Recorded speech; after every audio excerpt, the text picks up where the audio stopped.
Oi! Oi! Hello, everybody. How's it going tonight? Tonight? It is 5 p.m. where I am. Radioactive, hello, ankle biter. What do I think about femboys? Loathsome dung eater. Hello, Frida, what's up? Hello, Banana. How's it hanging? Welcome back. Welcome back. Tonight, oh goodness, we're gonna be playing a little bit of Suzerain. If you've never played Suzerain before, there's gonna be a lot of reading, but I know people quite enjoy my reading, so. Not the oi oi oi. That's right, Ankle Biter. We're rat posting tonight. We're Hakos Bale's rat posting. Hi, so late. Yeah, I was a bit late today. I was busy watching Alira play some League of Legends. Not gonna lie, still hate that game. Like your avatar? Thank you, Ankle Biter. Thank you. Today I have done nothing. It's my weekend, so I'm quite enjoying my day offs where I sit around and stare at a screen all day. It's always a good time. But I've also been cooking up some foods. What did I eat last night? I don't even remember. I had, let me look at my garbage bag. Oh! I had like a muffin, I think. It's delicious. You have school tomorrow, Frida? Oh my goodness. On a Wednesday? That's so upsetting. Oh, I used to live in Hawaii for a couple years when I was younger. And, in elementary, every Wednesday was a half day for some reason. I came home from work, sleep, and then I came here. Oh yeah, Banana, how's the job going? Oh my god. Do you have work tomorrow? Is it just like a consistent 4 AM schedule? You might have to stop watching the stream, bud, to get some sleep in. That's crazy to me. But yeah. And then this morning I ate like leftover barbecue and some pancakes and some eggs. And then tonight I'm making some chicken parmesan. Oh, I'm so excited for it. I'm so excited for it because I bought a small brick of parmesan, so I'm ready for it. Hello, Asha, what's up? Do you think you can play Fortnite one day? I could carry you to your first win.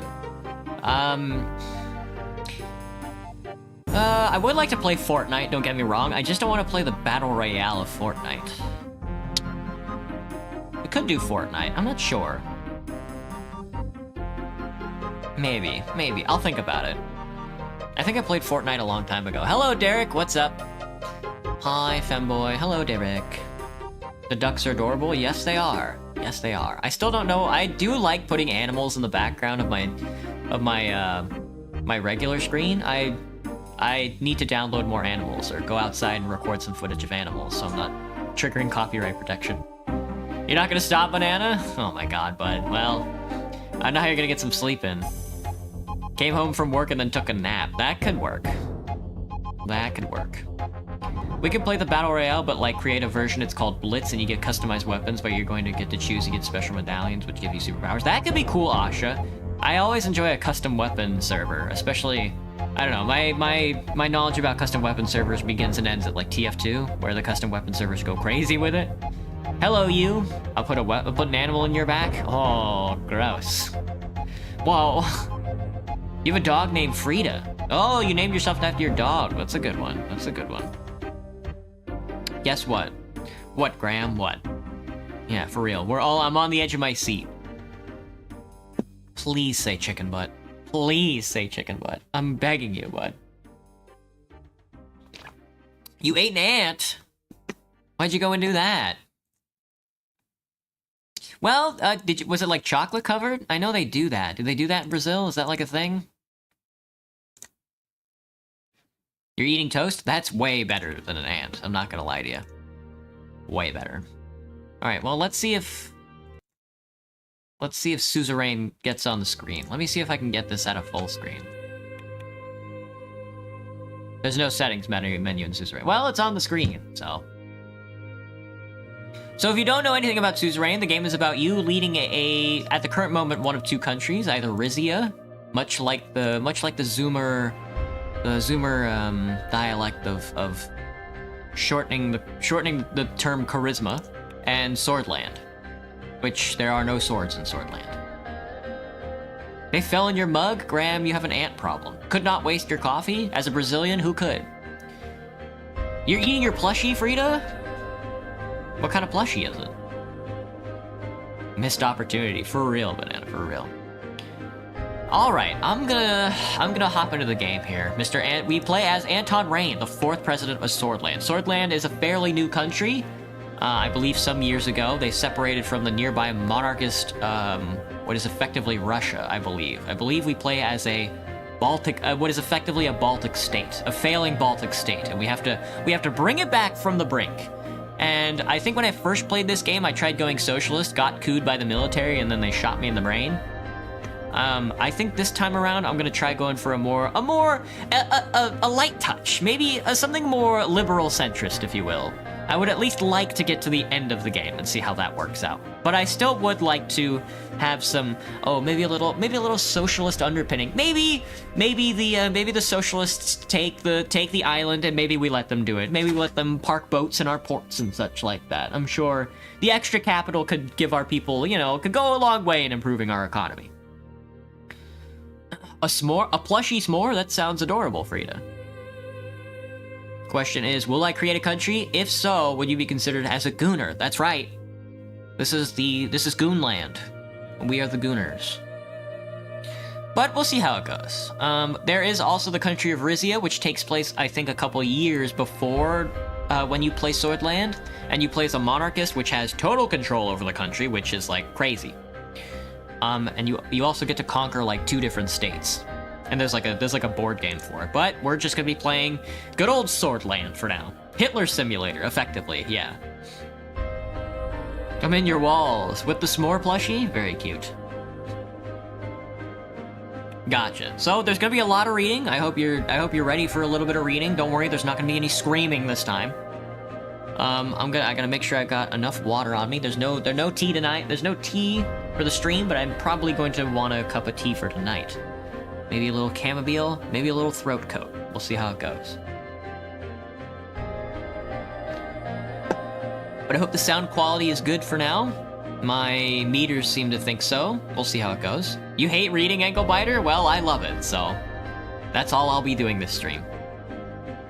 It's also Blizzard's. It's made for noobs. Can you get a medallion which gives you shrimp hours and you get weapons every time you get a kill in the lobby? It's basically filled with bots. Oh no, Asha, they've got the TF2 bot problem in Fortnite. That's so sad. Shrimp hours does sound very funny though. I had fries, but when I took a nap, they went cold. I hate that banana. Cold fries, not for me. I know people like to dip French fries in ice cream. I think that's a little cringe and a little quirky. I think it's a little eccentric, a little too much for fast food. But I'm just gonna— no, Ankle Biter, yeah, sorry buddy. Sorry buddy. We're gonna be reading. But let's just get into it. So there's your backstory. The game does a lot better job of outlining a backstory than I ever could. But the game's been out for a while, and they did release the Rizia DLC. I'm hoping they come out with another DLC for the game that lets you play as maybe like a bigger state, because both Swordland and Rizia are quite small. Reading is good for your brain, good for mine, but you guys aren't going to be doing it. Fries with mayo, that's a good one, you. Yeah, very European. But also very, very oily. French fries are dipped in hot grease, and then they carry that grease with them, which is what makes them taste good. That and the salt, and then dipping them in more oil it's good, but it's a lot. You're not a fan of fries, Graham? You're not a potato guy? Okay, well, okay. All right, well, that's okay. So you don't have a brain, for real. It's just bone and liquid up there. That's true, Ankle. That's true. Just a big empty, mug filled with liquid. When you survive on an island for a week for $5 million, but you can only eat cold fries, would I take the offer? Yeah. A week on cold fries? That's easy. On a deserted island? It's just you and the French fries? That could be fun. That would probably be a nightmare, though. Well, I don't know. A week? You might start losing brain matter. $5 million, though, is so tasty. That's way tastier than the cold fries. How do I like my French fries? I personally like the McDonald's French fries. I don't like them too small, like picnics, but I don't like the steak fries. That's too potatoey. I like a good McDonald's French fry. Sandwich, welcome back, bud. We were talking about French fries. That's kind of in your realm. You are a meal after all. Ayo, bone and liquid. Gross, dude. Gross. You hate fries, banana? Where am I right now? Who is this viewership? School has been so weird, Sandwich. What's going on at school? They kill anybody? They bust anybody up for drugging? I knew a kid who had like weed on him one day at school for some fucked up reason, and he got slammed on the asphalt for possession. I was like, damn, cops are harsh.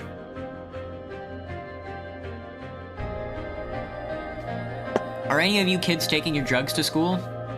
Oh yeah, I forgot. Kids like my younger viewers don't count as like actual views now, right? That's what they're doing. Like, that's what YouTube is doing, right? Like, anybody younger than 13 doesn't count as a viewer or some shit like that? Roasted potatoes, Graham? That's not too bad. Maybe if they're seasoned correctly, you know? A little bit of thyme. Oh, maybe some salt? Who knows? My boyfriend got busted for drugs at school. Just weed, but it was still stupid of him. Getting busted for weed at school is so... lame? Would that be the proper word for it? It's funny, I'll give him that much. Specifically next to onion, there you go, man. This guy's over here making fucking haberdash or whatever it's called. None of my friends have gotten caught. I didn't know, until I got to high school, I didn't know so many kids smoked weed. I'm like, what the hell? Shouldn't you guys be fucking eating ice cream for dinner or something like that? Someone seat on my school bus. Someone pulled out a gun. Damn, Frida, that's tough. Who's carrying a gun to school? Yes, he is very lame. I mean, be sure to tell him that. You have to tell your boyfriend he's lame in every corner. You have to really... The thing with boys is that you have to sort of like... You have to punch down their ego as hard as possible or they go crazy with it. Thank you.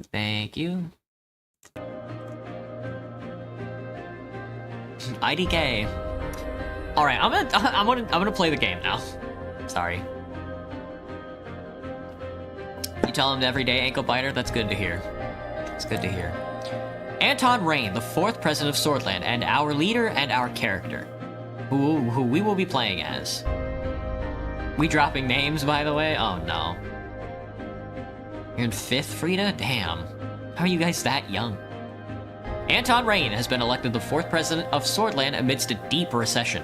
Demands for reform and external pressures, his victory followed a campaign focused on turning a new page and recovery from economic hardship, striking a chord with a divided electorate. Now, as his administration takes shape, uncertainty lingers in the halls of power. Rain faces a nation burdened by institutional fatigue, cautious optimism, and the quiet urgency of change. We lord over the Republic of Swordland. We are a presidential republic with a population of 36 million. Our economy is currently in recession. Our regional influence marks us as a major power. And we start off in 1954. Effectively, we can take this in 2 directions. We can either play Woodrow Wilson, or we could play Roosevelt. We'll see how it goes. War is on the horizon, I'll give you that much. Why do I got 2 YouTube streams for phone and TV? You got it, you. One is for mobile and one is for PC or mobile. I guess they're both for mobile. One is for shorts and one is for not shorts. Regular. The chats are split, so. Let's be Joe Biden. You want to be Joe Biden, Sandwich? That's a good one. We should just forget every promise we made when we were on the campaign trail. Thank you for the heart and crown, by the way, Sandwich. Very cute. You're starting high school this year. You're terrified. I'm gonna get stepped on in the hallways because you're 4'9". Well, I wouldn't worry too much about it. Just the hardest part for me was figuring out which class to go to because there's so many classrooms. I'm not reading that. Let's go gambling. Let's be Joe Biden. Oh right, we have to set our background. All right, so I think we're gonna try and push. We're gonna lean socialist, I think, this run, but we're not gonna go too hard into the revolution. Because last time I got shot in the brain. Well, you know what? Maybe we'll go crazy. Maybe we'll just be a despotic fascist. Let's bring back, you know what? Let's bring back a theocracy. Let's try that. You open your eyes, 1908, in the Kingdom of Swordland. You open your eyes to this world you came from. Let's be middle class. A middle-income family in the city of Holsword. Fries are best with chopped onions, mayo, and curry ketchup. Oh, delicious. Your parents named you Anton. As the only child of a diligent civil servant, you lived quite an ordinary childhood. Life wasn't bad. You were lucky enough to attend a well-known public school, but frequent fights broke out at the Rain family home, which made you feel uneasy. The years passed. What about onion rings? Oh, delicious, brother, delicious. But onion rings can get bad pretty... It's hard to find a good onion ring. Like, if you're, like, going to a restaurant or even at home, like, even bagged onion rings can be... Making onion rings is tough, but it's hard to find good ones. Fries the best with chopped onions, mayo, and curry ketchup. Oh, I read that. Why did I read that? It's supposed to be cleaning right now? Teto, the Teto word of the day is sunshine. Thank you, Teto. Very cool. Thank you, Parateto. Very cool. 1923, September 9th. During a history class at school, the bell started to ring unexpectedly. You heard a loud commotion outside. As everyone tried to figure out what was going on, the principal announced the historic revolution. The kingdom was no more. The Republic of Swordland was born. I did not fully understand. I was happy I had the day off. You were somewhat worried. I was happy I had the day off. Better believe it. Very worth it? Yeah. 1923, September 9th. Months after the Republic was proclaimed, life around you changed. You watch friends and family face uncertainty, economic hardship, scattered unrest, and resistance from those tied to the old order. In their struggle, you envied those who escaped at all and wished an easier path for easier resources. Oh, this is the difficulty selection. Saw both pain and perseverance and sought balance between the two. Felt the weight they carried and chose to shoulder even more. We prayed to God. 1926, September 9th. After graduating, you passed the university exam with high marks. You had the opportunity to choose between several studies you chose. Well, it's gotta be law. Law at Hallsword State University, economics at Leshaven, history at Dare. Well, let's take law. Our hometown at Hallsword. I'm gonna take that as a yes. Looks like theater will have a lot of reading today. Chats included? Yeah, looks like this could be a bit of reading today. Everyone's mean? Yeah, sandwich. Yep. 1926, September 9th. During the first year, you attended a lecture with David Wishy. He was a well-known diplomat from the Foreign Ministry and the son of the president. After observing the hall in silence, he explained how the Supreme Court is obstructing justice in Swordland. He stated that laws should be applied fairly, and that even the members of the Supreme Court are subject to the same laws. My only concern was passing. Soldiers entered the... 1927, May 22nd. Soldiers entered the campus in the evening ahead of the first election. Many were in shock as the uniformed men created a security cordon and started arresting the teachers. A group of students started gathering in protest, along with your very best friend, Peter Vector. You decided to... let's avoid some confrontation. You heard a loud announcement that echoed through the campus. General Luderin declared martial law in order to restore the administration. Please stand back and disperse your rooms. You quickly made your way towards the dormitory, avoiding the scene. I did exactly as they said. I'm not sunshine, I'm not the noon. I'm not the moon.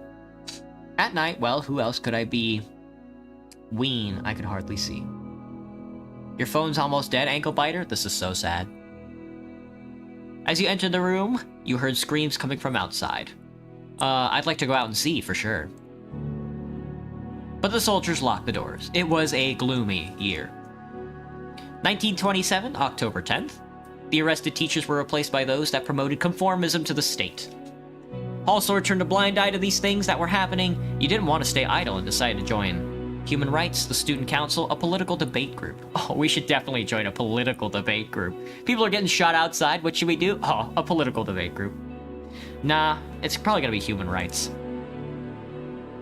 The group heavily protested against the deteriorating human rights situation in Swordland. You contributed in thorough discussion on how to protect and expand freedoms.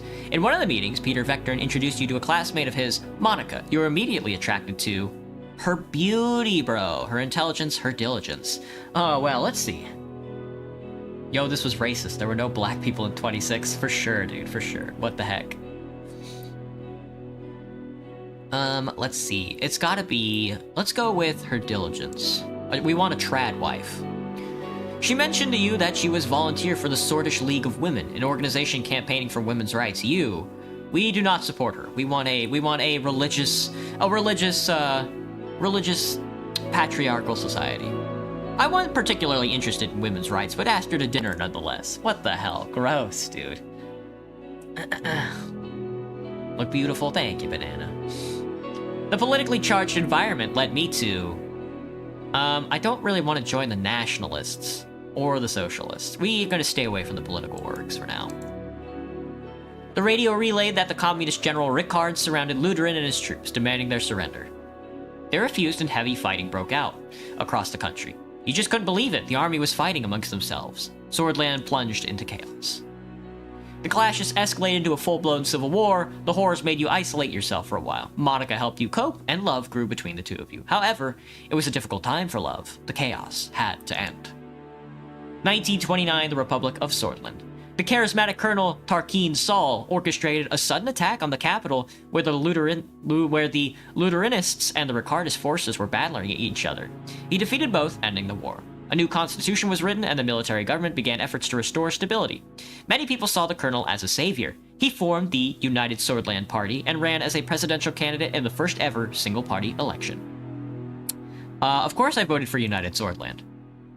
The USP won the election by a large majority. The military government announced a 4-year restoration period to transform to an entirely civilian government. After graduation, you kept seeing Monica. You were both interested in marrying and starting a family. However, a letter arrived from the military calling you to fulfill your compulsory service. It was time to serve your national duty. Your national duty. We are forsaken. Is Monica a blonde or a brunette? I believe Monica is a blonde. Yeah, ankle biter. What do I think about asylums? Oh, it depends on what context. 1930 February, the Bergia region. The devastating civil war from neighboring Wayland quickly turned into a proxy war between regional and world powers. The distinguished Major Yosef Lencia ordered you to lead your squad on border patrol missions. It was a very cold winter night when you began marching out of Gumran Outpost. You could see your breath. After several hours of marching through the snowy hills, distant noises were heard. Visibility was too low to confirm the source, so the squad crawled forward in formation and found a spot to observe. A group of refugees had made it beyond the border fence, and you escorted them back. The refugees were in despair when they realized that you were taking them back to the border. Screams of protest ensued, and they were restrained. You delivered them to the border guards. After several months of military service, your duties ended, and you went back to civilian life. You and Monica decided to share your lives together. After receiving the blessings of her parents, a ceremony was held in Whole Sword. During the same year, you were offered a high-paying job within the governing United Swordland Party. It was important to start your career on a good foot, so you accepted it. Working for the ruling party was the easiest path to power. The financial compensation was too great to pass up. It was the best opportunity to change the country for the better, for sure. You became the legal assistant to one of the more experienced members of the assembly. You worked long and hard, going through hundreds of pages of legal documents late into the night. I was climbing the ladder. Let me tell you, political power. Let me be Biden. I'm hungry, so I'm eating my bus card. Oh, gross. That thing's gotta be filthy, right? You like how your eyes feel? They're okay. Tarquin Saul gave amnesty to the remaining factions of the Civil War and chose de-escalation and appeasement. The institutions and symbols of the former kingdom were slowly replaced.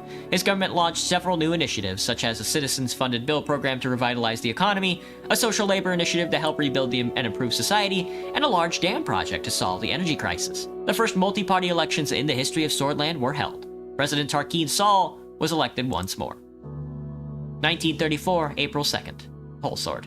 The ongoing legal battle between the Justice Ministry and the Supreme Court put you under a lot of stress, but your significant contribution to the legal case triggered an invitation to meet President Tarquin Saul himself, who offered you a key position.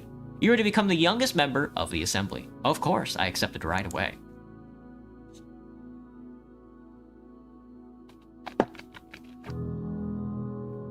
Is it just you, Frida? It shouldn't be. I think if you look at the screen, you can see... Well, maybe in your chat, maybe. Maybe in the horizontal, it's probably a little busier. Feels weird. 1938 June, the rising career. As the youngest MP, it was difficult to connect with the influential inner circle. You needed allies, so you bought You brought on Peter Vectorn as your right-hand man. The birth of your son Frank provided a brief moment of joy and relief. You sacrifice family time to improve your position. Sacrifice work to spend time with your family, of course. 1941 October, a rising career. During your absence, Peter Vectorn found trustworthy contacts and strengthened your position at the party. At the same time, President Saul increased his authority over the years. His growing ego started to cause strife within the USP. The cracks began to show. 45 October, time of change. President Saul barely secured a majority in the election against the opposition leader. Over the next year, the Swordish people grew increasingly discontent with corruption and the worsening quality of life. Economic growth was slowing down. Meanwhile, calls for a united Swordland Party Congress became louder as a leadership struggle started to brew. You watched from the sidelines. 46 July, a time of change. The contender for party leadership was Ewald Alfonso, a reformist and talented business magnate with a growing follower base within the party. Meanwhile, in desperate effort to secure votes before the Congress, President Saul was meeting party members one by one. He approached you, too. The president offered you the position of Minister of Justice and Law in the next government if you backed him in the upcoming vote. Of course, I accepted. 46 August, time of change. The Congress was nothing short of impressive. The banners of the United Swordland Party were decorating every possible spot. Thousands of influential political figures, lobbyists, and benefactors gathered for this turning point. The voting for the party leadership began. I voted for Saul. Unfortunately, Saul lost the leadership vote to Edward Alfonso by a small margin. During the Congress, Saul announced he would retire from politics at the end of his term and appointed Alfonso as vice president. The systems he had established were to stay much longer. His achievements wouldn't be forgotten. You didn't care much about who was in charge. Do I feel silly today? I feel a little focused, I think. Not too silly. 46 October 15th, the uncertain years. Oh, let me get a drink. A month later, your daughter was born. Monica named her Deanna. She motivated you during tumultuous period in the party. As the VP and the leader of the USP, Edward Alfonso began dismantling the old organizations and structures established by the USP, such as the State Educator Corps and the Swordish State Corporation bills. The general election were approaching, the United Swordland Party was under new leadership, and I did my best not to help him.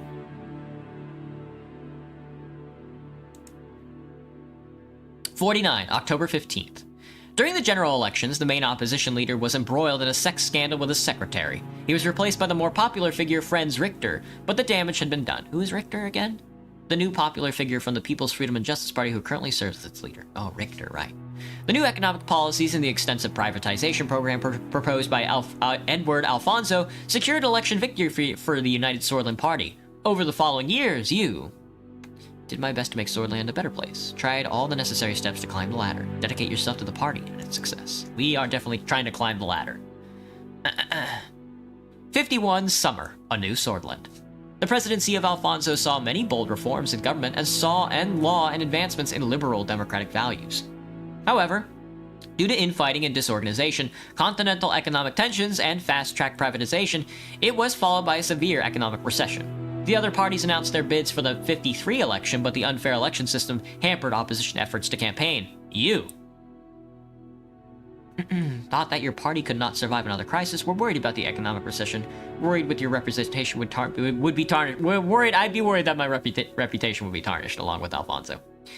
With Peter's help, your presence in the USP grew. The two of you worked long nights together. He flipped opponents to your side, you became the face of a new wing of the party. Step by step, with adequate planning, your wing took over the leadership as President Alfonso lost control of the country. The moment to make the move had come. You advised Alfonso to step down. 53 March, Rise of Rain. He listened to your advice. Alfonso conceded the leadership struggle, and the party eventually voted you in because of your indisputable influence. Following this, you announced that you would be running for president in the general election with Peter as your running mate. It was your turn. When I don't know what to say? I mean, the game's interesting as far as I'm concerned. 53 October, the election campaign. After visiting every city and town during the campaign, you made a speech on state television. You promised to enact democratic reforms. I'm gonna preserve national values. I'm not really looking for any democratic reforms. Great nation of Swordland. Due to our incompetent leadership, enemies both internal and external are influencing our glorious nation. Today, more than ever, we need to unite under one flag and protect our great values. Gracie Swordland. Swordish for Great Swordland. The broadcast ended. 53 November 5th, the election campaign. On election day, millions went out to cast their votes. It was time to face the truth. Chapter 1. President Ray. Here we go. Oh, we're customizing our character. Choose a distinct look. Our political party, the United Swordland Party. Hair? Oh, we should go bald. Yes. Give me the Friar Tuck look, for sure. Yes. Facial hair. No facial hair. Attire. Yes, we can get like a clergy robe. There we go. Background. Yes. Give me... That works. Accessories. Yeah, give us the glasses. We're a modern religious friar, if you will. Oh, here we go. Here we go, on to Swordland. Bald Gates, you got it, Graham. It's Bald Gates time. Our election campaign promises. Now this is a good one. This is what sets us up for the term. As Anton Rain, you have made consequential promises to the people of Swordland to gain their votes in the 53 election campaign. Consider these commitments carefully. Economic direction. After the recent market reforms and the recession, the country finds itself stuck between two different economic systems with indecision and turbulence, causing the population to demand a direction. I'm going to go for a planned economy. Our diplomatic leaning. The global rivalries between capitalist Arcasia in the west, the monarchy of Rumburg to the north, and the communist United Catania in the east are intensifying. Swordland has the potential to align with the others or lean towards neutrality. We are going to try and remain neutral. You had to cut your hair, Banana? Oh, no. Just trimming off some stuff. Our immigration policy. In the last 5 years, Bloodish, Wezek, and Agnolian immigrants flocked to Swordland due to relaxed immigration laws enacted by former President Ewald Alfonso. As a result, these tensions are causing requests for a political solution. I'm going to be a little tougher on the immigration laws. And our term focus is going to be on... There's a lot to focus on. So, there's defense. The Swordish armed forces were the nation's most funded branch until Alfonso's government reduced the defense budget significantly. With the increase of saber-rattling threats looming to the north by Rumburg and the growing presence of the superpowers in the region, the critical deterrence of the SAF matters more than ever. We definitely do want like a modest defense budget. Law enforcement, the recent culmination of political tensions between the different youth groups and socioeconomic pressures between the multiple classes of society is increasing the issues of the law and enforcement systems.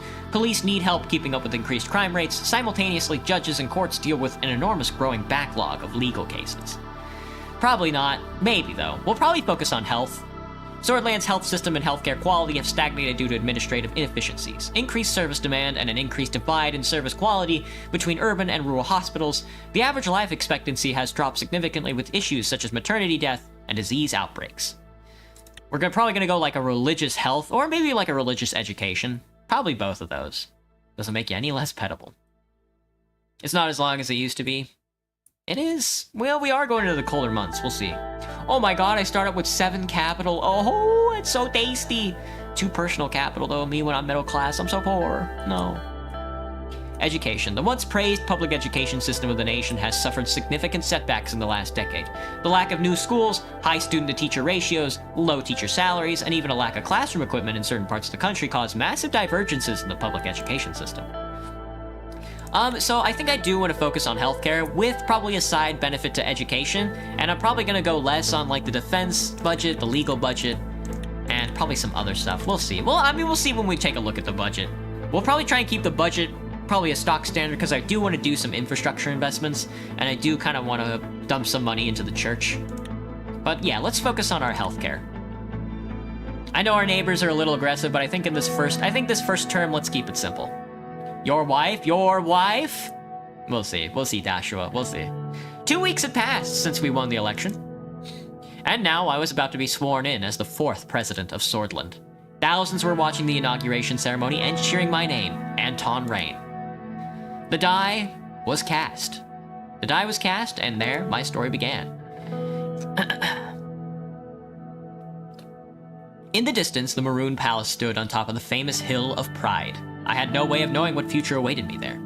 I looked at my family. My son and daughter, Frank and Diana, were next to Monica, my wife. Her eyes were glimmering with pride. Then I turned towards the key people who made it all possible. Of course, each individual was promised an important position in my government.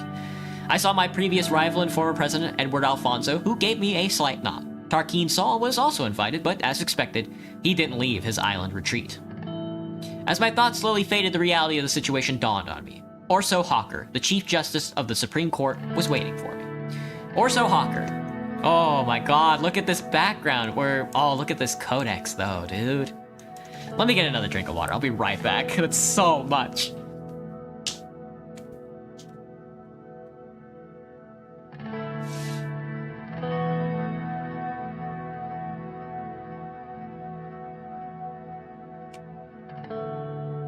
Alright, this should be good though. I'm definitely gonna read all these codexes. When they pop up, I'm definitely gonna read some of them. Oh, right. The Maroon Palace. Maybe not. Maybe not. Maybe we put that away for now. Orso Hawker, the Chief Justice of the Supreme Court, was waiting for me. Orso Hawker. The time for the oath has come. I am ready.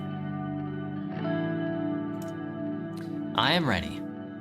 Please repeat after me. I do solemnly swear. I do solemnly swear. I do solemnly swear that I will respectfully execute the office of the President of Swordland, and to the best of my ability, preserve, protect, and defend the people and the Constitution of the Republic of Swordland. You may now deliver your inauguration speech, Mr. President. It's an honor. It's an honor, sir. Gross. How do we start? Brothers and sisters. Oh yeah, brothers and sisters. The crowd looked very eager. The current situation. Change and hope, the idea of unity. Change and hope is a good one. The idea of unity. Change and hope. We're gonna leave this, Theodore. Will there be a gooning company? If we can establish the gooning company, we will. But we are doing a nationalization. We are focusing on nationalization this term, Graham. So we're probably not going to establish a gooning company. But if we can get a gooning company, maybe working on some of our infrastructure, we'll see. I know currently Swordland is rife with like criminal organizations, so maybe we'll get one of them to build some of our railroad tracks. Change and hope. You, the people, have chosen. Together, we will bring prosperity and reform to our nation. It is time for hope. It's time for change. Our capabilities. If we stand together, we will prevail. Our capabilities. Our workers are no less productive than decades ago. Our capable minds are no less inventive. Our products and services no less requested than they were last week, last month, or last year. Promise you we will stop the recession and eliminate poverty. The future will await us. Swordland is above all in the world. First, we must rewrite our broken constitution. But the future awaits us. Swordland is above all in the world. I promise you we will stop this recession and eliminate poverty. I don't want to make any promises. The future awaits us. Swordland is above all in the world. Our capacity as a nation has never been greater. Hundreds of thousands cheered. They were shouting my name in unison. I felt the responsibility, the power, and the burden all at the same time. I see. Yeah. Raise a fist, wave, enjoy the moment. Wave, we gotta wave. I waved at the crowd, which made the people cheer louder. I took a long look at the people of Swordland to burn this moment into my memory. One of the presidential guards came by to notify me that it was time to leave. I made my way back to the leading car in the motorcade. The presidential state car was a jet black Cadilla with flags of Swordland above the front headlights. Next to it, a man was holding the door. Sergei Walkner. Hello, Mr. President. I still felt euphoric from the aftermath of my speech. Hearing my new title, it made me smile even more. If you'll allow me to introduce myself, I am Sergei, your new driver. Nice to meet you, Serge. Sergei? Sergei? We'll call him Sergei. Nice to meet you, Sergei. It's an honor. He respectfully bowed his head before opening the door and gesturing inside. I entered the car. We will be heading towards the palace. The motorcade began to move. On the way, Sergei proceeded to explain his duties as a driver. As minutes passed by, I found myself lost in thought again, barely paying attention to what he was saying. He suddenly gestured out the window. Let me get a drink. Isn't it a beauty, the Maroon Palace? He was right. Sunlight glinted off the palace's many maroon-colored domes. It was so bright that I had to look away. Every time I look at it, I'm reminded of my duty to this nation. Let's see, it's in good hands now, so do I, Sergei. It's the beating heart of a nation. We owe a great debt to all the men who led the country here. It's just a building, Sergei. It's in good hands now, Sergei. We owe a great debt to the men who led the country from here. Their service will not be forgotten. The car drove past the majestic gates, continued uphill to the entrance, and stopped in front of the doors. Sergei got out of the car and opened the door for me. Have a great day, Mr. President. A Morgana Westcor. He referred to the famous Swordish phrase from the times of revolution. A Morgana Westcor, Vectern Sista, which meant morning will come, victory is close. Vectern Sista. I made my way upstairs through the extravagant corridors of the palace. Marble and engraved wooden finishes decorated the interior. My footsteps echoed in the colossal halls. The guards bowed their heads in respect as I opened the massive doors to my new office. Here we are! We are now in charge of a nation, lads. And there's a lot to do. There's a lot to do. Good God in heaven. 7 news articles, and then I gotta get used to all of my neighbors, and I gotta check out every city, and I gotta look at every city in the country to familiarize myself with it. There's like the religion, there's the religions, and then there's the ethnic. Oh God, you get every kind of city. Lashaven. I'm gonna have to investigate. I don't want to do the main of Wholesword just yet. There's Dare. Dare has an airport, which is Dare's like the only. Is Dare the only city in our country with an airport? I don't even think Wholesword has an airport. We should probably. Oh, it does. Wholesword does have an airport. Okay. Bergia. Agnaland is gonna be a pain in the butt. Stalbort. Agenland. And there's Agnolia. They lost Agenland to us. And I think they're definitely going to want it back. We'll see. Let's take a look at the map first.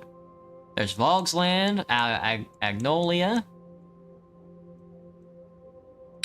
Let's see. Lesbia, Wayland, and the Arcasian, the ATO has interest in us.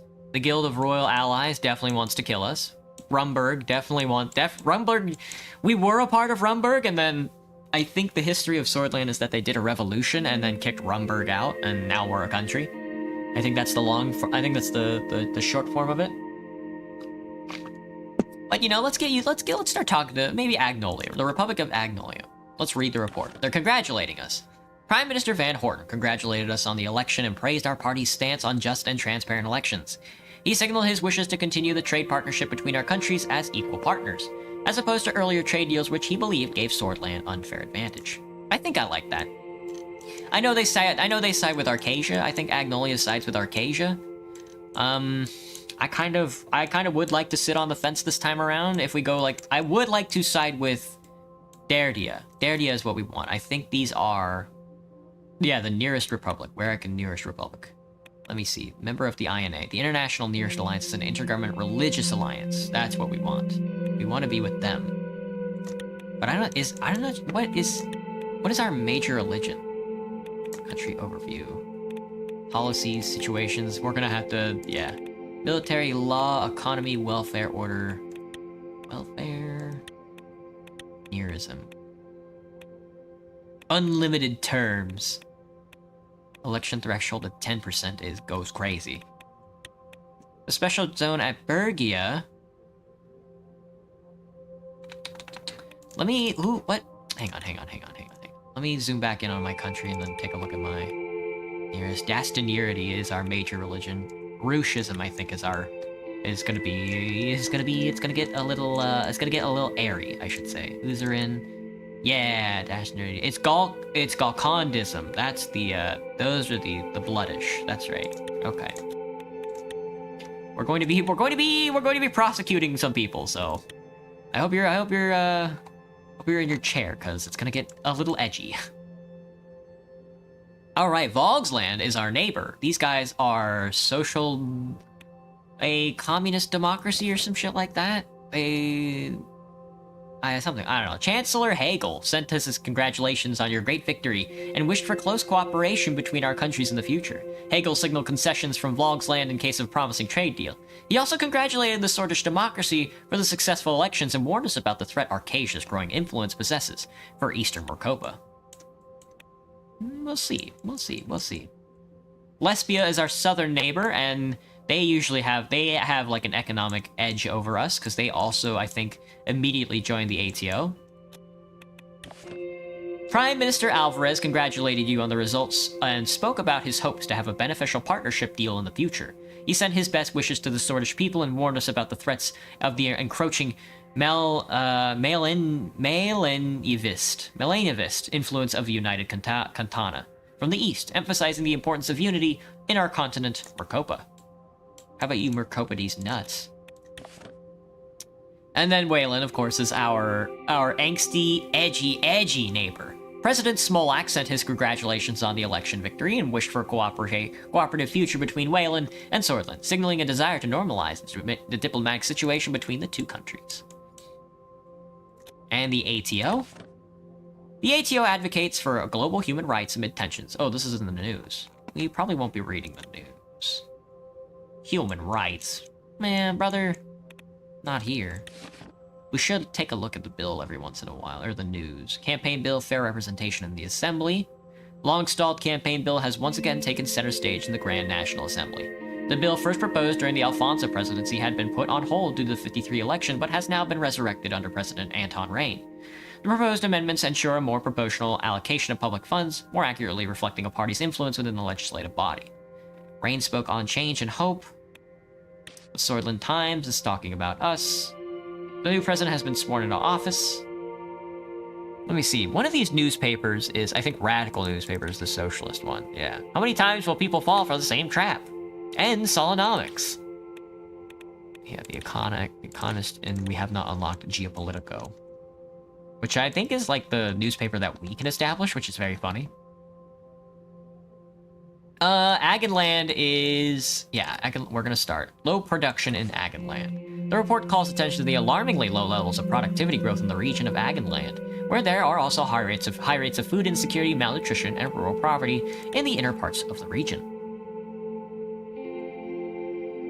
Have a good nap, Banana. A lack of investment into Arvory. The mayor of Arvory, Eric Neal, reports a lack of adequate infrastructure around Arvory, which seriously undermines the attractiveness of Arvory's investment climate. Foreign investors, particularly now from Agnolia, are becoming hesitant to invest in the city. Meanwhile, according to data published by the National Business Council, around 19% of the company's total expenditures in Agonland is absorbed by logistics costs, while in peer regions the figure is below 10%. Leshaven is an economic powerhouse, and I think we want to build a railroad to them. The port of Leshaven loses importance. The latest marine traffic reports show the port of Leshaven is no longer the busiest of the Morcopa continent, falling behind to the third position. While this is a negative indicator for our administration, Leshaven still has the potential to shine again as a major trading center. The port of Leshaven is the largest port of Swordland and holds enormous importance for the economy, particularly as the main distribution center linking the capital and inner parts of Swordland to the rest of the world. The major port of the city will hopefully support a possible economic upturn in the entire country if investment projects succeed. I'm not sure how I want to take the economy. I do want to lean religious, but the economy is going to be interesting. I'm going to have to take it like, look at like religious population and stuff like that. Wholesword, our capital. The capital city of Wholesword. It's having logistical issues. And you can look at like mayorships and stuff. I don't want to make any decisions just yet. We're going to read the logistical issues report. In the recent update from Wholesword, the mayor expressed growing concerns about the escalating traffic congestion linked to the city's burgeoning population and rapid urban expansion. A logistics report pinpointed the significant increase in traffic volume and subsequent slowing of transportation routes as the capital's most pressing issues. The mayor stressed that the lack of comprehensively designed large-scale land-based logistics hub serving as a converging point for all transporters is exacerbating the issues faced by domestic transporters. Given Wholesword's status as a sprawling metropolitan, the current situation where transports have established separate centers across 10 different districts is scattered and inefficient. Well, they're right. Alright, the General Staff gathers at Wholesword. The General Staff convened right after the election to congratulate our victory. All branches of the Swordish armed forces were represented in the meeting that took place at Camp Strongarm with massive security measures. The chief of the armed forces, Vulcan Kruger, made a public press statement highlighting the increasing chances of military confrontation in eastern Morcopa, requested support to strengthen the military. Alright. Briefing on the current political situation and the current economic situation. Let's take a briefing on the current economic situation in the White Room of the Maroon Palace. My economic ministers are here. Oh, here we go. Let's balance out this economy, lads. Simon Hall, Gus Manger, and Lilius Graff were about to arrive at the White Room for our scheduled economy meeting. This was the room in the Maroon Palace where all important meetings were held. We should probably take a look at our cabinet first. Our vice president is Peter Vector, Lucien Gallade is our chief of staff, Josef Lencia is the defense minister, Simon Hall, the economic minister, Gus Manger, the agricultural and rural development minister, David Wishi is our foreign affairs and trade minister, Sierra Walda is our education minister, Pascal Bainawal, our health minister, Lelius Graff, our interior minister, and Nia Morgan as our justice minister. We have quite a mix of political ideology currently going on in our government, but usually at the end of the first term, somebody leaves. Somebody in our cabinet does not like the way we go. We'll see how it takes off. Not sure. What's up, Graham? Two assistants arrived carrying a heavy projector. They stood by the door, waiting for the ministers to enter. From the hallway, I heard Lilius Graff's voice. She was using the patient, almost motherly tone she often took in heated arguments. Gus, do you really think that such an economically advanced area is more in need of investment than Agonland? Lilius, my interior minister, strode in. She was clad in shades of brown and beige, the only spot of color a bright yellow Dasneris cross on her necklace. Gus followed close behind. Do you mind me slowing down on questions? Not a problem, Graham. Take your time. It's all good. I'm mostly reading the game, so it's... Don't be an idiot, Lilius. What about the unemployment crisis the greater Holsord and Gelsland regions are going through? These areas are our economic heartland. Gelsland is our... Where is Gelsland? Oh, I see. Gelsord and such. Gus curled his hand into a fist. The Minister of Agriculture and Rural Development's temper hadn't changed since his days in the Alfonso administration, but neither had his reputation for getting things done. His far-reaching network of connections was unlike any other. Just cleaning? Oh, I could do some cleaning right now. That would be awful. Simon Hall quickly stepped between the two ministers without looking at either of them. He cleared his throat. Good morning, Mr. President. Good morning, everyone. How are you? I'm very well and motivated, Mr. Rain. It seems our ministers are feeling the same. Great to hear. Let's begin. Let's get down to business. Of course, Mr. President. Simon pulled a silk handkerchief out of his pocket and briefly wiped his glasses. My staff and I have comprehensively analyzed every aspect of... He was interrupted by a groan from one of the assistants by the door, both of whom were now visibly struggling to hold up the heavy projector. Hello, Nariko. Welcome back. What's poppin'? Not too much. Just trying to balance this economy out. Oh, you can put that there. He pointed below the painting of President Saul. The assistants placed the projector next to the table and installed a white screen on the wall. Leave now. I mean, thank you, and please leave now. Today, it is globalism. Tomorrow, who knows? Today, globalism. Tomorrow, a theocracy. The assistants left the cabinet room. I was reminded that Simon had never quite had a way with people, but his faculty with numbers had made him the most sought-after economic specialist in Swordland. Simon started looking for his slides. He always carried documentation around with him. I'll wait. Lilius leaned to the table and spoke. Simon, what happened to the new police station construction in Estord? While going through his briefcase, he paused for a moment to answer. It got stalled due to a government property boundary issue. I have been meaning to look into it. I can take a look at that one. Estord needs all the security it can get. Estord is... in the Nargis region. Oh, I see. Turn to my conversation.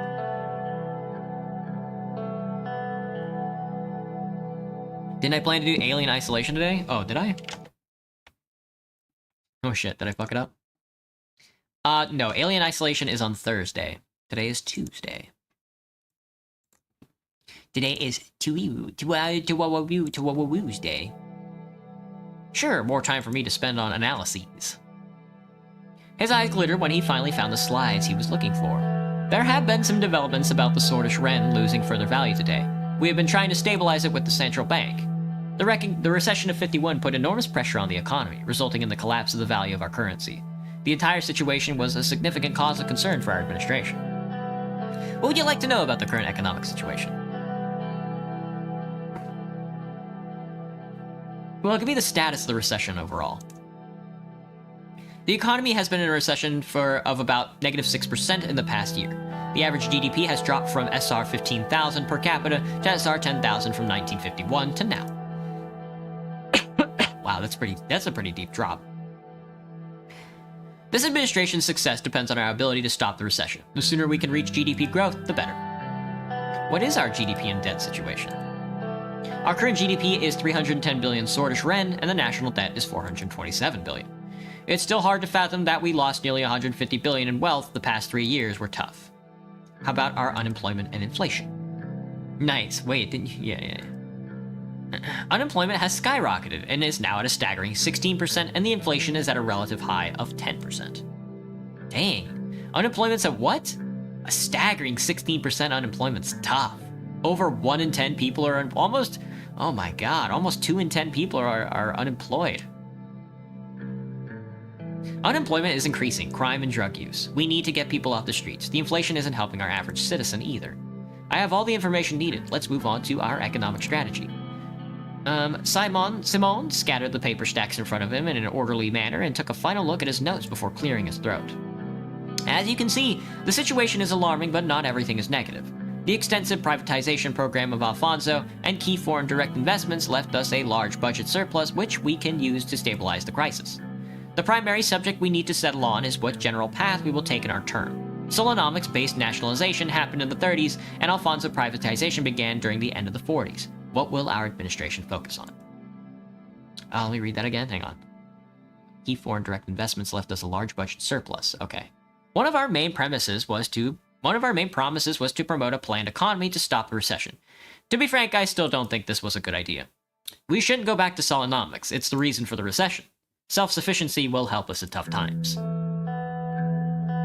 How unemployed do you rate your YouTube? Oh god, a lot of you guys are unemployed, but probably still in school. Unemployment in my channel? It's probably maybe higher than 20%, I would say. Simone ignored the statement. Economic systems without regulation are bound to fail. What are the consequences of the free market? The more the economy we control, the better we can manage the recession. What are the downsides of a planned economy? The more the economy we control, the better we can manage the recession.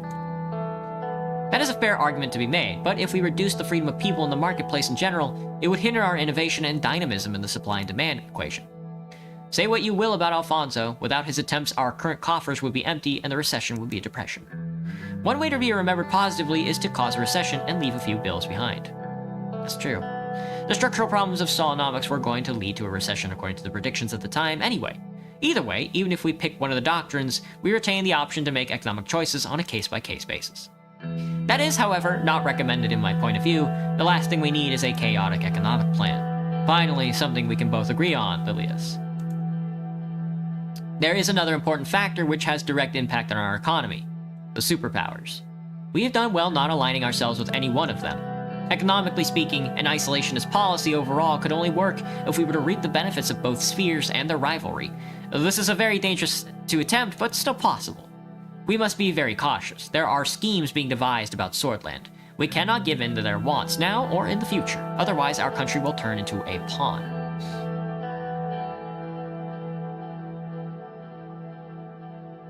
I still haven't decided if they wish to come with a deal. Time to show. I still haven't decided if they wish to come with a deal. A deal that they would surely come out with more profit while our people suffered. We don't know that. We should wait and see. With the deals, we could get by aligning ourselves with a strong country like Arcasia. Recession would surely end in no time. Lily's had a sip of water from her glass. When the time comes, I hope you will make the right decision for our own good. We should attract more foreign direct investment, Mr. President. We saved the country from a full depression in 52 and 53 by signing lucrative trade deals with nations such as Resia, Lesbia, and Kinal. Those were oil deals, right? Simone cleared his throat again. Let's not get ahead of ourselves. Minister Wishi will be in charge of informing you on those types of foreign policy decisions. We must first decide on our internal economic plan. Simone put forward a legal document outlining the possibilities with both economic doctrines listed. The cabinet members looked at me. We have to thank Saul for his planned economy and the boom. It clearly shows the success of the system. Let's finish what Alfonso started with the capitalistic free market reforms. His path was going to enrich Swordland. Would a planned economy bring us stronger allies? What's on our long-term economic schedule? Picking a construction company, trade relations, tax reform, and welfare privatization or nationalization initiatives would be some of them. We must choose wisely and remember that the free market economy in all forms is the future of the world. I wouldn't be so sure. Would a planned economy bring us stronger allies? Diplomatically, it would make United Contania look at our country in a more positive light. They are proponents of the planned economy. Whatever that's worth, the influence Arcasia has on the world economy is extensive. Our economic strategy should be based on internal reasoning, though. That's true.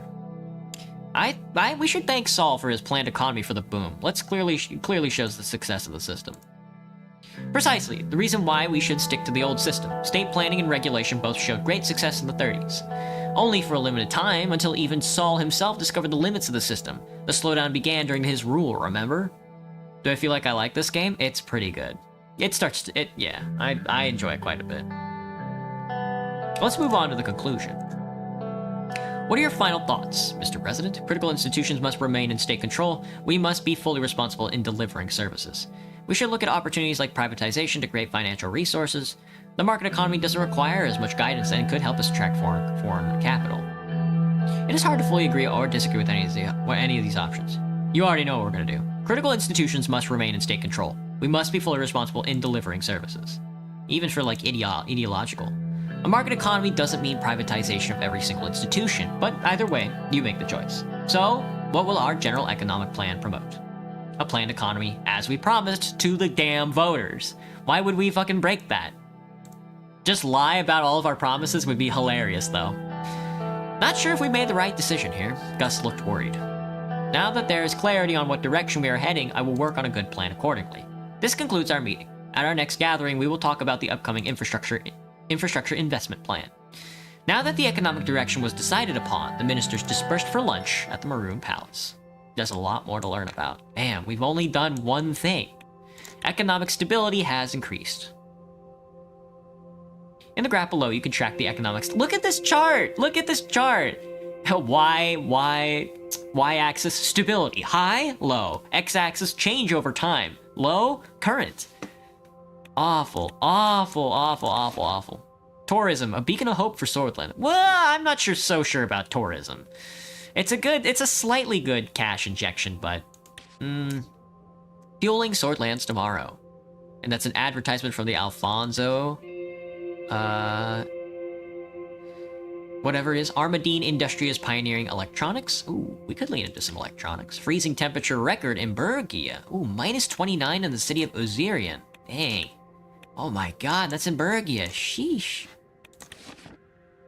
And the radical. Alfonso ditches Lothburg, a sign of discord. Edward Alfonso severs ties with the Lothburg group. Nationalist violence. A man in his 20s has been beaten by baseball bats in a paramilitary-style attack in Armory. And so he was. Alright, let's take a look at global affairs first. I think somebody just joined the continent. Security Pact, the CSP. The CSP and Federation of Ankara sign historical NAP. A significant step forward in international diplomacy, the CSP, an intergovernmental military and economic alliance of 9 countries led by United Contania, has signed a 5-year non-aggression pact with the Federation of Anrakan Isles. This landmark agreement underlines the CSP's commitment to broadening its influence beyond its home continent of Contania, while maintaining peaceful relations across the globe. The pact demonstrates the CSP's ongoing efforts to peacefully extend its influence across the Anrakan archipelago, marking an important turn in the complex geopolitical landscape. As the CSP strengthens its global position to counteract the capitalist influence of the ATO, this agreement signals a commitment to strategic, peaceful expansion that represents the sovereignty of nations that lie in the ocean between the UC and Arcasia. Do I happen to have white spots in my hair? What do you mean by whites? Are you talking about dandruff? I used to have a lot of dandruff when I was younger. I'm not sure if I still have dandruff. I'd have to look. The Republic of Kinal. Join the Contania. The Kingdom of Rizia congratulates us. King Ramus Taurus of Rizia has formally extended warm congratulations to President Anton Rain following his electoral success. In an official address, he praises Swordland's so-called democratic ethos and expressed a keen interest in fortifying bilateral ties under the Rain administration. The king anticipates a future of close cooperation and mutual respect between the two nations regardless of governmental differences. We are promoting a planned economy. Let's take a look at our nation. We've got some stuff to take a look at. Alright. Let's see, in Boren, there's been wine demand. There has been a significant surge in demand for local wines. This sudden increase has led to a busy season for vineyards and wineries across the region. The cause of this rise in demand comes from the international interest, and it is certainly driving economic activity in the city. Wineries are ramping up production to meet increased demand. A continued trend could further stimulate the region's economy. Indeed. Morna. The number of people filing for unemployment in Morna continues to rise as the recession continues. The change in economic conditions is historic and stunning in its speed, said the mayor of Morna. In the aftermath of the crisis of 51, the unemployment rate in Morna rose to 9% in the following year. The last 6 months have almost erased all gains in unemployment over the last 2 decades. You think you're done cleaning, Ankle? Nothing. We're just setting up our administration's policy for this for the term, and I'm taking a look at the reports on the economy. The infrastructure report in Linkerg. The recent collapse of the tourism industry in Linkerg has led to a reduction in trade traffic and road maintenance. The road network is currently in service, but is in need of substantial improvement. Ports, country roads, and bridges similarly suffering from lack of investment. Firms doing business in Linkerg report a significant shortage of warehousing facilities, particularly refrigerated facilities, with implications both for the transportation system and the ability to serve the population's basic food and health needs. Leshaven has sea rig maintenance. The Gassalm sea rig off the coast of Leshaven has paused all oil extraction operations for essential maintenance. The rig has been a significant contributor to Leshaven's oil output, and its temporary shutdown could impact the city's production levels. The maintenance timeline remains uncertain. The local government is monitoring the situation and making arrangements to ensure minimal disruption in the city's oil supply. Until then, normal operations remain suspended. How about Gelsord? Gelsord tends to be a hotbed. Last run for me, Gelsord was a hotbed.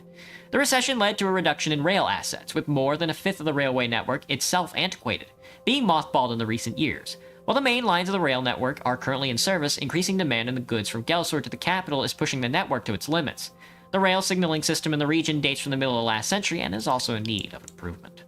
And Sarna. Agricultural growth. Oh, in the foreign region. For the first time in 3 years, the agricultural output of Sarna has increased. Many experts link the increased output to both a drop in temperatures and new farming practices that have been adopted in recent years. Additionally, farmers are now accessing more generous credit allowances from the government that were left over from the Alfonso administration. The Ministry of Agriculture reports that the region's agricultural industry has the potential to become a powerhouse in the future, if investment persists. Kill me already?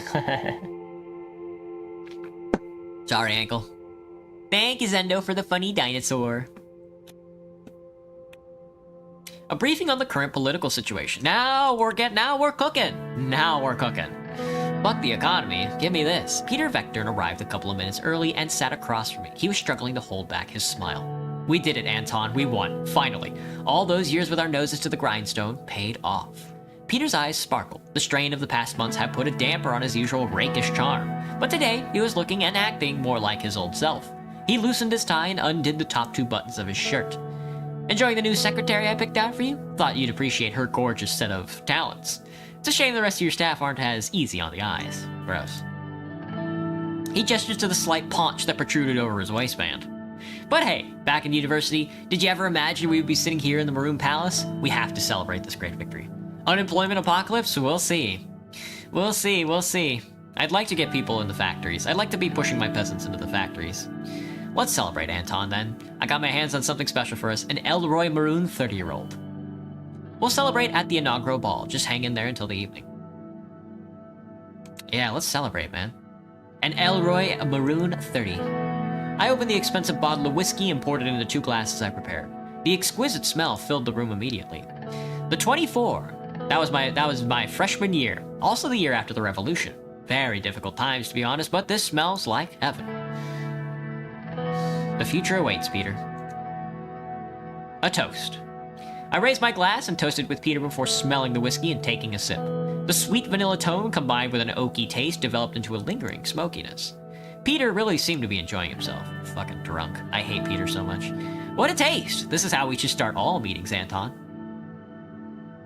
We shouldn't get much done. Remember the last administration? We wouldn't get much done. Remember the last administration?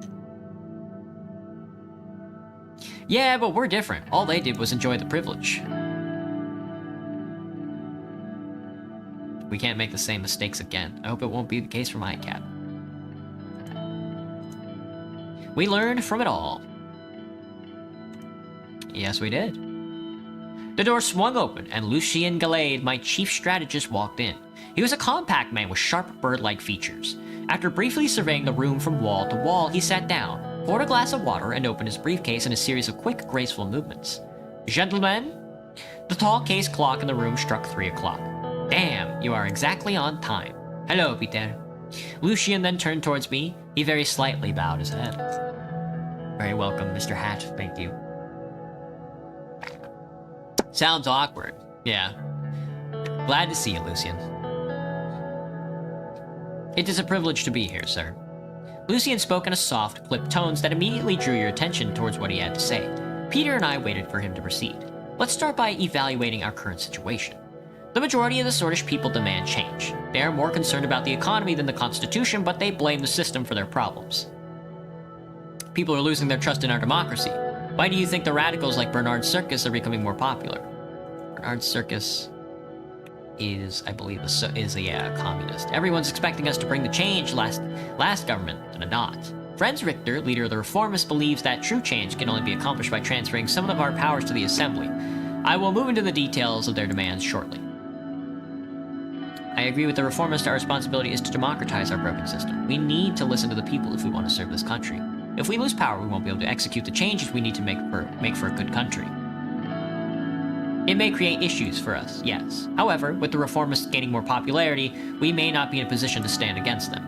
Mr. Richter managed to persuade many members of the Assembly to give their support for drafting a new constitution. Reformist politicians are quickly increasing in number.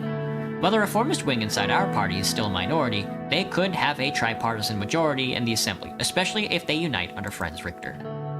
The USP reformists aren't wrong to agree that we need change, but we should be in charge.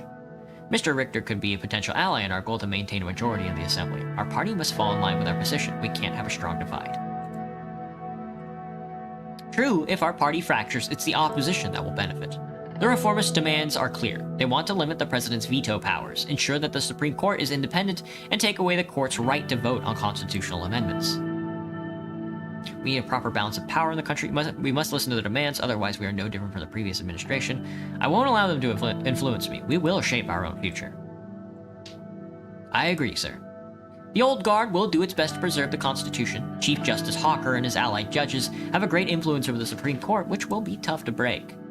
The court also has the final say over our constitutional legislation without their approval. We cannot even change it. Comprehensive bill to balance the power structure more fairly. We must break the power of the Supreme Court one way or the other. I'd rather not go against them. The risks are too high. I didn't run on constitutional reform, did I? I hope not. They're gonna kick my ass. We need to work with the Supreme Court one way or the other. True, but we can't let the Old Guard manipulate us and then backstab us like they did with Alfonso. We cannot allow obstructionists to exist. We can figure it out. Our party still holds 130 out of 250 seats in the Assembly. We've got the power. However, to reform the Constitution, we must receive 2/3 majority in the Grand National Assembly, which is 166 votes. And a simple majority in the Supreme Court that equates to 6 votes. After we have settled in on how to proceed, we will need to talk with our party figures. Our first goal must be to get the 150 signatures needed to start the process. Following the green light from the USP, we will reach out to the other party leaders to see if they would back our draft. The last step is to convince the justices of the court. The entire process will take a long time, but we must start working with the Reform Committee to evaluate all possibilities for a new constitution as soon as possible. We will write a more democratic constitution with the reformists. The new constitution should give the president wide-ranging powers to lead Swordland into the future. We should work with the old guard to protect our existing extensive powers. How? You know the public wants to enact extensive reforms. How do we know if the old guard would support you? Lucian raised an eyebrow. If we go against the demands of the people, the reformists will be furious. It could backfire.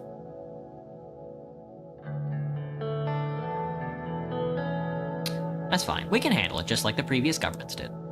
It could be a dangerous path to follow. Peter shook his head. Why would you want to work with the old guard? I need to maintain my power. Only a strong administration can make Swordland great. That is true, but if we don't evolve, we might become part of the problem. You're talking about going against the reformists and public opinion all at once. Mr. Vice President has a point.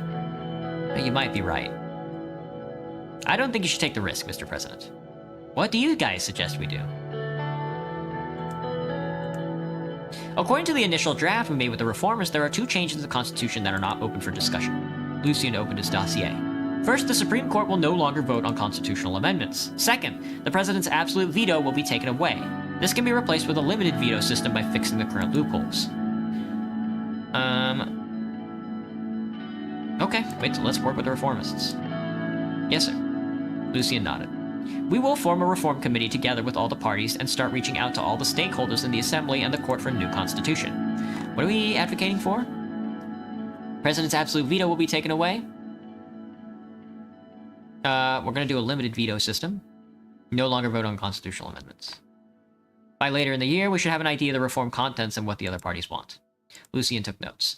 Another important point, we must be aware of the Lothberg group. The oligarchs convened under the organization to influence economic policies. Conrad Carenti led it for a long time before falling ill. The new leader is Walter Tusk. According to the reports, some members of the National Business Council are in their pockets. Tusk and the group will surely try to bribe us in exchange for special economic protections. Did I make my model slightly bigger? I may have. It wasn't intentional. Let me see. I was like messing around with it earlier. There. Oh, now I'm tiny.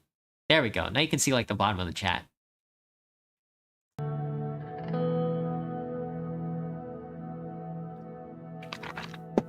I won't be bought. It won't happen. I will enter a dialogue with him eventually. We need to be diplomatic. Wise approach. It's good to understand and see if we can reach a middle ground.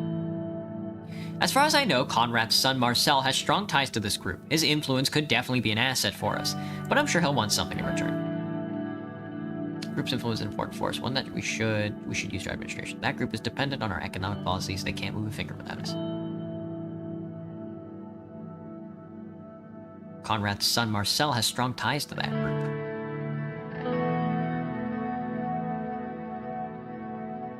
Tusk is heading the group. We should make sure he's on our side. He'd be a useful ally as well. Tusk has an incredible network and owns a good amount of Bergia steel. We need to tread carefully on all sides with all power players to survive our turn. I need to underline the seriousness of the situation. The military and general staff are a powerful element too in the state, and as the history tells us, a dangerous one too. We do have some room to make structural changes by reducing their budget, for example, but it is quite limited.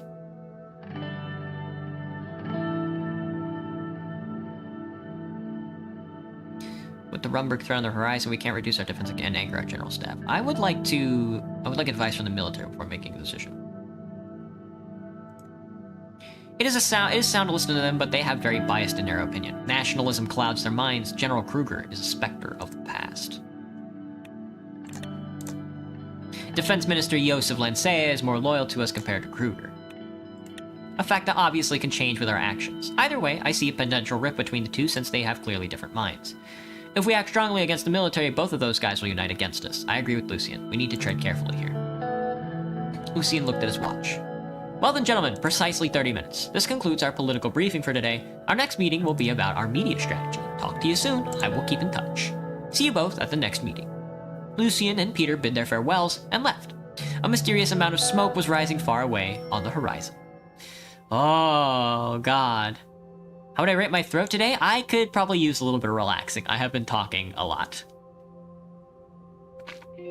I finished a lot of videos though, so I've been able to relax and like edit those quietly. Like in my silence, you know, so... it's been good to take a break. Committee for Reforms. Fire strike Whole Sword State University Archive. That's what the fire is. The State University Archive went up in smoke. Let's take a... Alfonso abandons Lothburg's exclusive conclave. Swordish National League starts its season. Excellent. Time for a little bit of football. Support in the Assembly grows for a campaign finance bill. Unearth the Izam incident. Rizia firmly refutes Pale's retort in Aria's gas field dispute. Right. When you start in the Rizia campaign, you immediately have a gas field dispute with Pales. It's such a pain in the ass. Rumberg coming south. So I've been told. Let's take a look at our policies. We are going to talk to our reform committee to have a little bit of constitutional reform. We'll see how that goes. I don't think I've ever passed a constitution reform before. I usually get outvoted, usually by like a slim margin, but it does happen. Ooh, a gas field discovery in Narbel. These discoveries could enhance the city's energy supply and play a significant role in the broader energy landscape of Swordland. Preliminary analysis of the yield and quality of these fields is currently underway. The corporation will soon release a comprehensive report outlining extraction feasibility. The economic implication of these findings, particularly regarding potential growth and job creation in the region, are noteworthy. Oh, Dayer. Increasing homelessness in Dayer. The region of Bergia is among the worst-hit regions in Swordland, where homelessness has skyrocketed since the economic recession. The number of homeless in the city of Dayer is more likely to have increased by 25% in the last year. The rise was particularly stark among Bloodish people, where homelessness increased by 72% in just 6 years. It is reported that homelessness among ethnic minorities has reached the highest level in more than a decade. The Bloodish minority of the region now account for up to 47% of all homeless people there. A little bit of racism goes a long way. Lyrian. The Nature Preservation Foundation in Lyrian has organized a march promoting ecological practices and nature preservation. The event witnessed significant participation, demonstrating the local community's commitment to environmental issues. This peaceful demonstration has successfully raised awareness about Lyrian's unique biodiversity and environmental challenges. Local authorities have noted the event and the message conveyed by the foundation. We're going to be super sexist this run, by the way. I feel like I have to warn you guys. It's going to be gross, but that's what happens when you're a religious nutjob. GNA prepares Tourism Act. The Grand National Assembly in Wholesword is readying the Swordland Tourism and Cultural Preservation Act. This act aims to enhance the cultural and tourism appeal of several cities, including Boren, Ribery, Leshaven, Anrica, and Benfey, in a collective push to make Swordland a global tourist destination. We'll see about that. A police report on the HSU fire. A fire broke out in the academic administration building of the Wholesword State University. The initial report from the chief of police in Wholesword indicates a near to complete destruction of employee records from the late 19th century. Until now, along the original copies of internationally recognized academic research destroyed. The extent of the damage is worse than expected. That's pretty bad. Public opinion report in Wholesword. People's views on the need for democratic reform in the government structure has changed over the last decade. Reformist propaganda from the leader of the People's Freedom and Justice Party, Franz Richter, have resulted in the massive increase in demands for democratic reforms. It's estimated that currently 55% of the population support the reformists' ideas. Oh, based. I'm based. Yeah, warning. Warning, we are based. Wholesword is second in GDP of my cities. Is Leshaven at 1? Leshaven is at 1. We'll see. I'd like to find out where my religious center is. Eventually find out where it is, and I don't remember, but...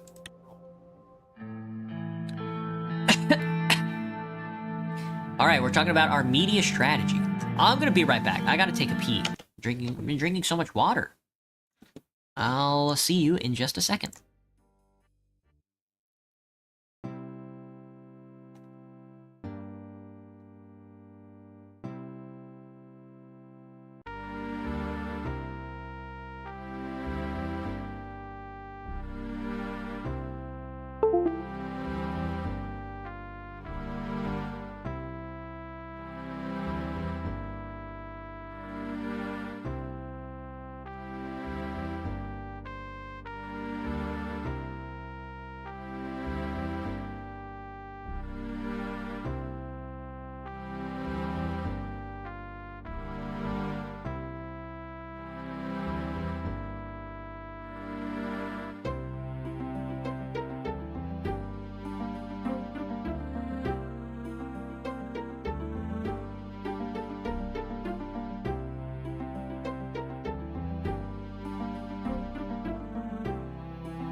Okie doke. Oh, let's take a look at our media plan. We're gonna keep it simple, keep it safe, I think.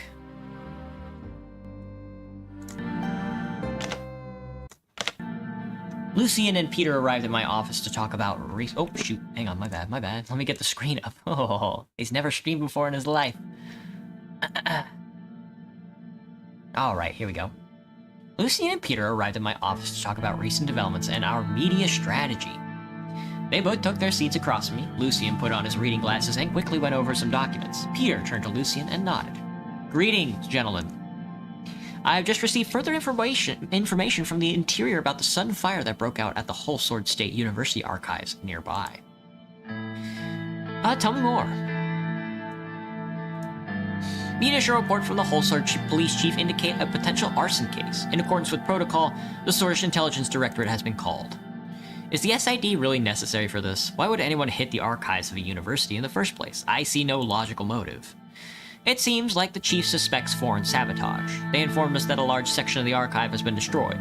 It includes tens of thousands of globally recognized research documents in original by the great thinkers of our people. It's a shame so much knowledge was lost.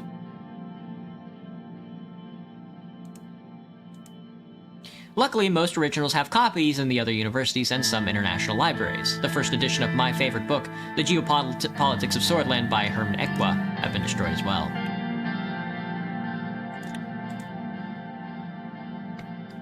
Maybe it was just a freak accident. We do have the copies of the most important works, so no single fire can eradicate our knowledge. I see no point in destroying employee records either. I think it was Lucian, personally. I think Lucian destroyed it. Somebody is sus among us. More importantly, Lucian mentioned that Marcel Caranti contacted him. The Carantis have always been known as one of the richest and most influential families in Swordland. Marcel Caranti was no exception. He was the oldest son of Conrad Caranti, the industrialist and media mogul who founded Haas, the richest man in the entirety of Swordland. Lucian turned to me. He was offered to meet with you, Mr. President. What does he want? After the passing of his father, may he rest in peace, Marcel aims to become the next CEO of the Haas conglomerate. He mentioned a productive collaboration.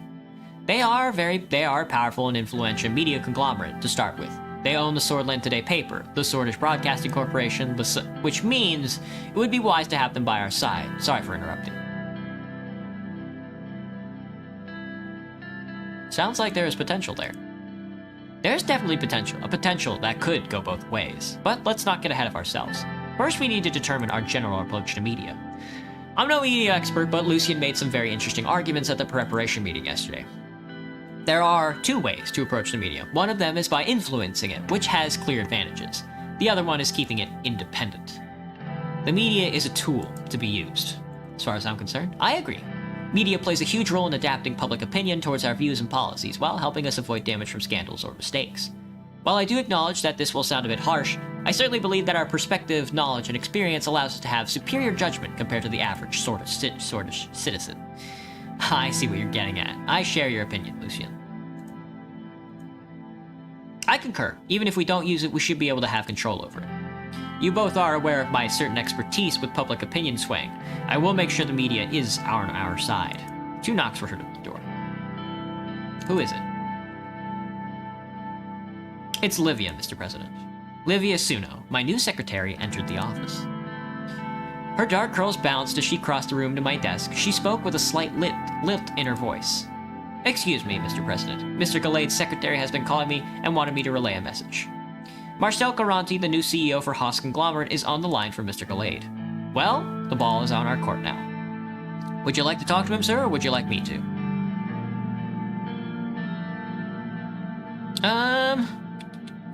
I guess I'll talk to him. I'll talk to him. Connect the line to my office. Right away, sir. Connecting the call to line 1. Livia left the room and the phone started to ring. I picked it up. The President speaking. It's an honor, Mr. President. I know your time is valuable, so I will not waste any of it. I was just elected CEO of Haas. My strategy in running of this conglomerate will be different than my father's approach. This is why I'm offering a partnership deal regarding our media branch. I would like to formally invite you to my resort near Conriat for a meeting to discuss the details. What does this entail? Our future as partners, Mr. President. Surely we can't talk about the details on the phone. I just wish to have a face-to-face conversation with you. I will send you the details through my secretary if you are interested. I would be interested in meeting Mr. Garanti. You will not be disappointed, I promise. Well then, I'll let you return to your packed schedule. See you later, Mr. President. Oh, ooh, a little corruption. Goodbye. I hung up the phone. I'll set things up right away. Expect a worthwhile meeting next month. It's settled then. Looking forward to next month. I wonder if he has a pool. Lucien looked at his watch. It appears we're done for today.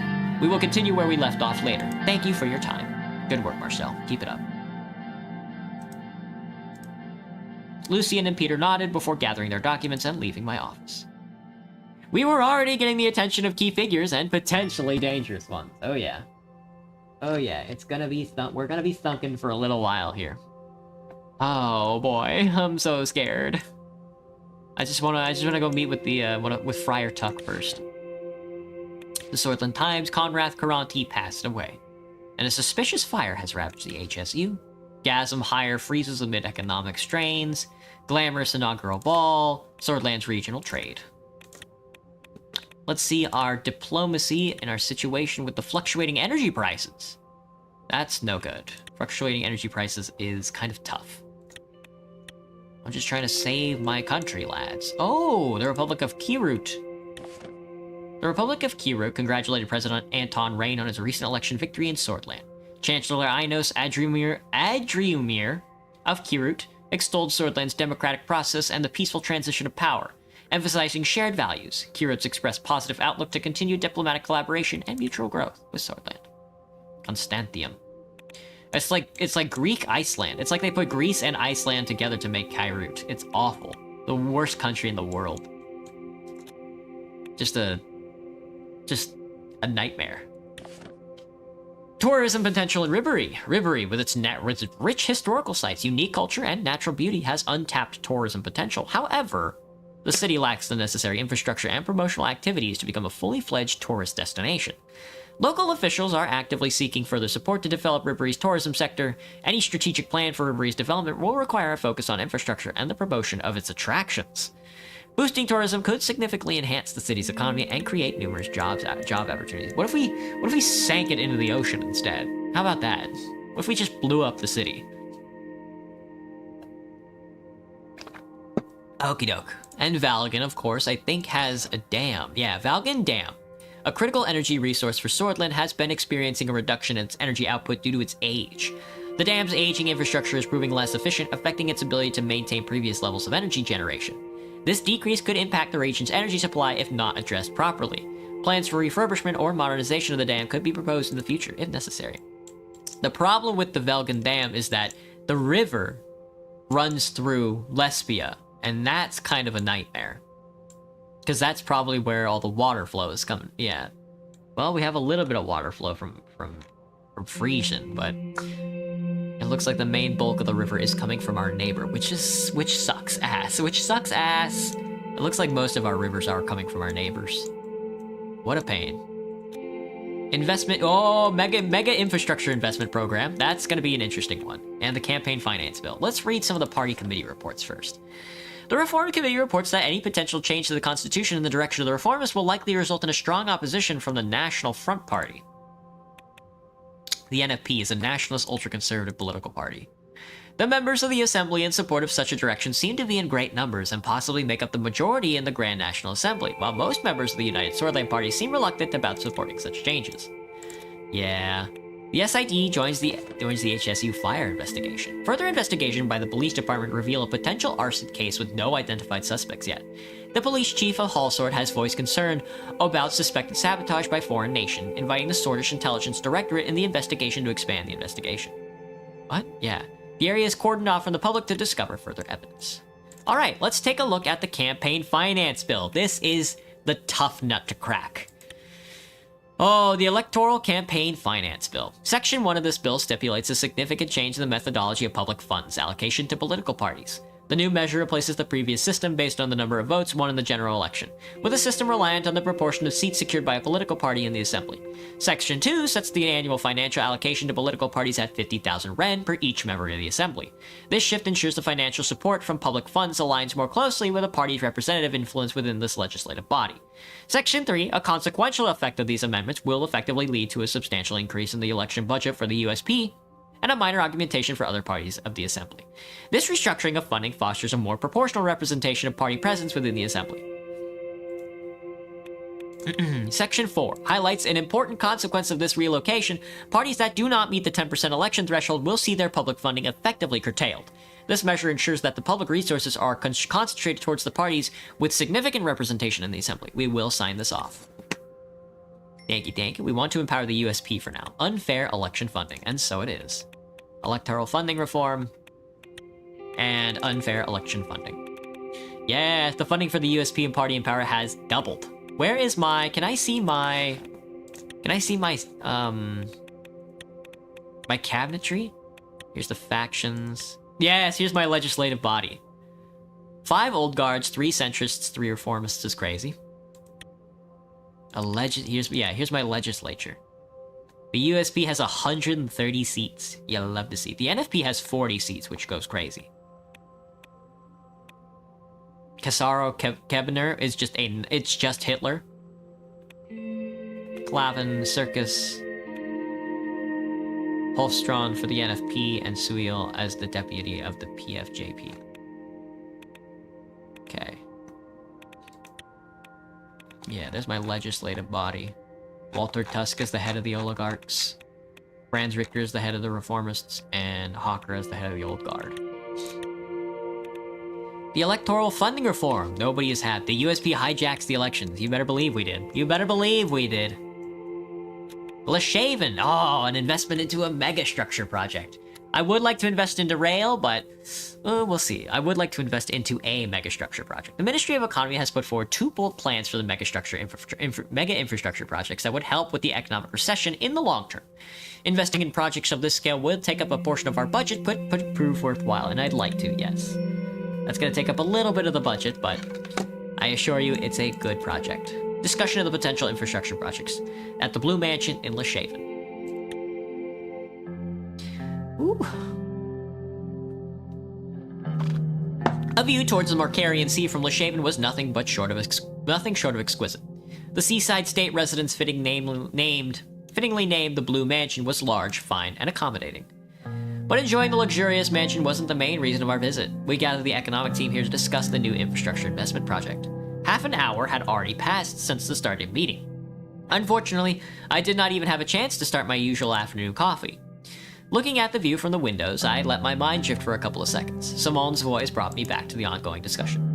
Mr. President, we need to focus on boosting the economy as quickly as possible. One of the fastest ways to achieve this is through infrastructure projects. What can we focus on? Agreed. On the one hand, businessmen are complaining about the slow logistical rail networks between Holsord and Leshaven. Lily started talking as soon as Simon took a breath. On the other hand, citizens criticizing the lack of proper highway connection between Leshaven and Arvery. The narrow roads by the seaside are not dangerous, but also difficult to traverse. Welcome back, Ankle Biter. We need to heed the calls of the businessmen in these days of recession. We need to pick the most profitable option for economic growth. Citizens and their demands matter the most. What is the most profitable option for economic growth? Which is obviously connecting our 2 most economically powerful cities. It is not business people who are suffering now, but ordinary folk. What really matters is that your first economic act accomplishes something tangible. We must prove our capabilities. The people must know that this administration can get things done. We must improve the economy and the nation to bring it out of a recession. To that point, I defined 2 important projects for your attention, the H3 Highway Project and the L1 High-Speed Rail Project. Mr. Hall repositioned himself on his chair. The ministry can only support 1 project at a time with our current capacity and budget. Let's move on to the details of each. So which one do I want to hear about? Tell me about the highway. The H3 project aims to improve the abysmal state of the road network in the Agonland region bordering Agnolia. The area is home to several million Agno-Sordish and Sordish citizens who currently feel neglected. There are no proper highway connections to and from Agonland, and the mayor of Arvery, Eric Neal, has been asking for a bigger budget to develop the regional infrastructure. He told us that even trucks are having a hard time traveling through the main road. The increased traffic is causing trouble for people commuting in and out of the region.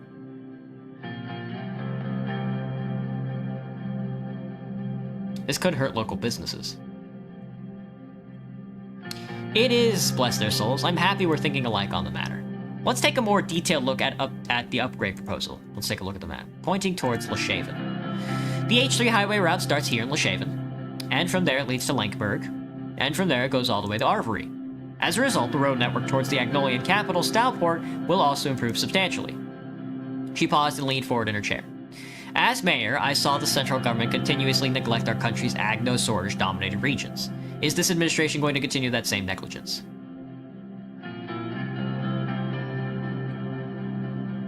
Our Agno-Sordish citizens should be respected as swords like all of us.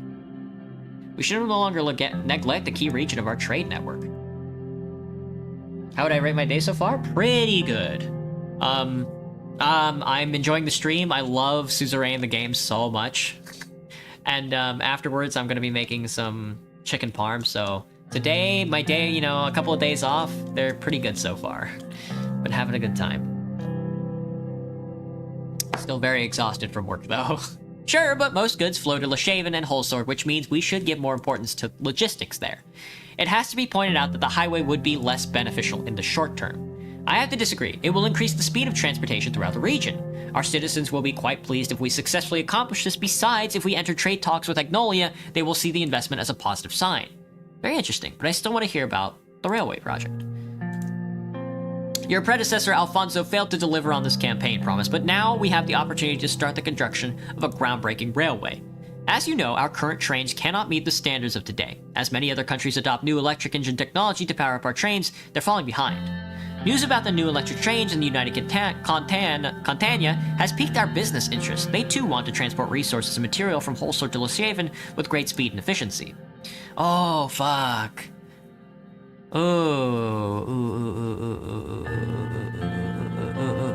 Yeah, see, siding with the highway. Oh man, we're probably. Oh yeah. Please explain further. Our plan is to upgrade the old L1 line from Holsword to Leshaven. It will transform it into a high-speed railway. Gus points at the Holsword while Sayman is looking attentively. The planned construction starts here at the capital. From there, it will go to Anrica, and then connect to Gelsord, after which it will reach Leshaven, our economic powerhouse. He leaned forward. The L1 will significantly boost the economies of the newly linked cities, and even the rural areas in between. Leshaven is our primary port, so the goods unloaded there will be transported to Holsword much faster. We should link the rural areas in the middle with our major cities in Swordland. Investing in regions that are already developed makes little sense. You're sewing, Ankle? What are you sewing, Ankle? Oh, hello, Quasar. What's up? I just don't know, because, like, this infrastructure project really does set you up for, like, the city-country, like, byline. I've never built the rail line before, because, like, the ag and land investment is just too good for, you know, just, like, trying to keep the population there settled down. But, you know what, we'll probably end up building the link. We'll see. Yeah, we should link these rural areas in the middle with major cities in Swordland. We are talking about the wealthiest regions and forgetting about ag and land, which needs investment far more. The mayor of Anrica, Carton Lest, also requested this project to be prioritized. The second largest city in Greater Holsword, the birthplace of Swordish nationalism. The fires of revolution burned here. Oh, do they have a nationalist, No, they have a USP mayor.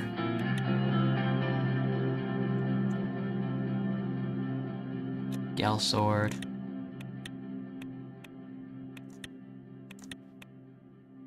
Hang on, I'm trying to look for my religious capital.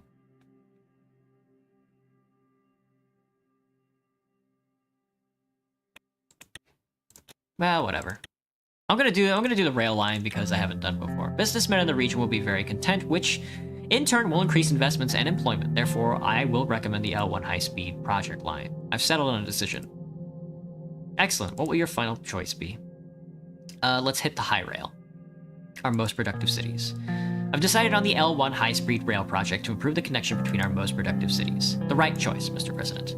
The negotiations will begin in the middle of this year. You will be able to award the contract to a corporation of your choice. The ministry estimates that construction will be completed in 2 years if every step forward is executed successfully. Thank you for your contributions and your thoughts.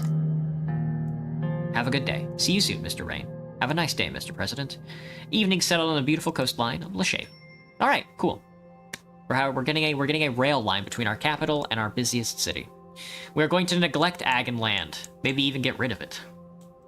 Get rid of some of our worst states. Tank tops because they don't have enough body for your body, ankle biter? That's very funny. I see. The L1 high-speed rail is under construction.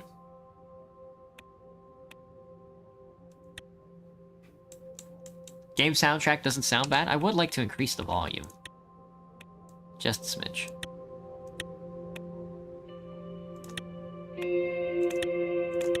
There we go. Alright, now we're investing into Arcasian Company stocks.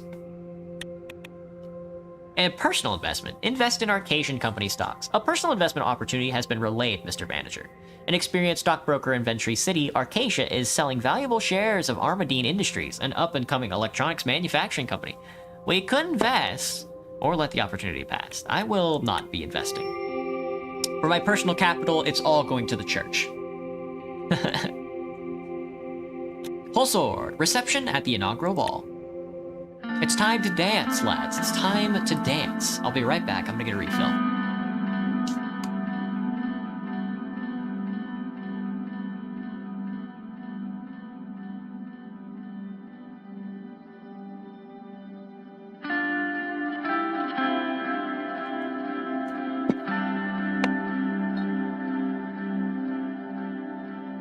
I just finished buttoning up my suit jacket when the doorbell rang. The presidential guard had arrived to pick us up for the inaugural ball.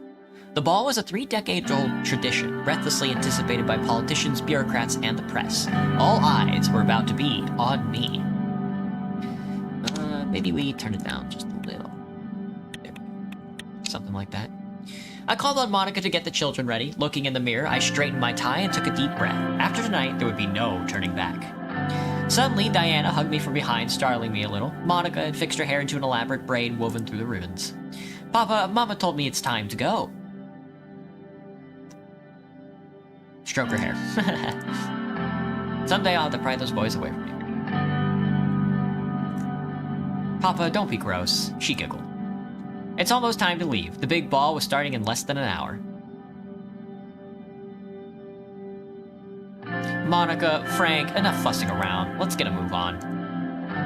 Monica came down the stairs. She was wearing a simple yet elegant beige sheath dress and short heels. Her hair had been neatly pinned into a chigon, showing off her pearl earrings I'd given her for our 15th anniversary. All those years had stayed by my side. Now we were about to begin the most challenging chapter in our lives yet. How do you do, Mr. President? Oh, we have to kiss her. She extended a gloved hand and I raised it to my lips. How do I look?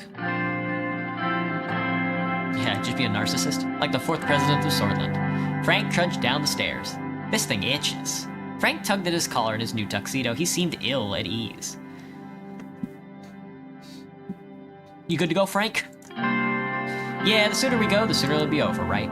Papa, are these people going to be around us from now on? She pointed at the presidential guards at the door of the house. Unfortunately, yes. They can't leave our side until my turn ends. You'll get used to it. These people are our friends, Diana. Swordland's most important family needs extra protection. It's alright, baby. They're here to make sure nothing bad happens to your papa or his family. Monica held Diana's hand. Together, flanked by the guards, he walked out the door.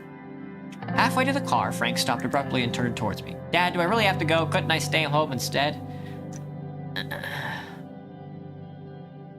It's a party thrown for me. Don't you want to support your father? You'll love it, son. I'm sure there'll be plenty of pretty girls to dance with. I'm nervous, Frank, but I feel a lot more confident with my son by my side. You'll love it, son. I'm sure there'll be plenty of pretty girls to dance with. If there's even time in between all the boring speeches. But I guess I have no choice. Got that over with, Frank? Let's go. The car is waiting for us. The presidential guard showed us the way as red and blue lights flashed around us. Sergey, my driver, ushered us into the armored limousine. Hello, Hydro Nina. Nah. You just joined? Well, welcome. The motorcade started moving towards the palace. I gazed out the window, deep in thought. Anton, what are you thinking about? I'm wondering if I made the right choice. I was thinking about we come a long way together, haven't we? Aw, romantic. Yes, we have, and there's still so much we'll accomplish side by side. Just remember, no matter what happens, the children and I will always be here for you. I'm gonna help Papa fix everything. Frank rolled his eyes. I know you will, honey. Let's just enjoy the night. After what seemed like just a few minutes, the convoy slowed to a halt. Sergei rolled down the limousine's soundproof partition. We are here, sir. Hope you enjoyed the drive. I dared thank you. Sergei, thank you very much. Bread? I could go for some bread right now. Always a pleasure to hear that. Sergei opened the door for me. The normally imposing palace was festooned with garish banners that nearly made it look cheerful. A line of shiny luxury sedans stretched around it. Politicians, bureaucrats, and celebrities, the creme de la creme of the Swordland elite, streamed inside the building. We should shoot them all. Blow them all up, quickly. Good luck out there, Mr. President. I'll see you on the trip home. I stepped out and immediately found myself surrounded by loud voices and camera flashes. Hordes of eager journalists thrust their portable microphones my way. My guards fended most of them off, but one woman managed to dodge them and corner me. I recognized the Swordish Broadcast Company logo on her press lanyard. Mr. President, do you plan on working together with the opposition parties on the expected constitutional reforms? If the opposition is willing to support us.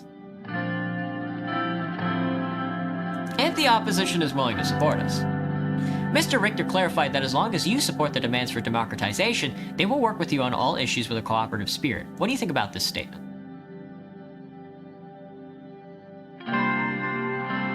I can't comment since I haven't seen a statement yet. One more question. One of your first acts as president was to sign a campaign finance law allocating public election funds by seats in the assembly as opposed to the number of votes. Is this a deliberate attempt to defund the Communist Party and the Bloody Workers' Party, neither of which have reached the election threshold? It was agreed by the majority of the GNA I couldn't use my veto on the first day. Perhaps it was. I left it. If left unchecked, those two parties will only make trouble for me. It's to ensure the USP has the funds we need to stay in power long enough to truly bring democracy to this country. That's enough, ma'am, said one of the guards while nudging the reporter away from me. A path to the crowd was now open, and we quickly made our way through the entrance of the palace. At the same time, a dozen fireworks went off. The entrance was decorated with beautiful ribbons in Swordland's colors of white, yellow, and maroon. A lush maroon carpet had been rolled down the stairs. We entered the lobby and joined the throngs of people making their way toward the ballroom. Behind me, I heard a familiar voice. There they are, the most beautiful family in Swordland. Uncle Peter. Hello, Uncle Peter. It's great to see you. You two are growing faster than I'm getting wiser. You're a sight for sore eye. Mr. Vice President? Mr. President? Happy to see a familiar face. Peter, Evelyn. Oh shoot, I thought the game crashed. Peter's wife, Evelyn, approached us and shook our hands with a firmness that bellied her delicate features. Congratulations, Anton. I have to say, the results were clear to me from the beginning. Appreciate it, Evelyn. It means a lot.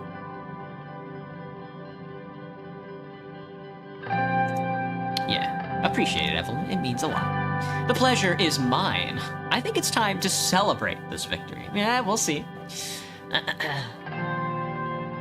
I hope you will show the same enthusiasm on the job. Yeah, I wonder.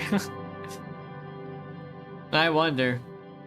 Would I purposefully make taxes? Oh, dude, if I were in charge of a government, I'd be making taxes left and right. You know, taxes on shit you didn't even know you could be taxed on. Of course I will. You know me. I work as hard as I play. I'd be taxing the air. The air you breathe should be taxed. How clean it is, how dirty it is. Both sides should be taxed. He gave a short smile that looked halfway genuine. He seemed uncomfortable. Monica, how are you? You barely said a word. Taxes for taxation? Handling of taxes should be taxed? I'm more than relieved to have a roller coaster ride over with, but of course, now the real work begins. Ah yes, managing the help, planning parties, daily trips to the salon to look your best for foreign dignitaries. Don't be so old-fashioned, Evelyn. I plan to use my power as First Lady to advance the position of women throughout Swordland. Equal rights for our sex are long overdue. What you say, Anton? As long as you don't burn the roast, am I right, Peter? We have to be sexist. Up to a point, yes, they mustn't neglect their responsibilities to their husband and families. Oh, God. I've got to make it really awkward. Monica opened her mouth and closed it again. An awkward silence descended. Diana suddenly jumped in between us and tugged my sleeve. Papa, can we go? I want to see the ballroom. Yeah, it's time. Of course, darling. She is not happy with what I just said. Oh god, that's so bad. I'm cringing. Dude, my spine.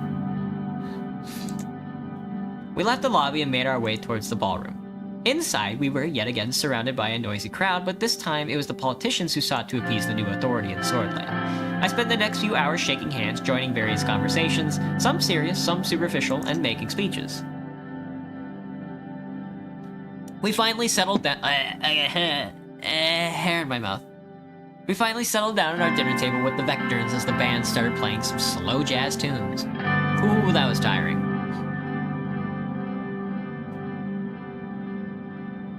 We're gonna have to get used to it, bud. You're so tired, Kai? No need to cringe? Ugh. Just kidding, it's trad and based. Well... Suddenly a loud banging noise echoed from the outside of the ballroom, then another, and another. The musicians stopped playing, everyone in the room was looking around in confusion. Peter and I turned toward each other, realization dawning on both our faces. Fireworks? No. Gunshots. As soon as Monica heard the word, she lunged from her seat. Shield Monica and the kids. I threw myself on Monica, Diana, and Frank to shield them. Papa, what's happening? After 36 hours of living. You came back from soccer practice? Damn. I knew it, we never should have come, he's right. Chaos broke out as some guests flung themselves under their tables and others ran toward the door. Screaming, Diana burst into tears while Frank tried to comfort her, hiding her fear in his own eyes. 3 more gunshots rang out loudly. Carl Greaser. Mr. President, are you alright? Carl Greaser, head of the Swordish police force, was running towards us with 3 more police officers in decorated uniforms. They all had their guns drawn. As soon as he made it to us and saw that we were unharmed, he let out a big sigh of relief. Thank God. Check the perimeter. He turned around quickly to his men. Check the perimeter now. Paul, Jansen, follow my lead. We will bring them to the safe room. He turned toward Monica, Evelyn, and the children and spoke in a softer voice. Do not worry. The situation is now under control. Please follow me. We promptly followed Carl through the winding halls and corridors of the palace. His men still had their guns drawn, which did nothing to ease the tension. On the way, Peter made an attempt to break the silence. Oh, let's hope he makes a good joke. What a fucking night. Nice. It's not over yet. Carl turned to us with a serious face as we were about to round a corner. Quiet, please. Sorry, I talk when I get nervous. Peter, shut up. Carl flipped a switch on the wall and the panel opened, revealing a hidden staircase leading to a large reinforced door. Inside, a set of emergency lights flickered on. The safe room was comfortable and spacious with expensive-looking leather sofas. Small security monitors on the wall displayed grainy footage of each room in the palace. There was a boardroom and a pantry, containing enough provisions to last us months. Monica and Evelyn sat the children down and started wiping their tears. Carl stepped away from us and made a few radio calls. When he was done, he returned to me and Peter. Whoa. I'm too tired from 36 hours. My sleep deprivation makes me stay up. Jesus, Kai, that's awful, dude. Take a nap. Take a nap on me. Take an extra 10 seconds.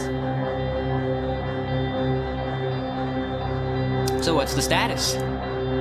Carl's radio suddenly crackled to life. Every second felt like an eternity as he pressed his ear to the receiver. When it felt silent, he turned to us.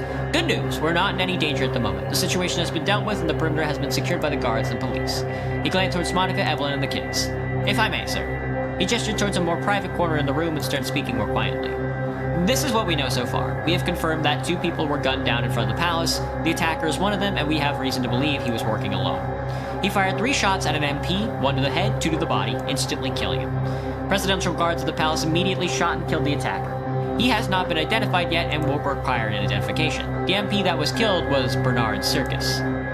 This is huge, Anton. This will cause a lot of problems. A lot of problems. Peter pulled out 2 cigarettes and handed me one. He then turned to Evelyn. I could hear him trying to reassure her that everything was going to be alright. Monica was still trying to tend to Diana, and Frank paced the room, mumbling that he should have stayed home.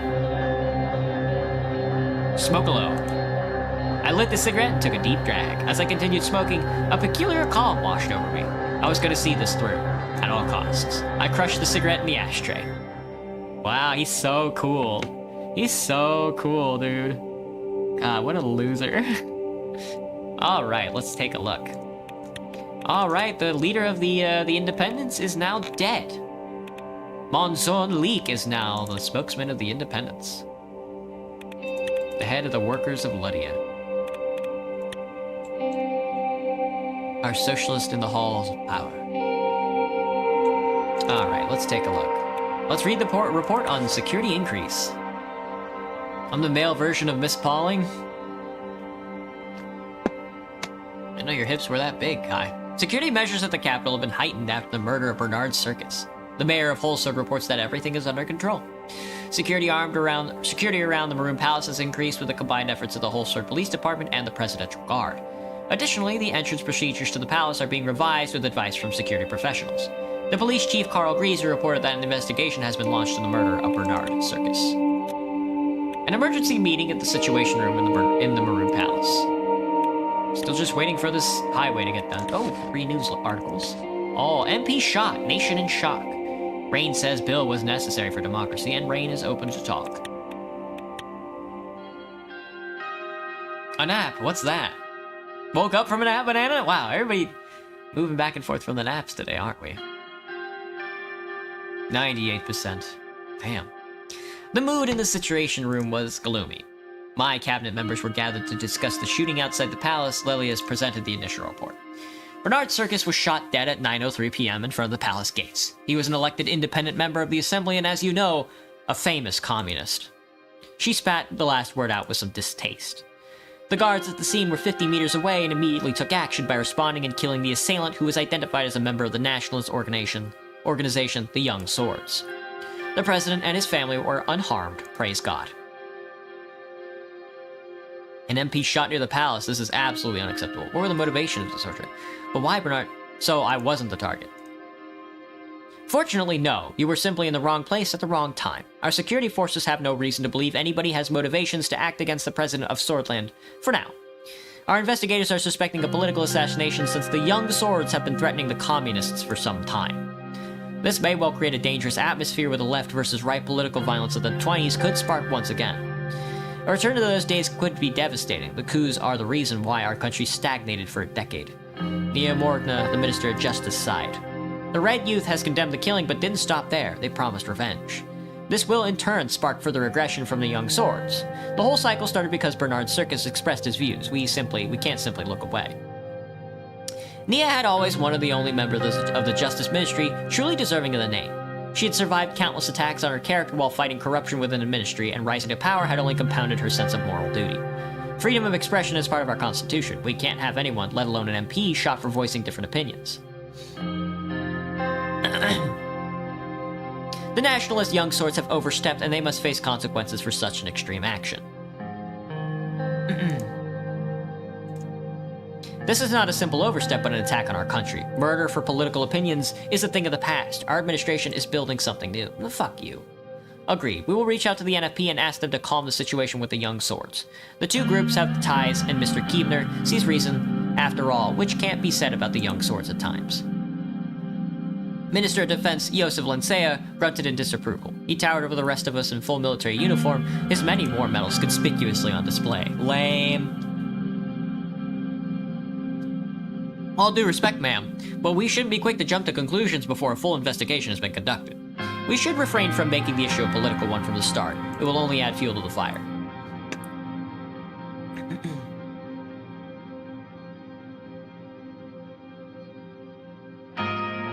You are right. We need to defuse this situation. There is something to that, yeah.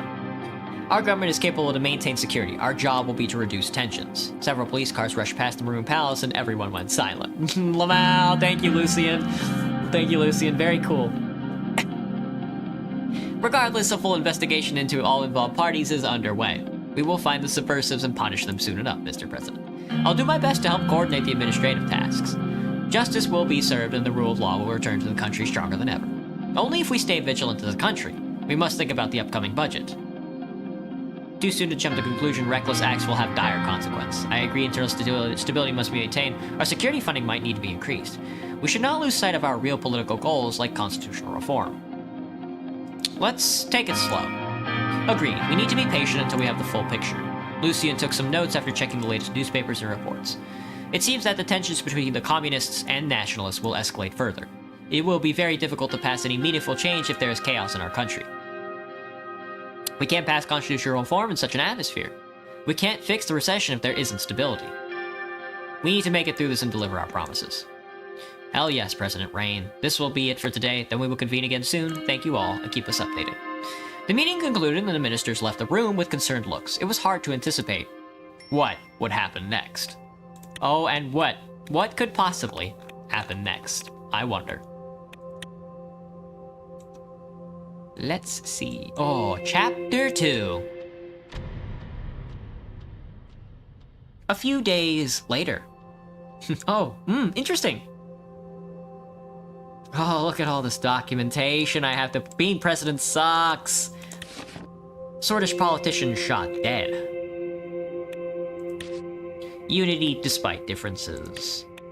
The only way out of a recession is bailing out businesses. Murder was a method of the past. Farewell, Bernard Circus. Bogsland labor unions drive further decentralized economic growth and power the workers. Arcasian PMC descends on Marbone and amid resource extraction controversy. Let's take a look. I do want to read the report on Narbel for now. It's a police understaff report in Narbel. Interesting. Currently too understaffed to deal with the ongoing political violence. Due to the small size of the police force in the city, they've been working non-stop and the number of officers were sent to the hospital as a result of severe fatigue. Ministers of the Interior Willis Graff has been working with the head of police, Carl Grieser, to assist the issue. Police overburden. We've been receiving reports of a lack of equipment and staff from the police forces in a store. With the escalating violence in the city, the officers have been working 12-hour shifts to suppress the protests to no avail. The police commissioner of Astord has requested reinforcements and extra supplies of tear gas from nearby cities. Gross. Hooters worker is lost in the sauce, for real. Hello, tall sleepy weeb. Sorry. Surprise princess, thank you. Hooters worker is lost in the sauce. Very funny. Alright, let's see. Sol Dam at maximum capacity. Oh shoot. The Sol Dam has reached its maximum capacity. The dam, a crucial element of the city's infrastructure, has been handling an enormous amount of water inflow recently. With the reservoir at full capacity, the dam's operational efficiency is under scrutiny. Maintenance checks are being conducted to ensure the dam's safety. Well, hopefully it's good. Illegal K-74s seized. A cache found with Rumberg-made weapons include 47 brand new K-74s, 2,800 bullets, 12 handguns, 27 grenades, and bombs-making equipment were found in the basement of an abandoned house in Suzerain. No suspects have been detained. The investigation is ongoing to determine the origins of the equipment. Suzerain, Young Sword's youth wing leader dead after a terror attack. Local Young Sword's youth wing leader in Suzerain, Iak Torien, has claimed responsibility for the organized attack in the Blush Market that resulted in the death of 7. His base of operations have been raided, and he was found dead inside with 2 bullet wounds to the back of the head. The scene was organized to make it look like a suicide. We were not able to get information about the location of the other ringleaders connected to the terrorist attack. Oh, illegal. Oh my god. The Bergian security forces raided the local Communist Party office after alleged attacks organized by one of their members and found illegal firearms in the office. The building has been closed and 22 members of the Communist Party of Swordland have been detained. No, we want to empower the communists, I think. I'm still on the fence, I guess. We'll see how it plays out. I definitely want to lean towards the CSP instead of Arcasia for like defense against Rumberg, because like Rumberg is the biggest threat overall. We definitely need military assistance at some point, and I think I would rather just go with the CSP. Horton critiques trade. The leader of Magnolia has diplomatically critiqued the imbalance of trade between our countries. Concerns were raised over how much more Swordland profits from the net trade in comparison to Magnolia. Prime Minister Martin Van Horten requests a fair re-evaluation of existing treaties and future negotiations. We'll see how that trade goes. Foreign affairs. The foreign affairs with Magnolia it sucks, dude. Stallport is... Hey, they hate us, dude. They hate us a lot. Wayland. Smolak warns traders. The latest diplomatic message from the leader of Wayland warned us regarding a pathway from the mountains of Bergia that allowed traders of the state escaping to Swordland. President Smolak has demanded that the border security be increased. He also sent his best wishes about handling the protests in Swordland. We'll see how it goes. We're probably going to side with Wayland on the special operation. But it's a really gross operation because you're just shooting at unarmed immigrants. Whoa, there goes all the messages. The moderation is deleting everything. Sorry guys, I don't know why everything was getting weird there for a second. How EP are we right now? Still EP? I'm not too EP, but I'm sure a lot of people are EP right now. Thoughts on this run? Really mixed feelings. You know, I would like to lean into like the religious despotism. And then we are going to try and side with the communists as well. It's like an interesting mix. Trying to keep the nation afloat and trying to bring it out of a oh well, we are out of recession, so we'll see how it goes. Communist Party leaders suspected of a bomb attack. At 11:48, an unattended bag in front of the NFP office at Volgan was destroyed by the police on suspicions of a bomb threat, which were then verified. Upon further investigation, the Communist Party leader of Volgan, Milt Hainer, has been arrested in connection to the incident. We'll see if we even make it to a second term, you know? Hello, Kai. I think the messages are back, man. I don't know what happened.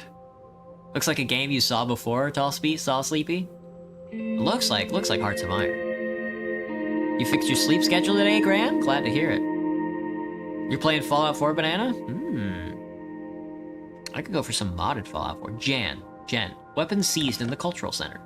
Local police forces report that a wardrobe full of heavy military equipment has been seized in the Young Swords Cultural Center in Jen. Regulars of the place denied having any knowledge about the weapons. The owners of the building have been detained along with 13 others. The police captured 22 rifles and 2 machine guns. The equipment belonged to the Swordish Armed Forces, dated 1929, but kept in very good condition. I still would like to make the Young Swords an illegal organization. Not sure if that'll do anything, but it's funny, so.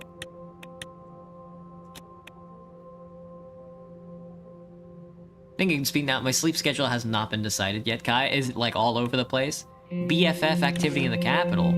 The chief of police, Carl Grazier, reports that 2 Bloodish women with affiliations to the Bloodish Freedom Front have been caught in Holsar before they could execute a terror attack on a crowded rally. Both women were listed as wanted criminals and enemies of the state. The arrested women have admitted their intentions to attack the National Front's party rally at Sol Square when Kasaro Kiebner gave his speech but rejected any connections to the BFF. Both claimed that they were acting alone. Police reports that the situation is under control and further investigations are underway. My grandma keeps making me clean and do stuff for her. Aww. Well, let's have dinner at the family home before we do anything else. After a long day at the palace, I was finally home. I thanked Sergei and walked through the front gates, nodding at the 2 guards as I went by. Even as I turned the doorknob, I could hear Diana rushing down the stairs to greet me. I opened the door, and there she was, standing in front of me with expectant eyes. Papa, you're home. Lift and hug her, of course. I lifted Diana up and hugged her while trying to put the keys in the tray next to the entrance. She was growing fast. Lifting her up was no longer as easy as it once was. How was school? 36 hours now? Probably 9? Jesus, probably 39. Starting slow to sleep schedule? That's what I would also recommend. Boring? I like my old school better. I put her down and her expression turned serious. Papa, are the bad men gone? And yes, he's gone now. Okay, Papa. Diana dashed down the hallway. Mama, Papa's here. Monica appeared next to the kitchen door. She was wearing an apron and holding a spatula in her hand. Diana, what did I tell you? No running in the house. Yes, Mama. Monica approached me and kissed me on the cheek. A tantalizing smell wafted from the kitchen behind her. I'm hungry. What's dinner? How was your day, dear? Terrific. I finally got to do some grocery shopping just like old times, and I'm making your favorite. You mean, that's right. Svabli, whatever it is. Svabli was a classic whole-sword delicacy. Vegetables and creamy sheep cheese sandwiched between thin layers of dough. Oh, that does sound good, though. I have to keep working on Roblox for my paycheck lowers. I know, Kai. Oh, God, dude. You're a little too young to be worried about that stuff, but I see where the grind set's coming from, you know? I definitely get you. Yeah, Roblox starts lowering the amount of money you get if you don't, like, work hard enough. It's really weird. It was absolutely my favorite dish, especially paired with cabbage, a potential unfiltered wine from Bergia. A potent unfiltered wine. Kiss her on the cheek. My beautiful wife. I kissed Monica on the cheek. I just wanted to cheer everyone up a bit. Her smile faded and she lowered her voice so that Diana couldn't hear, especially after what happened at the ball. I'm worried, Anton, for you, for the children, and for the country. Diana suddenly appeared next to us. Mama. Yes, sweetheart. I'm hungry. We'll eat in just a minute. Will you help me set the table? Anton, can you tell Frank to come down for dinner? He's been sulking in his room all day. Gringo Krungalungus. I need the $50. I know, Kai. God, you got 50 bucks, man? Congratulations. You're doing a lot better than I am. Monica started taking out the plates while I headed upstairs to fetch my son. Loud rock and roll music echoed down the hallway from his room. I caught a faint hint of cigarette smoke. Knock on the door. I knocked on the door. There was no response. Open the door. The door was locked. Knock on the door again. There was still no response. Bang on the door. The stereo in Frank's room clicked off. All right. He unlocked and opened the door. What do you want? Food's ready.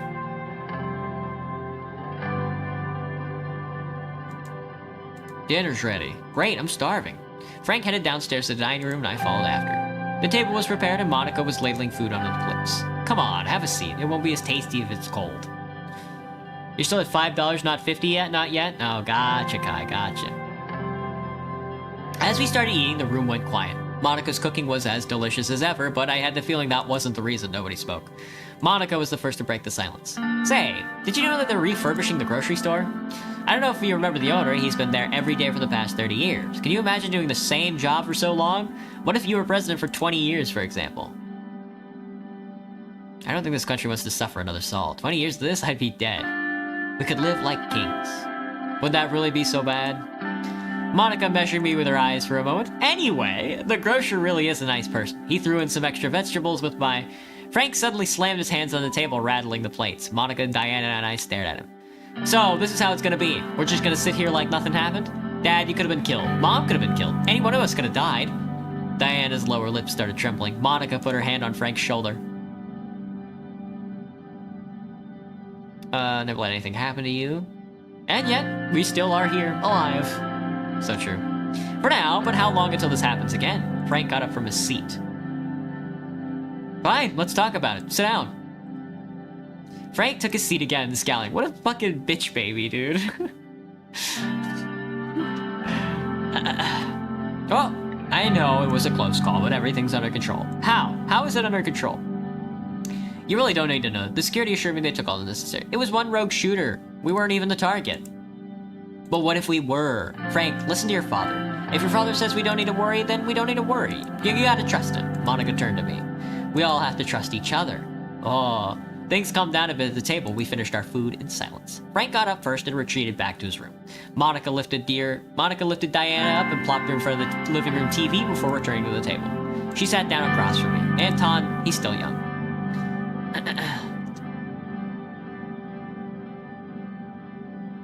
I know, but there's not much longer we can shield him from the ugliness of this world. Gotcha, Banana. Have fun. Gotcha, Kai. Have a good one. He's scared, Anton, and frankly, he isn't the only one. I promise, all you need to worry about is putting more delicious... Monica, baby, all you need to worry about is putting more delicious dinner on our table. I worry too, Monica. Things might escalate. She got up, stood behind me, and massaged my shoulders for a moment before leaving me alone in the dining room. I sat alone at the table and drained my glass of cabbage. Had I been lying to Frank and Diana? Was the threat to my family truly over? Time would tell. Ooh, 5 new news articles. Protests across Swordland. Against who? Against me? Violent riots. Protests in Bruni. A wrong economy. Political chaos. And unrest in Swordland. Indeed. There does appear to be quite a bit of unrest in Swordland right now. The economy's been stable, though. So how about you guys chill out? Republic of Morella. The Republic of Morella cheese. Got a lot of energy left? Well, we got 2 hours left in the stream. All good. I'm burning out the rest of the little bit of energy I got left, so that way when I make dinner, I scarf it down. Morella expresses condolences for the circus. In the wake of Bernard's circus' untimely passing, Prime Minister Alma Sultania of Morella conveyed heartfelt condolences to the people of Swordland. The leader recognized Circus as an influential poet and advocate for millennialist ideas, lamenting his loss as a blow to the literacy and political world. She called for the memorialization of Circus' contribution to social discourse and reaffirmed Morella's commitment to the ideals he espoused. CSP faction spotlights workers' rights in report. Drawing international attention to the issue of labor condition, a faction within the CSP has released a report on workers' rights within its member nations. As the CSP, consisting primarily of planned economies, navigates the growing capitalist influence of Arcasia and the ATO, this report highlights the need for labor protections. The document provides a detailed analysis of workers' rights and labor conditions within CSP member nations, spanning several continents. It states that these nations exceeded global standards with an average minimum wage of 45% higher and industrial sector unionization rates at 95%. Wow, dude! However, it also addresses issues such as the gender wage gap averaging 12% within CSP nations. The report advocates for stricter enforcement of labor laws. Well, it looks like there has been widespread protests in the capital. I'm just trying to build out my light rail or my heavy rail. Chill, girl, chill. All right, let's take a security briefing of the threats against Swordland. Now, this is going to be an interesting one. I believe our military is going to get a lot from us, but we'll see. I arrived in front of the doors leading to the Situation Room. Today's security briefing was arranged in two parts, starting with internal matters and moving on to external matters after a short break. The Minister of Interior, Lilius Graf, and the Minister of Justice and Law, Neo Morgna, would show us, for the first part, the law enforcement briefing. For the second part, the Minister of Defense, Eos of Lincea, would join with a few high-ranking officials, including the Chief of the Armed Forces, Vulcan Kruger. I opened the door. Lucian, Nia, Lilius rose from their seats. Sir? Let's begin. Everyone in the room sat down except for Lucian. He put on his glasses and went through the documents in front of him. Shortly after, he raised his head to address the attendees. You're finally done, Ankle Biter? Nice, how was it? Be coming back alive, just been fixing up my houses or bases? Oh, in Fallout 4? I see. Yeah, it's got a whole base management system. Mr. President, ladies, we will kick off today's meeting with the internal security briefing. I am assuming everyone has already been over the agenda. We all have busy schedules, so without further ado, I will jump into our first topic. As we feared, the political atmosphere has worsened. The reports around the country indicate that tensions are rising as we feared. What is the status on the Bernard Circus investigation? I have received news this morning that the investigation of the murder of Bernard Circus was concluded. Great news. I'm eager to hear about the details. Please enlighten us. The more we know, the better. After further investigation and testimonies, we have confirmed the motive and also the events leading up to the shooting. A few days prior, members of the Red Youth initiated a violent attack on the Young Swords' local leader in Gen. We believe the Young Swords then called for revenge, leading to the death of Mr. Circus. Since he often spoke against the Young Swords and nationalist sentiment in the assembly, he was a big target, not to mention his radical communist views. Terrible, I had to clean and carry heavy boxes around? That sounds awful, Ankle Biter. You can finally start sewing? Glad to hear it. He had to come radical. Swordland just lost a great rider. For what? The political violence needs to stop. Yes, we've kept it at bay for so long, but it seems that there are now new triggers. Lelius handed over the reported and pointing and highlighted section in the documents. The investigation revealed a very troubling fact. The funding sources of the Red Youth have a clear link to the United Catania. What does this mean? That the communist superpower is meddling in our affairs.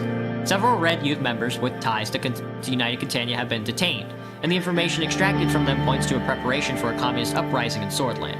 It isn't unusual for the superpowers to influence other nations, but I think this case is a little far-fetched. The left lacks popular support in Swordland. Nia eagerly lifts her hand. I motioned for her to speak. I went over the report in detail. It would be wrong to jump to conclusions about the clear foreign interference, yet United Catania has humanitarian and cultural ties with many countries, including Swordland. I also don't want to jump to conclusions immediately. We shouldn't create a crisis with them. Nearly 3 decades ago, they funded General Rickard and tried to establish communist dictatorship in our country. If it was not for Colonel Saul, we would have seen the real crisis. She took a sip from a glass of water and continued. Our police chief, Carl Grieser, has linked the funding channel to the United Catania Consulate and Benfi. As we know, the enemies of Swordland are many, but we also have threats inside the country.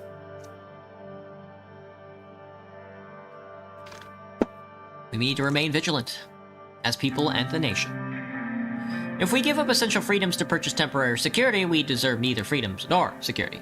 This is debatable.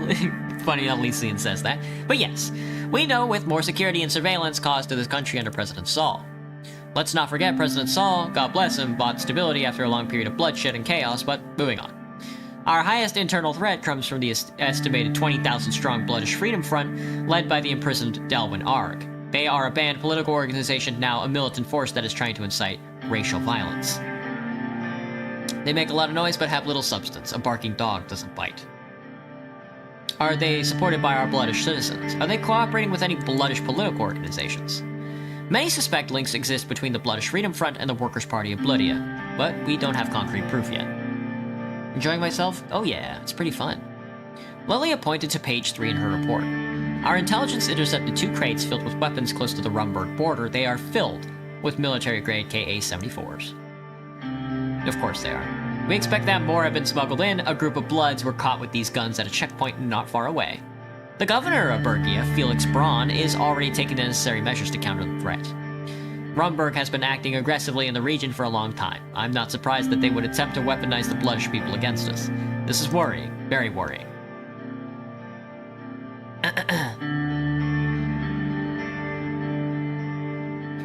We can't let anyone meddle with our internal stability.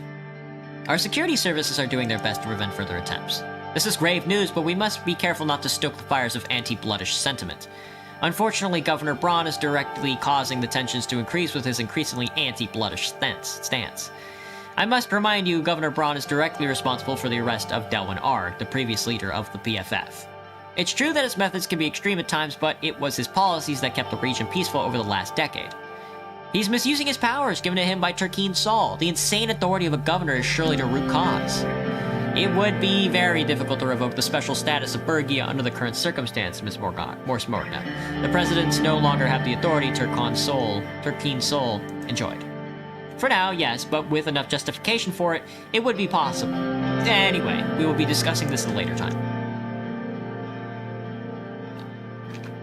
No, yeah, I'd like to hear more. No, discussing it at a later time, that's fine. Bergia has always been a region of chaos and trouble. We have to be careful. As you know, Bergia was given a special status by Turkeen Saul after the full-scale uprising by the BFF against the Sordish government in 35.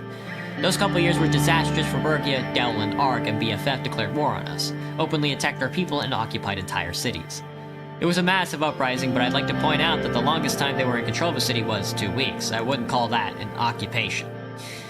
Despite the arrest of Dalwyn Arg in 44 and the BFF ceasing its activities, the special status of the region was never revoked. Today, the special zone of Bergia gives the governor insane amounts of authority. He was in trouble with the law before for not following the central government's authority. Unfortunately, Bergia has also its own police forces directly commanded by Governor Braun. They are not part of my ministry and only cooperate when they are forced to do so. This is a problem. Even though our forces have the authority to serve in Bergia, the special zone leaves the security of Bergia mostly in the hands of the governor. That leaves my hands tied. We should find a way to revoke the special status of Bergia one way or another. I'd like to not disturb the status quo while we're facing all these threats. We must reverse this situation. Absurd that the Ministry of Interior doesn't have full control over Bergia's security. Governor Braun's special powers deserve credit for yeah. I agree. I have some ideas about it already, but we can talk about it at a later time. Nia gestured at Lilius. What's the second most important threat? It's the gang violence that is threatening the Nargis and Aganland regions. 2 prominent organized crime families are at war, and the potential for bloodshed is real. I really don't think gangs can pose a threat to us. I really don't care about gangs. These ill-behaved thugs make our administration look weak. They're also disrupting the peace in those cities, meaning other issues like immigration. I trust you can handle it, girl. They're really insignificant and not worth our attention. Yeah, I really don't care. I would be careful with underestimating them, sir. They might cause legitimate unrest if this goes on. These gangs exist because corruption is so common in our country. They buy our police officers and slip by checkpoints. Lelius Graff sighed deeply. I shall be honest with you. With our current capabilities, we may not be able to prevent the further arming of separatists while maintaining order in Bergia, Nargis, and Aganland. If the law enforcement budget isn't increased, I can't be fully responsible for what happens. Our police units are spread thin as is. You will do your job whatever happens. Do not come to me with excuses.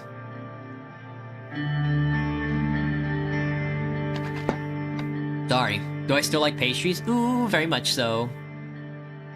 I'm just nailing Lelius in the face with this. My job is to keep you fully informed, and this is the reality. My experience and expertise in keeping our country safe from violent thugs can only go so far. I wish you would stop using the word thugs, Lilius. The real problem is corruption, which is fueling the gang violence and is very likely the reason why these weapons were smuggled in. A higher budget could help us end that. These threats seem more direct than a few bribes. The ministry must tackle the issue with persistence, Miss Morgana. We are, but it needs all the attention it can get from our administration. Lilius and Nia were openly scowling at each other. Lilius turned back to her notes. Well, this concludes the topics for the internal portion. Thank you for the updates. Miss Graff, Miss Morgana, thank you for the overview. Have a good day. Until next time. The two ministers left the room. We took a short break before continuing to the second part, which is... here we go. Upon invitation, Yosef Lensea, along with 3 high-ranking officials from the Ministry of Defense, walked into the room. One of the men was none other than General Kruger, the chief of the armed forces. Kruger has Contania sentiment, doesn't he? Let me see, hang on. I don't remember. Yosef made his way towards the table while the others stood by the door. Mr. President? Yosef, welcome. Let's begin. I brought General Kruger with me due to the escalation on our border. General Kruger stepped forward and saluted. He had a strong jaw with sharp cheekbones. His tall stature, uniform, and medals, combined with his deep and intense stare, made him look threatening. He was in his 70s, yet he had a bulky body which was a result of his commando training. Not only was he the second most decorated officer in Swordland, he was also the longest serving. Bald. Shake his hand, salute him. General Kruger. Mr. President, it's an honor. Yosef tapped his foot impatiently. He seemed uneasy with the presence of another high-ranking officer in the room. Gentlemen, thanks for coming to this significant gathering. Let's begin. Yosef and Vulcan took their seats at the table while the rest of the officers stood by the door. Yosef is in charge of he's my defense minister. But Vulcan Kruger is the chief of the armed forces. Okay. That's tough to balance out. Mr. President, the situations at the western and northern borders towards Rumburg is very tense. We are observing deployments of divisions closer to our borders.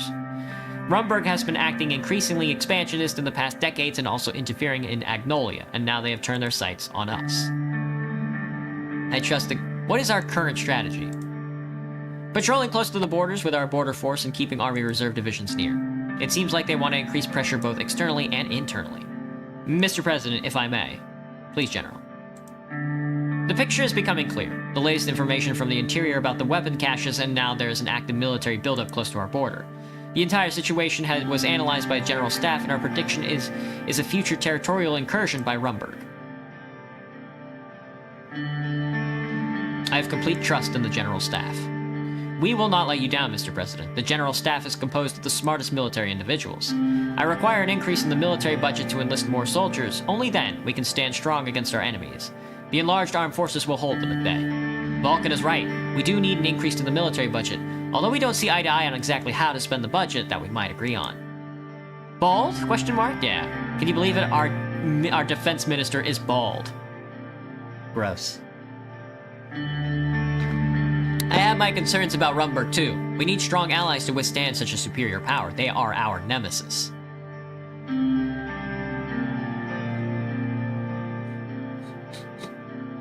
That is an understatement. Times are changing and war is coming, Mr. President. Whether we like it or not, we must be prepared. During the election, you said nothing about focusing on our military. I ask you to reconsider and to increase the military budget. The future and safety of Swordland is in your hands. As you said, times change, Yosef. We'll see. A smile brought a glimmer of hope in Yosef's face. Our forces would crumble under a decrease, and Rumburg would be much more compelled to exploit our weakness. Our country hasn't fallen to any invading forces for 200 years. You cannot let it happen, Mr. President. We should find regional allies like Volksland and Lesbia to deter Rumburg. There are several options on the table. These options should be considered. They could be considered, but why pander to others when we can solve these issues ourselves? We have no true friends outside these borders. Everyone fell silent when a soldier entered the room and let Yosef Lensea know that a call had come through with the ministry. Excuse me, Mr. President. Yosef left the room to answer. How do I feel about me asking weird questions? I feel good, Graham. I feel happy. I'm glad you answered the weird questions. If God wanted you to live, then he wouldn't have created me. Me. A few minutes later, he entered the room again. His expression had changed. Mr. President, there's been Rumburgian military activity close to the Narvel border. I just spoke with the local commander. Vulcan, we should go to the ministry and get further updates from our branches. Understood. Raising military readiness is the first call of action. If there is truly an extraordinary attempt, we will relay it to you immediately and then wait for further orders, Mr. President. Your services are appreciated, gentlemen. Thank you, Mr. President. You shall be updated if the situation escalates. Hail, Swordland. Hail. They saluted and left the room. I didn't even get to select how I wanted to invest in the military. Fuck. Rumburg was already testing us, and the reports from the interior indicate interference inside our borders. Communists, nationalists, bloodish rebels, Rumburg expansionism. What was next? Swordland had always been a key piece in the chessboard of the global rivalry between Arcasia and the United Contania, but in the recent years there was no such aggression from Rumburg, not at these levels at least. All it takes is one tiny spark to start the flames of war. The phone rang. Rumburg had decided to close their consulate in Leshaven. And so they did. Let's see. Oh, looks like Arcasia has something to say. Arcasia develops the first ICBM. The ATO proudly announces the successful development of the Missile 4, its first intercontinental ballistic missile. With a range capable of reaching targets thousands of kilometers away and advanced precision targeting, this milestone underscores the Alliance's enhanced strategic deterrence capabilities. Combined with the recently matured intermediate-range missile system, this achievement demonstrates ATO's readiness to address emerging security challenges and ensure the protection of its member states. Damn. Oh, my economy's unstable again. This is no good. Rumors of an infrastructure project. Oh yeah, the Underhall construction definitely wants to win the bid. Gang violence claims a young girl's life. The real truth behind economic crises. 1927, never again. And Rumburg closes its consulate.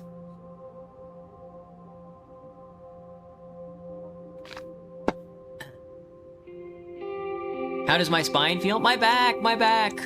About as good as about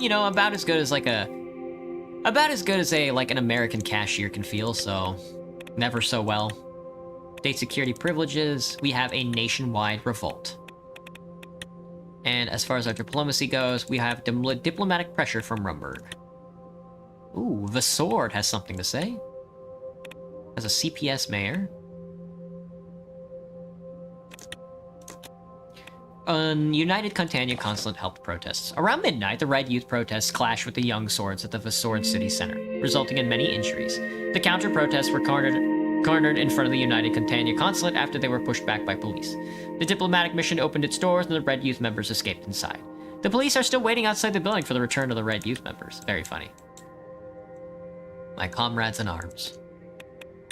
Let's see. Abergia Special Zone, the Salt Dam. That's so scary, dude. That's so scary. Rise of Galkandism. That's no good in rural areas. Galkandism, a minor religious branch of the Rushist Nurity, has gained significant following in the city of Suzerain and the rural areas of Bergia, mainly due to limited access to education and employment opportunities. The sect offers a sense of community, purpose, salvation through strict adherence to its doctrines. Bloodish Freedom Front, BFF, and foreign proselytizers are suspected to be behind the sudden increase in Galkandism. Many bloodish political leaders are recruiting members through grassroots campaigns, making Galkandism one of the most popular religious groups in the region. However, officials fear that the sect's strict rules and practices may lead to social unrest, warranting further investigation and development of strategies in collaboration with local community leaders to address the situation.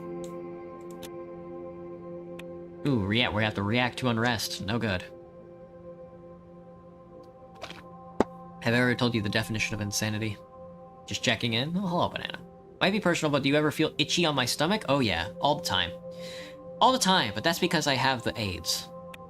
How's my economics? Oh, look at that drop. We were doing so well.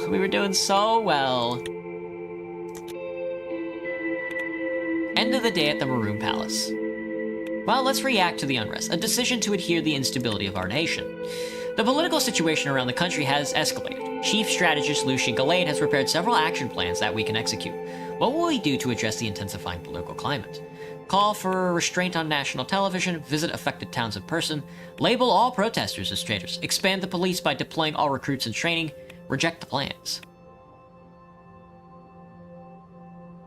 Let's expand the police. That's not gonna cost... Yeah, we definitely want to enlarge the police force. President Rain deploys more cops. Rain adds fuel to the fire. Emergency police expansion and inexperienced police recruits. Alright, let's take it... Let's end the day at the Maroon Palace. Oh, and in a large police force. Why are games like Grow a Garden on Roblox are getting nominated for Innovation Awards? Are they really, Kai? I'm gonna head out. Gotcha, Kai. Have a good night, man. I can't believe that. That's honestly awful. End of the day at the Maroon Palace.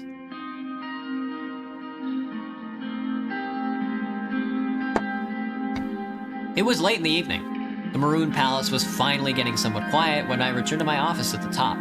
I eagerly approached my chair and sprawled out onto it. It had been an exhausting day, just like every day since I took office. Lean back and relax. I stretched out my arms, leaned back in my chair, and took a deep breath. Hallsword's skyline was daunting, but beautiful. I glanced downwards at the window and saw Sergei and guards waiting for me by the main gate. I heard a couple of knocks on my door. My secretary, Livia Suno, entered. Mr. President, Mr. Tusk is here to see you. You had a meeting with Lothburg's spokesman. I'm so sorry for not giving you proper notice. Don't worry about it. I'm here, I'm talking to Mr. Tusk. Thank you for your understanding. After a moment, Mr. Tusk swaggered into the room. I'd met Swordland's most prominent businessman once or twice, but never alone. He had large jowls, blindingly shiny shoes, and the air of someone who was used to getting his way. Anything to drink, Mr. Tusk? Water? Whiskey? Matt, you have to verify your ID because YouTube believes you're a minor? That's what I think is happening. I think that's what that, like, pinup was. Like, you guys said my YouTube security was, like, not letting your messages through. I think what was happening was, like, you guys were being checked to see if you were children or not. Cognac, preferably from before you were born, sweetheart. I'll check the supply room.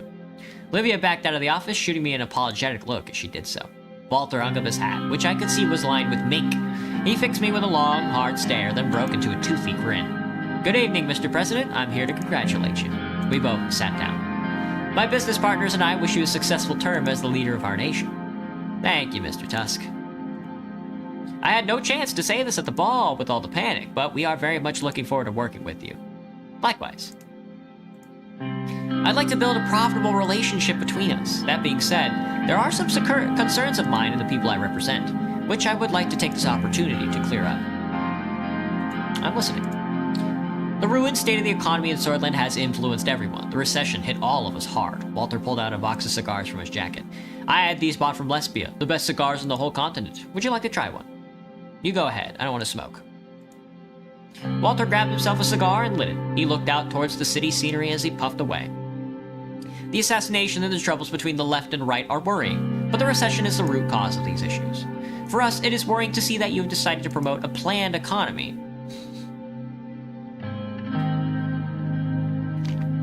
I don't mind that we disagree on the economy. Neither do I, but you know how much capital Lothburg represents. Even though you're pursuing this path, you're going to need further market investments to boost the economy. He leaned forward in the chair. The high-speed rail investment was a great decision. The business logistics will improve and boost the economy once finished. Greater Holsword and Gelsword regions needed better links. The intention of the administration is to boost the economy. The right intention, for sure. We can be close allies. The group can help you get Swordland out of the recession, which will be the key... Right. Which will be the key problem to solve in your term and could determine your re-election. Only affects the US probably. Good luck, I guess. For real, Graham, for real. Not my problem, I'm old. Let's start with a gesture of goodwill. Soon the investment project contract will be awarded to one of 3 main contenders. He pulled a check out of his box and slid it towards me on the table. A personal bank details were listed on it with a deposit of 500,000 Swordish Ren ready to be transferred. This was 6 months of a president's salary. If the contract were somehow awarded to Underhall Construction, they would not only work harder and deliver, but also do it on time. What do you think, Mr. Rain? Wouldn't that be good? He put his index finger on the check. There was a noise by the door. Livia Suno was standing there holding a tray of bottle and 2 glasses. I'm so sorry, Mr. Tusk, but all I could find was 42.7 yay. I hope that's acceptable. She quickly put the tray on the desk and walked out. Tusk eyed her as he left. Remind me to visit your office more often. Now, where were we? Do we have a deal? Not yet. We both know you can do better than that amount. No, I will make my own decision. Did you just try to bribe the president of Swordland? I refuse. I will make my own decision. I'm not looking to take a bribe. Walter sighed and pulled the check away, putting it in his pocket. Thank you for your visit nonetheless. It was good to share opinions. We will meet again in the future for sure. Oh, I almost forgot. Please say hello to Mr. Coronti for me. He smiled. Have a good evening, Mr. President. Walter stood up, grabbed his jacket, and made his way towards the door. He closed the door behind him. I gathered my things and prepared to finally head home. As I walked out, I noticed Livia still there, covering up her typewriter for the evening. If I may be so bold, Mr. President, did you accept his offer? Of course I didn't. How could you even ask me that? The other girls have told me about all kinds of dealings that went on during the Alfonso administration. I wasn't sure if you were the kind of president. I'm certainly not. She and I took a moment to look over the lights of the city before heading to the elevators. Ooh, almost got bribed there. Looks like we got a little more decision-making to deal with. Alright, who is in need? Pales! Pales, Pales, Pales. Warning on Rizia. In a formal address, Grand Duke Axel Reinhardt of Pales issued a cautionary statement regarding recent Rizian activities. The Grand Duke expressed increasing concern over the intensifying border disputes and clashes over territorial waters and gas fields, asserting Pales' sovereignty. He called for respect for international laws and peaceful dialogue to prevent further escalation. He urged the Alliance of Nations to mediate the situations, emphasizing the potential risk these tensions could pose in regional activity. Damn. Warren Gazom engineers' salaries under scrutiny. Gibner suggests expanding executive powers. Luce calls for corporate responsibility in Narbel. Reform demands gain popularity. Workers' Party, solidarity mash. Bloodish citizens are targeted. Let's take a situation. Oh my god, Narbel is falling apart. Lack of health care, low literacy, police forces overburdened, organized crime, widespread protests. What's the situation? The Ministry of Defense reports that the situation along the border is getting tense. Rumberg's Southern Army was sighted training close to our borders and did not respond after we issued a radio message. The Chief of the Armed Forces, Kruger, reports to have increased patrolling duties along the northern border to signal readiness. It's heating up, and the economy is still unstable. We have 6 capital assets and 2 personal assets still ready to go.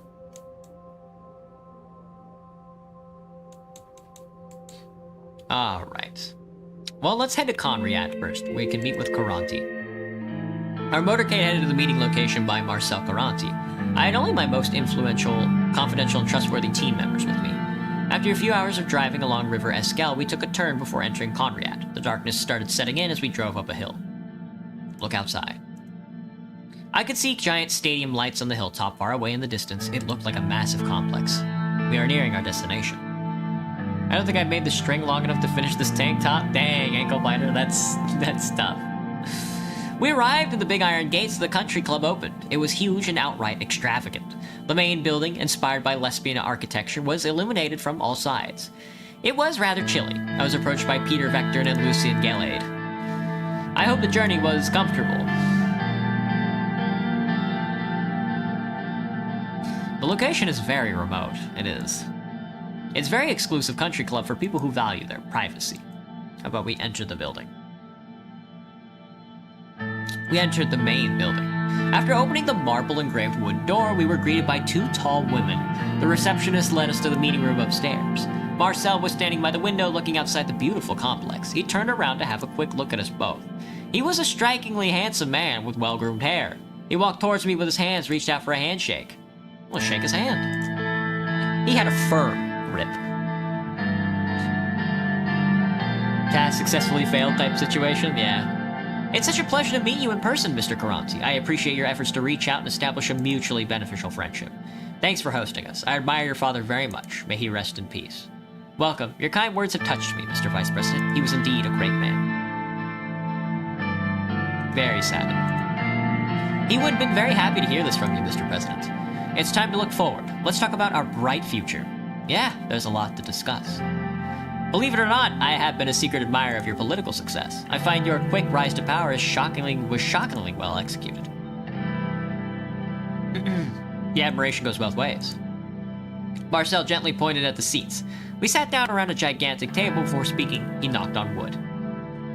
The past months have been tumultuous, to say the least. I'm glad you and your family were unharmed at the shooting. The whole incident must have been a shock for the kids. They aren't used to what we lived through back in the late 20s. I still remember when my father took us out of the country when it became too dangerous in Cobriat. Now you gotta restart Ankle Biter? Oh no, that's no good. Let me get a refill. I'll be right back.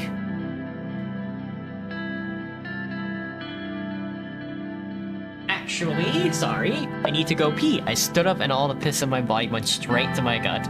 I'll be right back.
Okie doke, I'm back.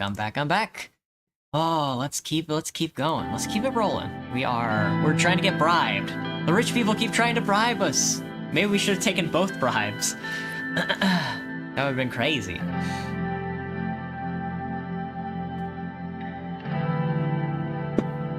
Oh.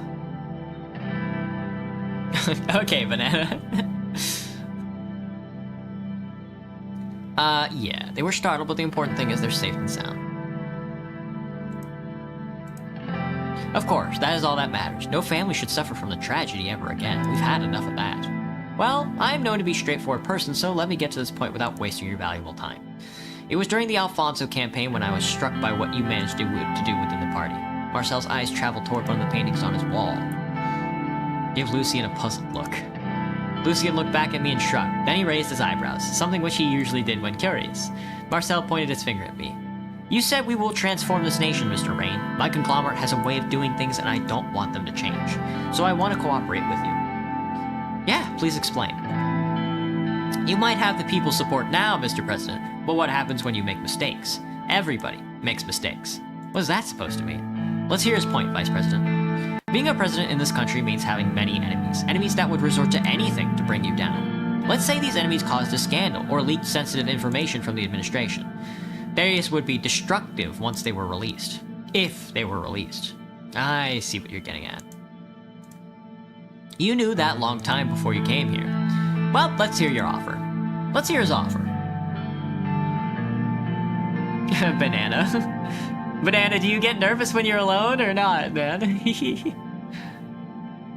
How much can someone bribe me into doing something? Well, we'll see, Graham. We'll see. Let's hear his offer.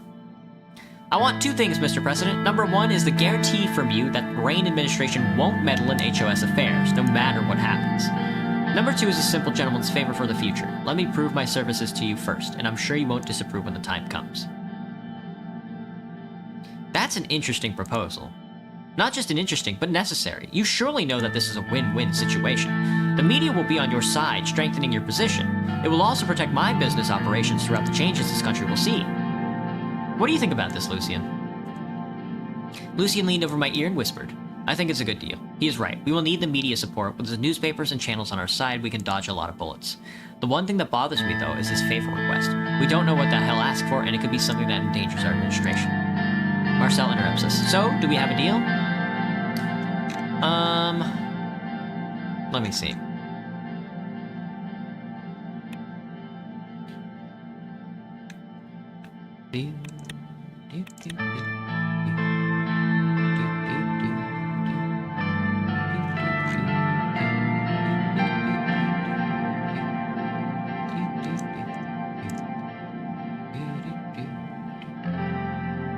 Sorry, Mr. Caronti, I have to reject. I don't know.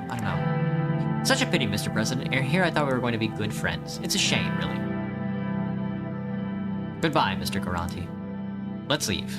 We left the complex and entered the car. I was hoping that would end better. Agreed. I'm sorry, I should have seen it coming.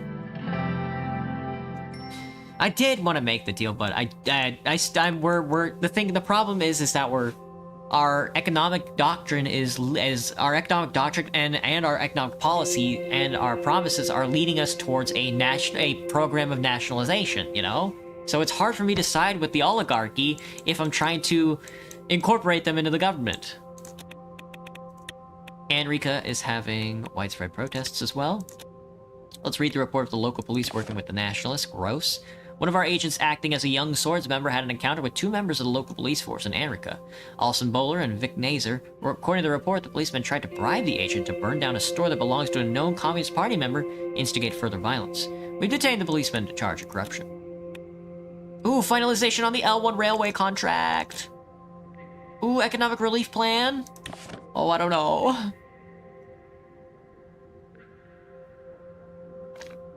I feel bad if you're all alone. There's lurkers. There's always lurkers, Banana. I don't feel alone whatsoever, but if anything, I'm more concerned about your sleep, Banana. Yeah, Banana, I'm also concerned about your sleep, buddy. Like, waking up at 4 a.m., that's no joke, man. You can always watch the VOD. Pop in and say hello, you know? Kessero Kibner demands emergency to be called. The leader of the NFP is the fascists, has demanded an emergency to be called to address the increasing political violence in the country. He stated that without a declaration of emergency, Swordland would be destabilized and the integrity of the country would be damaged even further. Let's make a decision on our economic relief plan. Ooh, I love these decisions, by the way. This is like the best part of the game. I don't know what you're talking about. With the assistance of the National Business Council and the Central Bank, Simon Hall put forward a country-wide relief plan to mitigate the economic hardships that are being felt. We can either provide stimulus checks for people in need or bail out businesses under serious financial strain, or decide not to approve the plan. Oh, it's gonna be 2 to the budget? Ah, no, we're not gonna bail out anybody. Sorry, lads. You're up a creek. That's monetary in action right there. That's monetary in action. Finalization on the L1 railway contract. Here we go. We arrived in Enrica by train. After being greeted by crowds of cheering citizens and the local government officials, we headed to City Hall. We were here for a significant meeting about the L1 project. Several construction companies sent their representatives to City Hall. Even though Laius Graff couldn't make the meeting, I had Simon Hall and Gus Manger by my side. I came by train yesterday and it was a little uncomfortable. Besides starting our economic recovery, this project will make the journey here much more pleasant, Mr. President. This is a given, but we'll also see improvements in everything from logistics to growth. You made the right choice for sure. I hope so, Gus. I trust your economic plans, Simon. I am glad to hear that. We should be able to slow down the recession if we finish this project successfully. I'm sure we will. According to your document, many citizens will be employed because of the business expansion. What will it take to stop this recession? This is just the beginning. We will need to follow the project up with several other economic investments, which is dependent on our government budget, right? Yes. Simon reached through the documents he was holding and found the new one he was looking for. I have the overview of the companies here. Simon handed the files over. Oh, we get to select a company! Who will be building this railroad? Gotcha, ankle biter. Have a good night, man.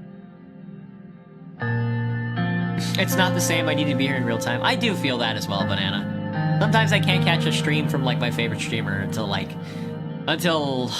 they're streaming at the same time as me, and I'm like, no!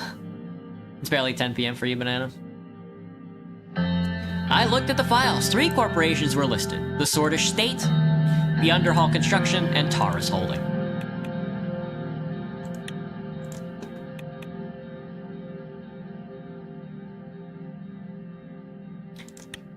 Let's see. I reviewed the listed corporations. I also wrote down some notes and ideas. Which corporation should we talk about? Tell me about the Swordish State. The respected Swordish State Corporation, also known as the SSC, was founded in 1891. It's the main state corporation tasked with running the day-to-day construction services of our country. The SSC is the primary reason why our current infrastructure is outdated. We need more adaptive construction companies. However, this would fulfill your initial election promise of using a state-dominant planned economy to improve the bleak recession situation. They have experience, knowledge, manpower for a project this size. I'm not so sure about their efficiency. There is also the fact that construction times are long, which is mostly due to their outdated methods. Their experience they bring to the table is beneficial. I have no great admiration for the SSC, but their track record clearly shows completed contracts within thousands of employees who have experience. According to the preliminary calculations of the SSC, they would need more resources to finish the project of this size. I like the SSC, but I want to hear about the others. How about Underhall? The real estate and construction giant was founded in 1925 and expanded during the economic boom of the 30s. Picking the corporation would go against our planned economic policy. The CEO of Underhall is Chris Shar, the mayor of Conriad. He sold half of his shares a few years ago, but seemed very eager about the L1 bid. I had the chance to work with Underhall Construction and Hallsword. They took several contracts for the central station renovation and excelled at it. I'd like to hear your thoughts on. I think that they have been doing relatively well in the private sector, where they were dominating the construction industry with successful projects. Nonetheless, so that they subjugated their workers to conditions below our working standards during the Hallsword Central Station contract, which is troubling. Working conditions do have to be respected. This does not inspire confidence. Let me just point out that some of the workers were Agnolian and Wejek. Technically, Swordish labor laws didn't apply to them. Wow, brother, what a thing to say! What a thing to say! Will I skip reading today? I will not, Graham. We will be reading a chapter tonight. Having worked on the renovation project, I can say that the conditions were not bad. Extra effort was needed to finish it on time, which they did. That's all. Underhall has specifically mentioned their solid track record and highlighted that they do anticipate to go over budget, but they will finish on time. I'm not so sure about Underhall. Oh, that's that's an expensive contract as well. How about Taurus Holding? Taurus Holding was founded in '46 and is owned by the entrepreneur Gerald Face. It is a new holding company whose subsidiaries use cutting-edge technology from Arcasia to reduce construction costs and prices. They are known to provide for their workers, who are part of the labor union of Swordland. They are a very interesting corporation, especially because of their innovative construction methods, but I don't think they're suitable for large projects. Why should we pick Taurus? Taurus has completed fewer projects than the other companies, however they are slightly faster and cheaper. It won several awards internationally for being one of the fastest growing and advanced companies. The innovation aspect is refreshing, especially if they can deliver. Seems they lack the necessary experience. Exactly, and why take such a risk now? We need to play it safer with companies like Underhall. They always deliver for the government on time. The project manager from Taurus Holdings mentioned that they would be able to finish the project with the allocated funding. They are the only company who found the budget sufficient, making them a cheaper alternative. I don't really feel confident about Taurus. It was time to make a decision about which company to award the L1 high-speed railway contract to, and it's gonna be the government company. The SSC. I've settled on the SSC. Good. We are staying consistent with our economic strategy. That was our strategy. Why would we deviate from that? Simon signed a certain section of the dossier and fixed his glasses. Very well, Mr. President. The contract will be awarded to the Swordish State Corporation.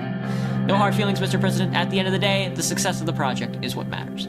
The company will be notified today, and construction work will begin immediately after. This is great news. My expectations are that the grand opening ceremony will be late next year. It will be a pleasure to celebrate together. For now, I'll return to my duties and visit some foreign partners in Rizia. See you soon, Mr. President. Thank you. This concludes the meeting. The meeting ended, and we spent the remainder of the day attending events in Amrica. It was very refreshing to attend cultural dance events and hear the traditional Swordish music of the region. Ooh, the train has started. We are building this railway. You'll love to see it. Construction begins for a high-speed railway. Risky railway project. You think so? That may have been a mistake then. I had no idea it was so risky. I had no idea it was so risky. So swisky. Alright, what's left on the dockets? A funeral for Bernard's circus. Homelessness in Dare. You'll love to see it. A decision to attend the funeral. Of course we are. A comrade fallen in the heat of battle. The death of Bernard's circus has shocked the country, and his funeral will be held in Dare among a large crowd of sympathizers. Circus was not only a communist poet, but also an elected MP that had a voice. A state funeral has been organized to honor him. The question is whether the president of the administration will attend the funeral. We shall. It's already August? Oh god, it's going by so fast. I'm so scared. I'm so scared about how fast the year has been going by. St. Dast's nearest cemetery in Dare. Dark clouds were looming over Dare. They looked daunting as our convoy started approaching the century-old cemetery. It looked like it was going to rain, certainly fitting weather for a funeral. As expected, Bernard's circus passing maintained its media attraction, and all of Swordland was paying attention to the ceremony, especially to what I would say in the speech today. Sir, we have arrived. Raindrops were running down the car window when Serge opened my door and held an umbrella over my head. As soon as I got out, flashes from the cameras blinded me. It's okay, Serge. I'll hold my own umbrella. As you wish, sir. Sergey, sorry. He handed me the umbrella and started waiting next to the car with his own. Peter and Carl exited from their own cars in the convoy. They made their way over to me. Anton, Mr. President, I just wanted to inform you that the perimeter is clear and secured completely. There is no one getting in or out without our knowledge. Good work. Thank you, Carl. Carl bowed his head with respect. Good. If anything happens to Anton, you will have to answer to the First Lady. And trust me, Carl, you don't want that. Peter let out a laugh which drew some attention from bereaved attendees. Nice. Cracking a joke at a funeral.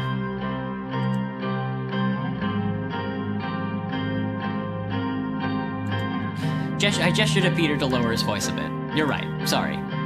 It started to rain. Several unintelligible voices were heard from Carl's radio. He stepped out to reply and returned shortly. We have a small problem, sir. A few, 5 to be exact, Red Youth members are here to attend the funeral. They apparently said they wish to pay their respects to their fallen comrade. Should we let them in? Let them in. As you command. Let's head over. They're about to start. We walked towards the crowd, circled around the grave. Everyone in attendance was wearing black and mourning. The rain started pouring heavily. Bernard's widow and daughter were in the front row, staring at the coffin with a mixture of disbelief, confusion, and above all, a cold, unforgiving sadness. Both their eyes were very red and swollen from weeping. Before taking my place to observe the ceremony, I gave my condolences to Bernard's wife and his daughter, who looked at me. She reminded me of Diana. When the religious ceremony was done, I was invited by the priest to deliver my speech. I took the podium. I felt like I had a lump in my throat. I couldn't get the daughter's eyes out of my head. Today, we are in the mourning of Bernard's circus, a father, a husband, a loyal servant of this country. That one image of the guy taking a selfie in front of a grave, Graham? Yeah. Oh, God. Yep. Toward the back of the crowd, I spotted the members of the Red Youth wearing red shirts and black bands of mourning on their arms. They seemed ruly and were respectfully bowing their heads. There was complete silence except for the sound of raindrops. He was a true comrade. He fought for what he believed in, his ideal vision of Swordland in every step of his life. We must learn from him.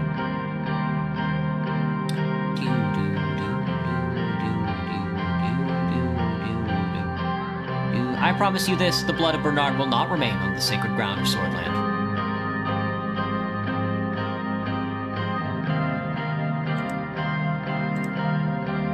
Let us all mourn the passing of Bernard's circus and remember him well.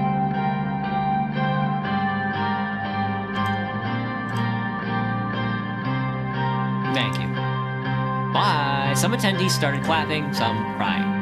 The coffin was lowered into the grave by the gravekeepers. After a couple of minutes, Bernard's circus was with the soil. No more. Step down from the podium.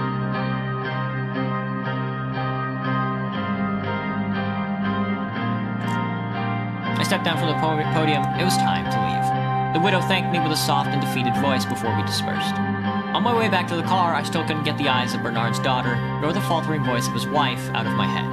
With Diana, Monica, and Frank looked the same way, that something happened to me.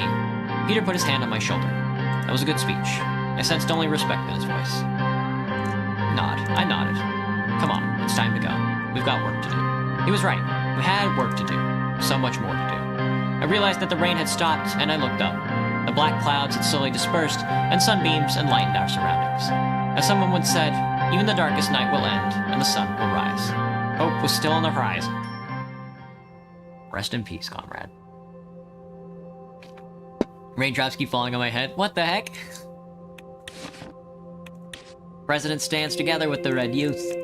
President attends the funeral. Thousands attend the funeral of Circus. Ooh, the railway is slowly getting done. We're gonna have high-speed rail in Swordland, baby. At the cost of a road network in Agnaland. Leshaven has a widespread protest, a PFJP mayor, industrial center, and the gateway. Economy is still a little unstable. Briefing on the current diplomatic situation. Oh. Long campaign, it seems. It's never ending. That's the presidency for you. The Blue Mansion in Leshaven hosted us for the important diplomacy gathering. The door opened, and David Wishi, once a lecturer to me, now the Minister of Foreign Affairs, gently made his way toward my desk. May I sit down, Mr. President? Of course, it's a pleasure to see you, Mr. Wishi. Likewise, we have so much ahead of us to accomplish. He slowly sat down, taking care not to aggravate the arthritis in his knees. He'd always had an air of gravitas about him, and in old age had only served to deepen that. After he settled himself, he regarded me with delight, his blue eyes sparkling. Look at you, Anton, the 4th president of Swordland. What a privilege for me. I still remember the first day you took my class at Wholesword State University. Somehow the inexplicable ebb and flow of life has led us here, to positions where we can change the course of history. We got a little lucky. This is our opportunity to shape the future, and we will do precisely that. I'm looking forward to our new foreign policy. I am excited to present you the latest bill I'm working on. The TCPA has turned out to be an initiative that may significantly boost our tourism and culture industry. This untapped value would help us promote our position internationally. I am convinced it can also help improve our economic condition after discussions with Ministers Hall and Manger. The GNA factions are supportive too. I really shouldn't have worked overtime hours to get it done, but I really care for the position and the value of our cult. He started coughing again, this time a little longer. Unstably stable economy, so it would seem. Would you like some tea or water? How's your health, David? Would you like some tea or water? Oh yes, please. Tea and water sounds nice. Thank you. Thank you very much. He smiled. Livia brought 2 cups of tea along with a glass of water and placed them at the table. It seems you still remember how much I like tea. Nowadays, it really does wonders for my throat. How's your health, David? Oh, I haven't had any big complications except the usual. After that heart attack earlier this year, the health complications aren't a hindrance to my work, but of course. Thanks for asking. How is the Rain family? We're slowly starting to get used to the routine. Monica is really taken to the first lady role. Frank really never liked the spotlight, so that hasn't changed. We're slowly starting to get used to the routine. As time passes, I realize it more. Family is the most important thing in life. We must take care of them. The door opened. Joseph and Lucien joined us for the briefing as the tall case clock hit the hour mark. Peter, however, was missing. I wonder if he was late from all the drinking he did at the party in Leshaven. We'll talk more later, President Rain. Welcome, everyone. How was your travel to Leshaven? A little bumpy due to some turbulence. I arrived via a military cargo plane that landed at Leshaven International. Why? Why? Why not just take the new and improved train system we've got? It's me in 82 years? Oh, God, dude. If I wake up in 82 years coughing, gray-haired like a liberal, I'm going to jump off a roof. I took the train. It was a little slow, but I can still recommend it for a beautiful landscape. I also had the possibility to work on a couple of things during the ride. From what I've heard, it would be much faster in the near future when the L1 high-speed railway is finished. Exactly. If all goes well, it will be one of our major achievements. Well then, since Mr. Vectorn doesn't seem to be coming today, I think we are ready to start. I'll start by providing a brief overview of our current status with our neighbors. What would you like to start with? I'd like to hear about... I'd like to know about Vogsland. Our boys in red. A fair crash out? Yeah. Our cousins of old across the Marcaean Sea wish to have good relations with us. As we all know, Vogsland is a socialist republic aligned with United Contania. They are an important regional player. It is also the most significant sea power in almost all of Mercopa. It is the only country that can rival the superpowers with their navy. We had hostile relationship with them after several wars in the 19th century, which we wouldn't want to experience again. Recently, the relationship has warmed up thanks to Imre Kegel. As a result, diplomatic talks can conduct in the future. Breaking the ice with Volksland could be good if we are to rise diplomatically. I agree. They could be potential allies in my opinion. The situation in the region necessitates that we find allies. They haven't been in good standing with us for the past 200 years. Recently, they have also joined the Communist Catanian Security Pact, subjugating themselves to United Catania. You once had blue eyes as a baby? Oh, Graham, did your eyes change color as you grew up? I've heard that happening. Now it's brown. Yeah, that's interesting. Would you prefer blue or brown eyes, Graham? On top of that, territorial issues have been flaring up between Agnolia and Volksland because of the Heligoland Islands. The Swedish Navy is very concerned with the volatile situation. Lucian looks slightly worried. Unfortunately, billions of Swedish rand worth of cargo is transported close to Volkslandian maritime borders on the Marcaean Sea and the Grey Strait. This causes significant risk to our imports and exports in the case of deterioration in relations. The strait is of high strategic value to us. Yosef, the Navy is keeping an eye on the situation from a distance, right? We are actively monitoring the sea routes and cargo ships for now, there is no immediate threat, but we don't know what can happen in the future. I'd like to hear about Agnolia. Our brotherly nation to our northeast, Agnolia. They are still diplomatically non-aligned and are probably has one of the most democratic systems between our neighbors. Economic stagnation is a worry for them. Their primary issue is their heavy reliance on foreign investments from us. Agnolia is our most friendly neighbor. We have been allies for the longest time after Rumburg annexed Dome. This fact needs to be a part of the equation.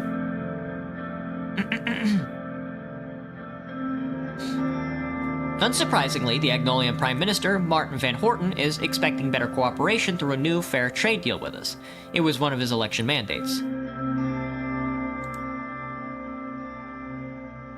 A more comprehensive trade deal sounds beneficial to all sides.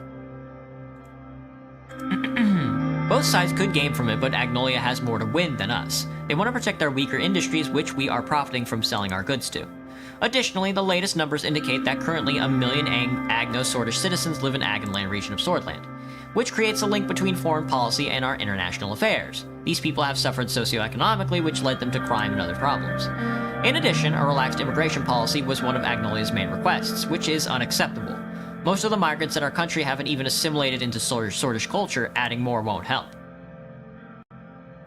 I'm skeptical about relaxed immigration.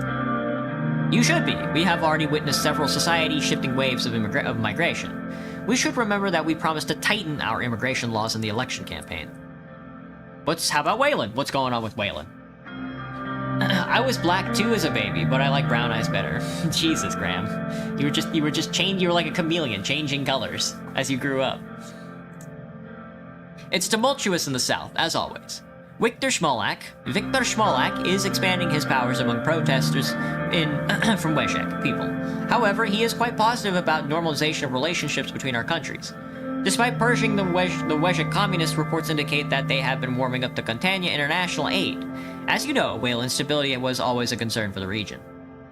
If we want to help them, we must not treat refugees like we did in the 30s. I still can't stomach the inhumanity those people suffered.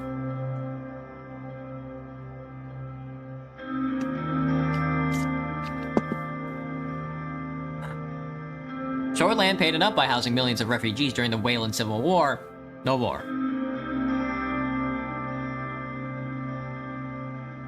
A trade agreement with them could improve stability and increase mutual trade.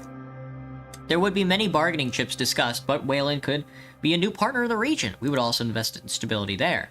Our main goal should be to avoid refugee crisis like the late 1920s. That civil war had major security and economic repercussion on Swordish soil.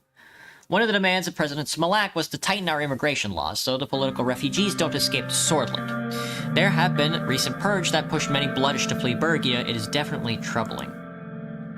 Grumerin Outpost has regained its importance due to this. I'm sure you would remember the winter at the border outpost, Mr. President. He was right, I did remember that winter. I remember the despair in the refugees' eyes when we forcibly escorted them back to the Wayland border. It's in our national interest to prevent the formation of a failed state on our western border. Wayland has been increasingly aligning itself toward the Communist Alliance, another point to analyze. Let's move on. Blue eyes would probably make me look even more of a psycho than you already look, Graham. But that's the best part, man. That's the best part. Two important neighboring countries remain, Lesbia and Rumburg. Which would you like to hear about? Hit me with Lesbia. Our southern neighbor is aligning itself more and more with Arcasia. Lesbia is currently led by Prime Minister Patricio Alvarez. They are the jewel of the continent and the second largest economy in eastern Mercopa. Though wealthy, Lesbia suffers from excessive economic inequality. Our past relations have been great. During the last decade, their investments to Swordland dwindled due to our instability.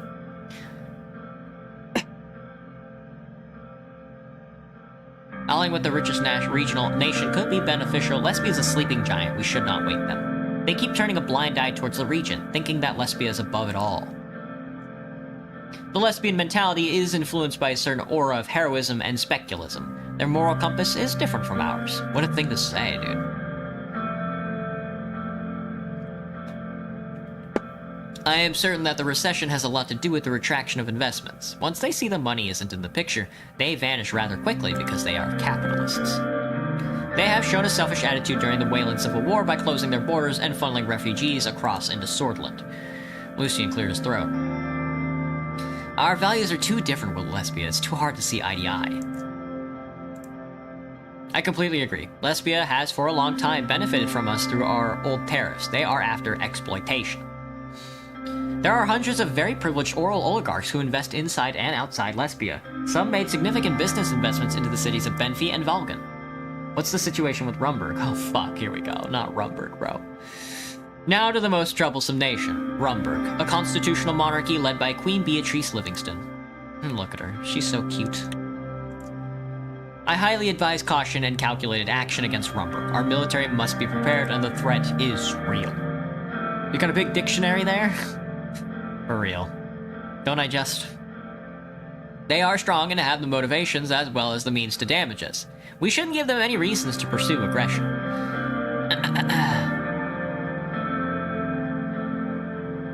We must prevent them from interfering with our affairs. They have shown similar behavior to their neighboring countries before, but we must be cautious. While Thornborough openly denies such claims, their past and current actions make it clear that they want to destabilize us. The weapons caches found by intelligence agencies clearly show that their goals are. Our military must be steadfast and our diplomacy valiant. Yosef looks stern and full of resolve. The Rumburg threat is one of our top priorities, you can be assured of that. We're always in dialogue with our Rumburg ambassador to make sure our channel is open to solve disputes. We could use their aggressive attitude against them by convincing the international community. Lucian grabbed the Leshaven Times newspaper and put his finger on the article about the latest diplomatic incident. Their abrupt announcement about the closure of the Rumburg consulate in Leshaven is yet another step in the escalation. This covers the overview of the current situation. We will move on to our trade choice and the response to Rumburg's diplomatic escalation. The sun began to set over the hills surrounding Leshaven. The team was ready to give advice on the new trade initiative and our response to the latest diplomatic incidents with Rumburg. Peter arrived late. He looked a little rougher than usual. He must have been drinking from last night. Hey there, folks. Excuse my delay. I'm sure I didn't miss anything we didn't already know. You were still supposed to be part of the meeting an hour ago. Punctuality is important. We are talking about serious subjects here. I am not going to comment on that. I stood in silence, which prompted Peter to answer them. Oh, let me get a drink. It was a one-time thing. Let's just get on with it. What a fool, dude. What a fool. Lucian and Yosef looked at Peter before David moved away from the subject. The Vice President will be part of the trade delegation, so it will be great to have his input on the subject that was well on the Rumburg incident, as well as the Rumburg incident. Rumburg Consul Sir Bran Harrington announced the closure of the 120-year-old consulate. Now their diplomatic staff is leaving the city to go back to Thornburg. He blamed the lack of security in Swordland due to the assassination and subsequent protests, but it is obvious that they are making excuses. Bastards! First they close their consulate, and then they blame our security. They are playing with us. It isn't telling that the other countries are working with us while Rumburg is still cutting more ties with us. The neglect of President Alfonso and the chaos of the elections delayed our diplomatic efforts. Now there are only 2 Rumburg diplomatic missions left in Swordland. One is the consulate in Dare, and the other is the embassy in Holsword. We can't be pushed around. We are accustomed to the usual rhetoric, but this is far more serious. They are playing with fire. Look at what the Wayland destabilization has done to the region. Swordland breaking apart would tear Mercopa apart. In my entire career, I have never seen our Rumburg relations suffer this much. The previous low point was at the annexation of Dome. Joseph Lindsay was furious. He barely kept himself from slamming his desk. There are worrying developments, like the smuggled arms and the buildup near the border. Our military must be buffed up to stand against a great power like Rumburg. He's right. Oh, hello, little goober. Welcome back. We either respond to this aggressive act with diplomatic commendation, or we retaliate by closing our consulate in Dome. I want to say that an escalation would be risky this early in our presidency. We should focus on creating a negative image of Rumburg in the international scene. The people of Swordland must be protected, no matter the cost. I say we respond equally. Write an official diplomatic response condemning this unreasonable act. Declare the Rumburg aims to destabilize Swordland and the region. Oh, I do want to take Lucian's advice on this, but... Escalation could be risky this early. Let's close, yeah. I don't want to be pushed around by Rumburg. Get out of here. We're gonna lean towards the continent anyway, so.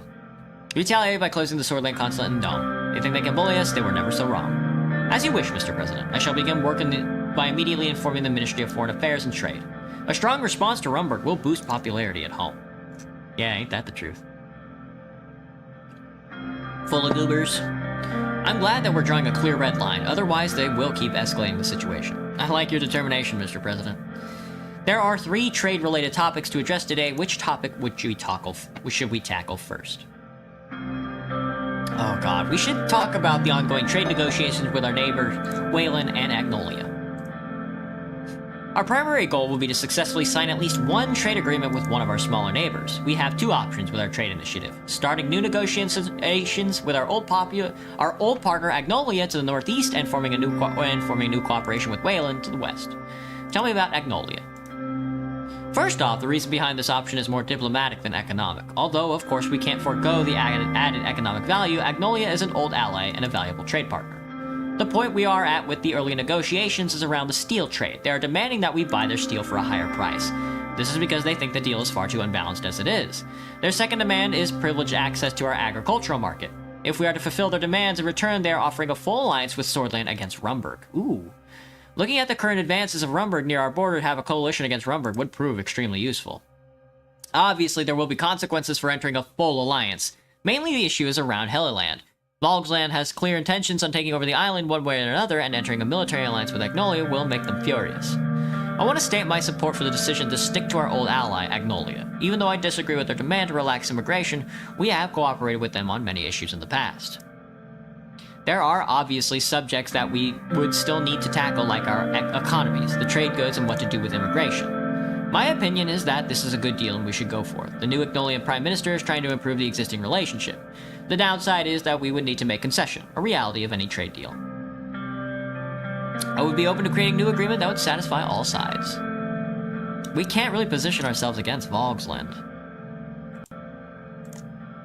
That is certainly a valid reason. If you decide that Agnolia is a good option, another point is that they have a very democratic system. After the recent election, the PM has mandate to arrive a fairer deal with us. Martin Van Horten also is an avid supporter of relaxed immigration. Since we said we will tighten immigration, he might be reluctant. Regardless, if we are going to increase our regional influence to previous levels, we might need to make amends with our neighbors. Ultimately, the decision will be up to you, as always. How about Wayland? Any more ridiculous country names in this game? All of them are so silly, dude. All of them are so stupid. Tell me about the trade deal with Wayland. Dealing with a fractured country like Wayland has its positives and negatives. Although it will be lucrative in the short term, there are risks associated with dealing with such a country. They are proposing co-investment projects and a no-tariff agreement. They are also offering oil in return for attracting foreign capital interests from Swordland. Proposing co-investment projects and a no-tariff agreement, that works. Offering oil in return for attracting foreign capital, that works. However, it is possible that there will be international ramifications of getting closer with a country like Wayland. All in all, this is a very lucrative deal for us. However, we all need to think about the consequences. I certainly don't support the decision to become friendlier with Wayland. We carried their burdens for decades. Their migrants flooded our country, and now they are expecting a deal from us.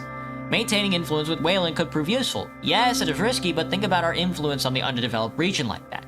We could sell more products and enter their markets easily. I am of the opinion opinion that it is simply too risky. Yes, we would gain resources and immediate capital, but I'm afraid of the consequences. I think the return is too lucrative to pass on regardless of the risk. The migrant crisis was one of the reasons behind the destabilization of Swordland. I would like to point out that it was due to Wayland. If we wish to go forward with the deal, then the time comes. There is the topic of immigration to consider. Victor Smolak is a known isolationist. Our promise to tighten our immigration policy will increase the likelihood of the deal. He believes our borders need better security. I personally don't like the idea of getting too close to Wayland. Me too. Agreed. I still think we should give it a try. Since we did not promise to align with neither East nor West, it's very likely that their concerns would be more around the deal itself. Our neutrality strategy would have been seen as positive by nations like Rumburg if we hadn't decided to retaliate aggressively.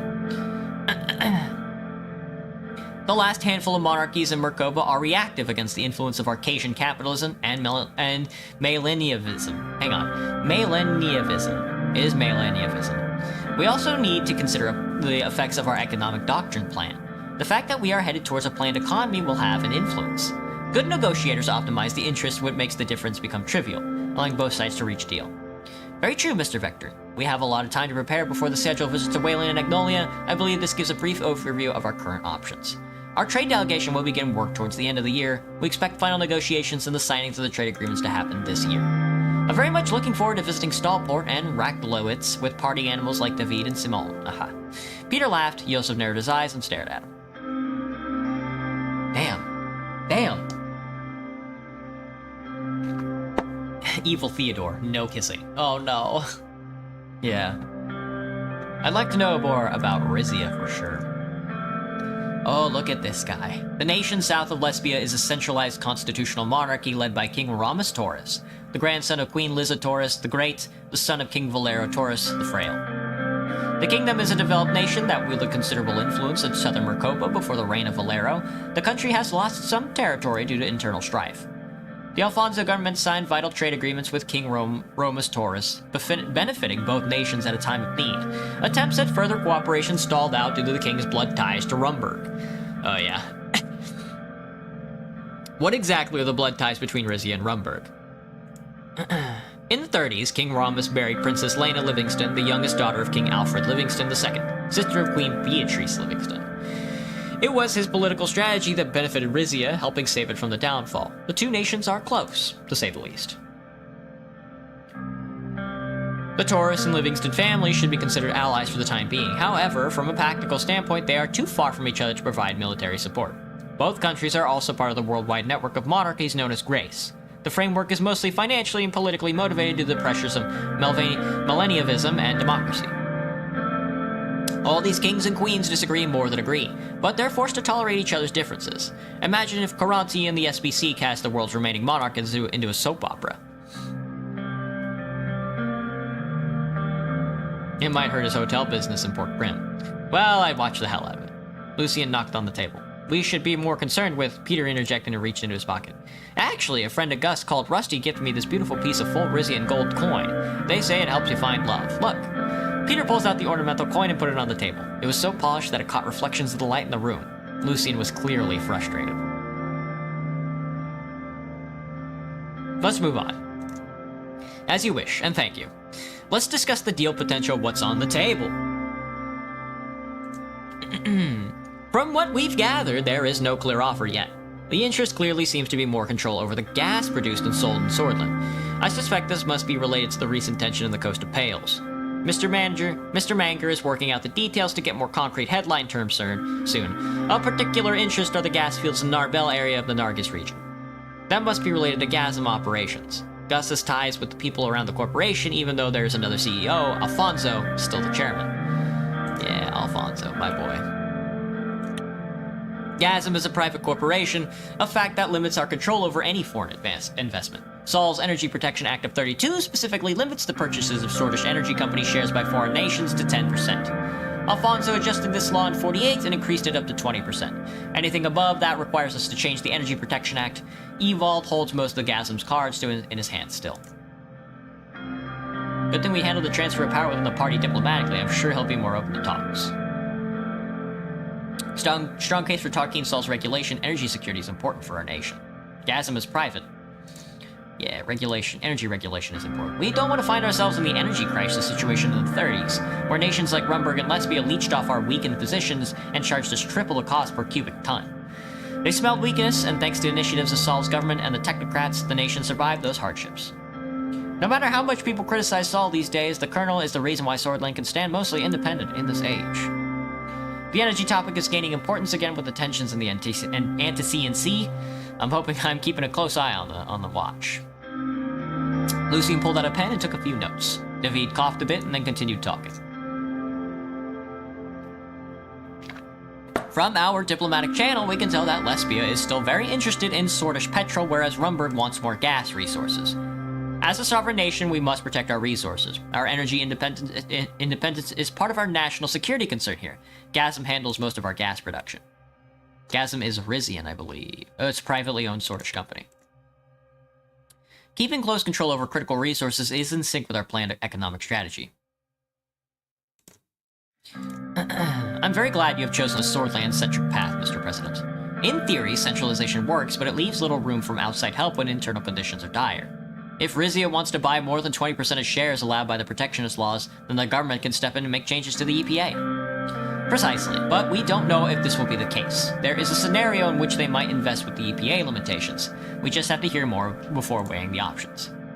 They never revealed much about their involvement to me, but I always had the feeling that Alfonso's crew was more linked to Gasm than they seemed. Got a favorite letter? I do like J. T is also pretty good. I like the top hat.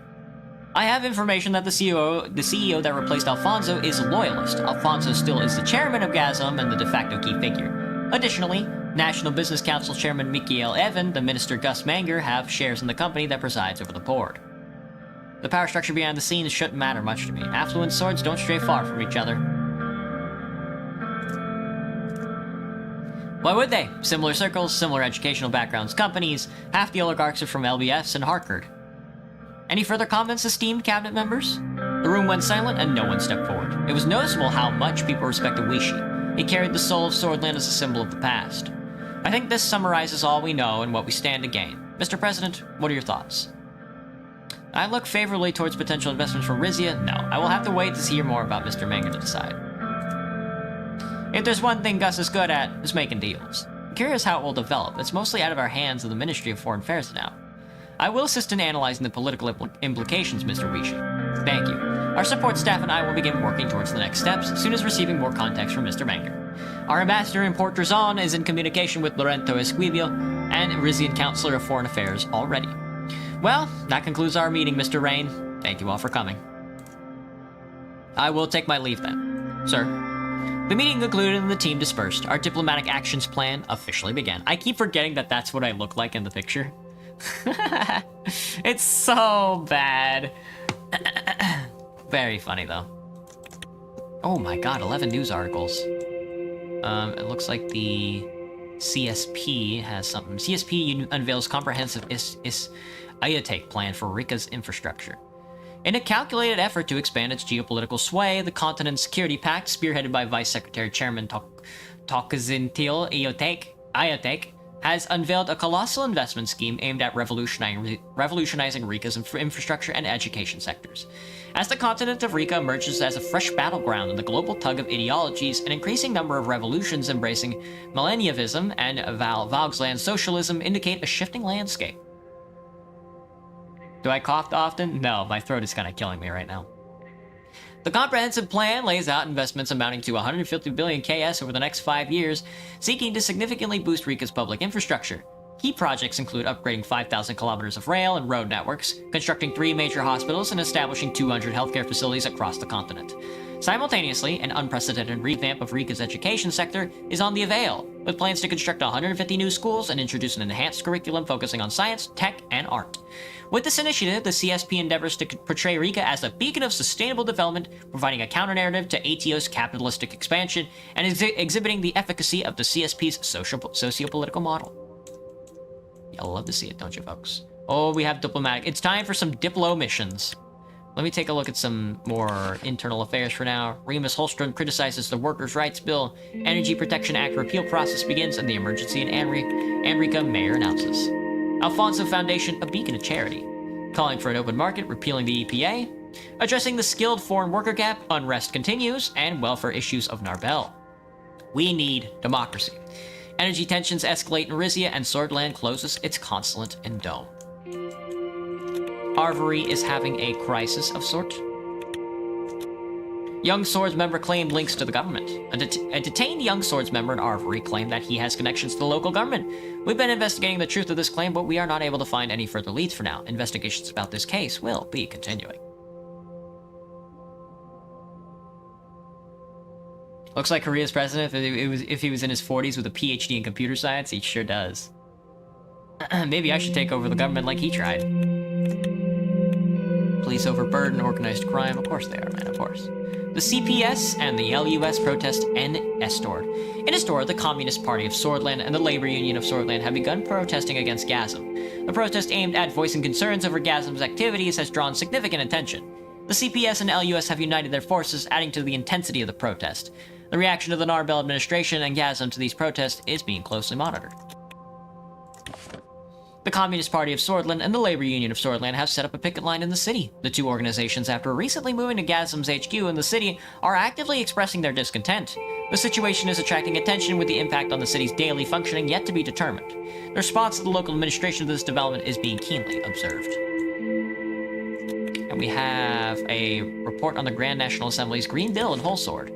The Grand National Assembly is preparing the Green Bill, with a focus on promoting sustainable industry practices, particularly in Groony. Section 1 of the Act proposes stricter regulations on industrial pollution and waste disposal. It suggests hefty fines for non-compliance, with the collected revenue to be a reinvestment in the environmental recovery projects. Repeal proposal for the Energy Protections Act. The Grand National Assembly of Swordland gathered yesterday for a significant session where the proposal from Franz Richter of the People's Freedom and Justice Party, and supported by the independent MP Monsieur Leek, was put forth to repeal the Energy Protections Act of 32. This act, as it currently stands, restricts foreign ownership of security-sensitive energy corporations to 20%. The proposal to repeal or modify this law has been topic of the debate in the Assembly, with proponents arguing for an open market approach. The opponents advocating for this protection of Swordland's critical industries from foreign influence. If the repeal successfully garners the requisite majority in the Assembly, it will then lead to the Maroon Palace for a final approval.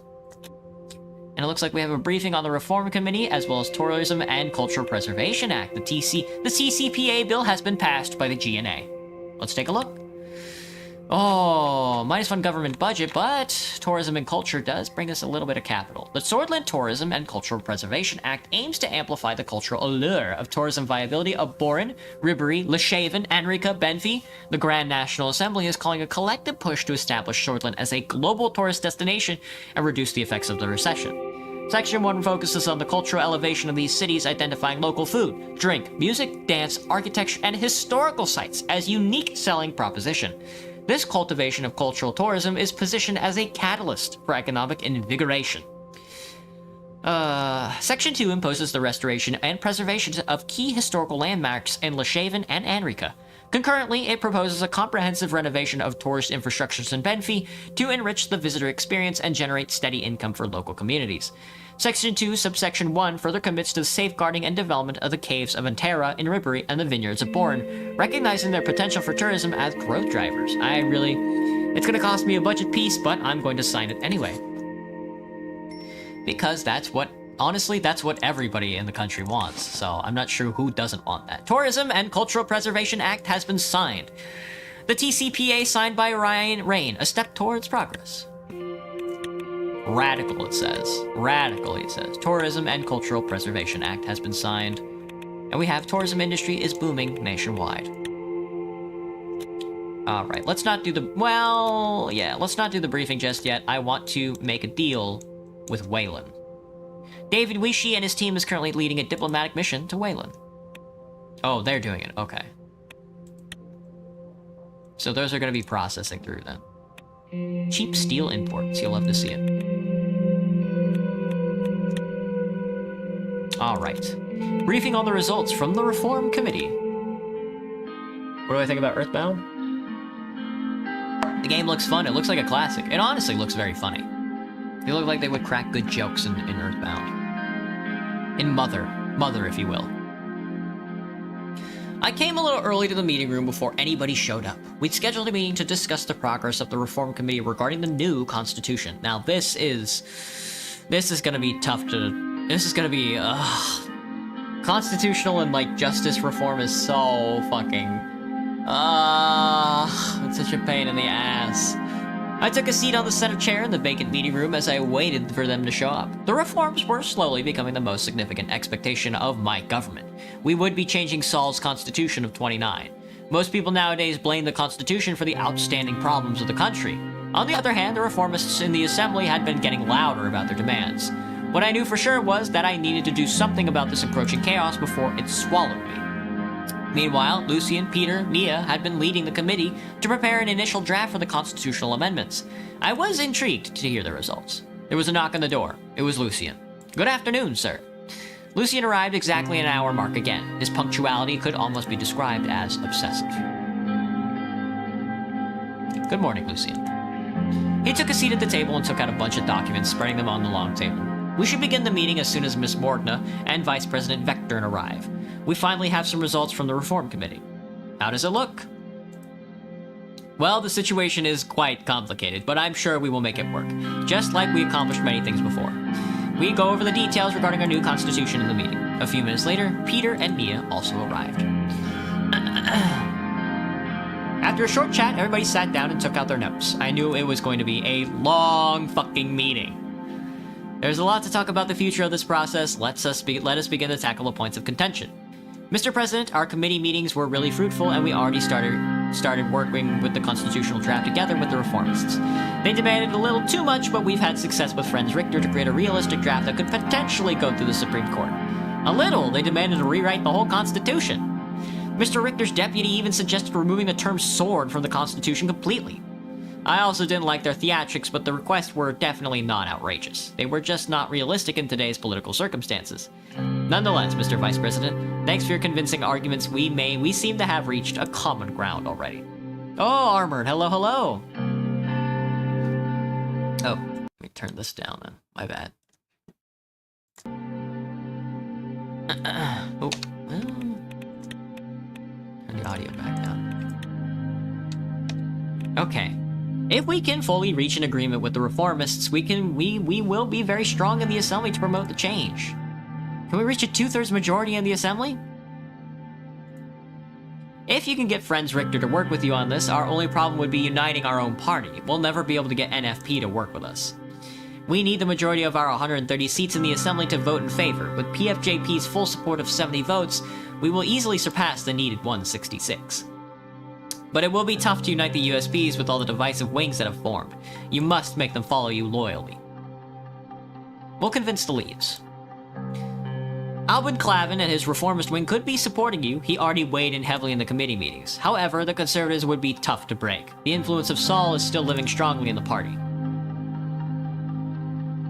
Do you think they can be persuaded? Oh, I gotta puke, hang on. Excuse me. I'm sure it's possible, but regardless of my opinion, we need to persuade most of them to support us for passing an amendment to the Constitution. And there's only one person who is key to make them back us. Gloria Tori. She's well respected by the Solists. She will be our biggest obstacle in the Assembly, and her demands will be extensive. Theo, riddle me this. What does this mean? It's a door, isn't it? Are you telling me to leave? What does that even mean? I also have the reason to think she might be in Orso's pocket. She will be tough to break, but we'll need her help to get our conservative support. Is it possible to pass the Supreme Court? How's the weather? I heard it's supposed to rain tonight and into tomorrow, so I'm kind of excited. Yeah, I'm kind of excited for some rain. It's raining badly, Armored. It hasn't been raining. It hasn't rained a drop all summer since I moved to Seattle. I guess I just brought the weather with me. Is it possible to pass this through the Supreme Court? They are the biggest obstacle. Even if we pass the Assembly, the Chief Justice will do his best to block our amendments. We need at least 6 of the 11 judges to vote for the proposal, but Mr. Hawker has an enormous influence over the judges. We should reach out to the judges in secret. Some of them might be willing to break ranks to support us. All means are considered in order to succeed. Nia was taken aback by the statement. According to the Constitution, I am a member of the Supreme Court, which means we already have 1 vote. 2 of the judges are friends of mine and similar opinion about the reforms, consider them with me. Who else would be willing? I think Judge Edmonds can be persuaded, and in extension, Mr. Dalton and Mr. Martin. They weren't really blinded by the Sallist ideology. Yes, those three don't seem to be working directly with Chief Justice Hawker. If we could get to Isabel Edmonds, we might be able to get 6 votes needed. That's our best bet. What are the demands? We should run down each of the main demands of the committee and get your input first. Miss Morgana can explain them further. Nothing much, Theo. Oh, Theodore, I get it. Oh. It's still hot where you're at, Banana? Vanos, indeed. We'll start with the first red line. The new constitution will fix the loopholes regarding the president's absolute veto power. Even though Mr. Richter put on a whole show about why vetoes should be completely removed, the committee has almost unanimously agreed on fixing the loopholes, thus limiting presidential vetoes. My suggestion is to add a clause detailing the methods the Assembly may override a veto with some of the supermajority. One person should never be able to block the rest. I stand in agreement with Mr. Richter, the vetoes should be removed. Loopholes give the president too much power. Too much power which could be misused. Whether you decide it's important to get balanced picture, we will be making history by changing the 29 Constitution of Saul. The second one is about the judiciary. The new constitution will remove the Supreme Court's right to vote on legislation. This is yet another point that was unanimously agreed on by all parties. Saul established a rule to protect his 29 Constitution.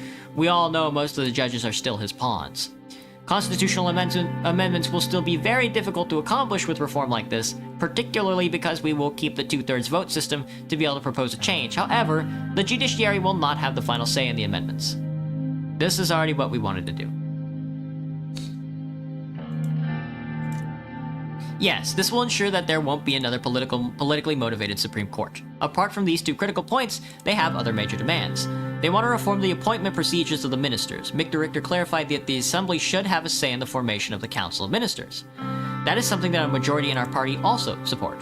Well, Mr. Richter also talked about abolishing the Member of Honor rights of Tarquin Saul that give him the absolute immunity and makes him a permanent member of the Assembly. Well, that one is a controversial one. I doubt the USP would like that. Immunity of the judges, the impeachment of the president, limiting the powers of the presidential decrees, all this came up during the committee meetings. Yes, reformists expect big reforms while our faction of the USP are not very keen on pushing changes that are too great. I'd say keeping everything in the middle ground is the safest bet, no need to agitate anyone too much. I agree, let's keep the changes small and manageable. I think I agree with that. As long as we address the main issues, I also agree. You got a Glock in your Rari? Good night, Armored. Did I touch my gun today? Well, regardless of what Mr. Rain decides, we will need to work together to push this agenda. Now we have a better picture of your intentions, sir. I'll start reaching out to my contacts to make a draft that works for us. I'll present your input to the committee. In a few months, you would have to draft on your desk to make the final changes yourself. I think this is yet another fruitful meeting, sir. Yep, your services were appreciated. Thank you, lads. Thank you, sir, for the kind words. You can count on us, Anton. Yes, Mr. President. I think this is where we'll call it, sir. Have a good day. They left the room. Excellent. We don't want to touch their changes at all. Passing that fucking constitutional reform is so tough. All right. So, that was Suzerain, lads. I hope everybody had as good a time as I did. I just like reading, so that's that's kind of on me. But we did get a lot done, I'll tell you that much, man. Constitutional reform is on the docket for this first year, I think. We decided to go with the train plan, which is different from what I usually do, which is go with the road plan. A lot happened. I'm excited to pick it up next week. I'm going to take a quick break, and I'll be back with another chapter of The Jungle by Upton Sinclair. I hope everybody's excited for it. We're closing in on the ending here. Who knows when we will, though. So I'll be right back with everybody. See you in a moment. A medic nut. Yep, a medic.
How are we doing tonight? How is it going? How's the night going for everybody? How's it been treating? You guys having fun?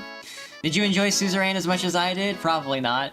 It's, you know, you're the president. All you do is, like, all we're doing is signing off on stuff. But the tensions are brewing. You can see the tensions starting to brew. You can see Volksland is starting to move on some islands. You can see Rumsburg is we're starting to get tense with Rumsburg, you know? Slowly, as we move further into the administration, we're already starting to piss people off. Like, the first thing you sign is the way, like, the legislature is set up, and you're going to piss off everybody, depending on, regardless of which one you pick.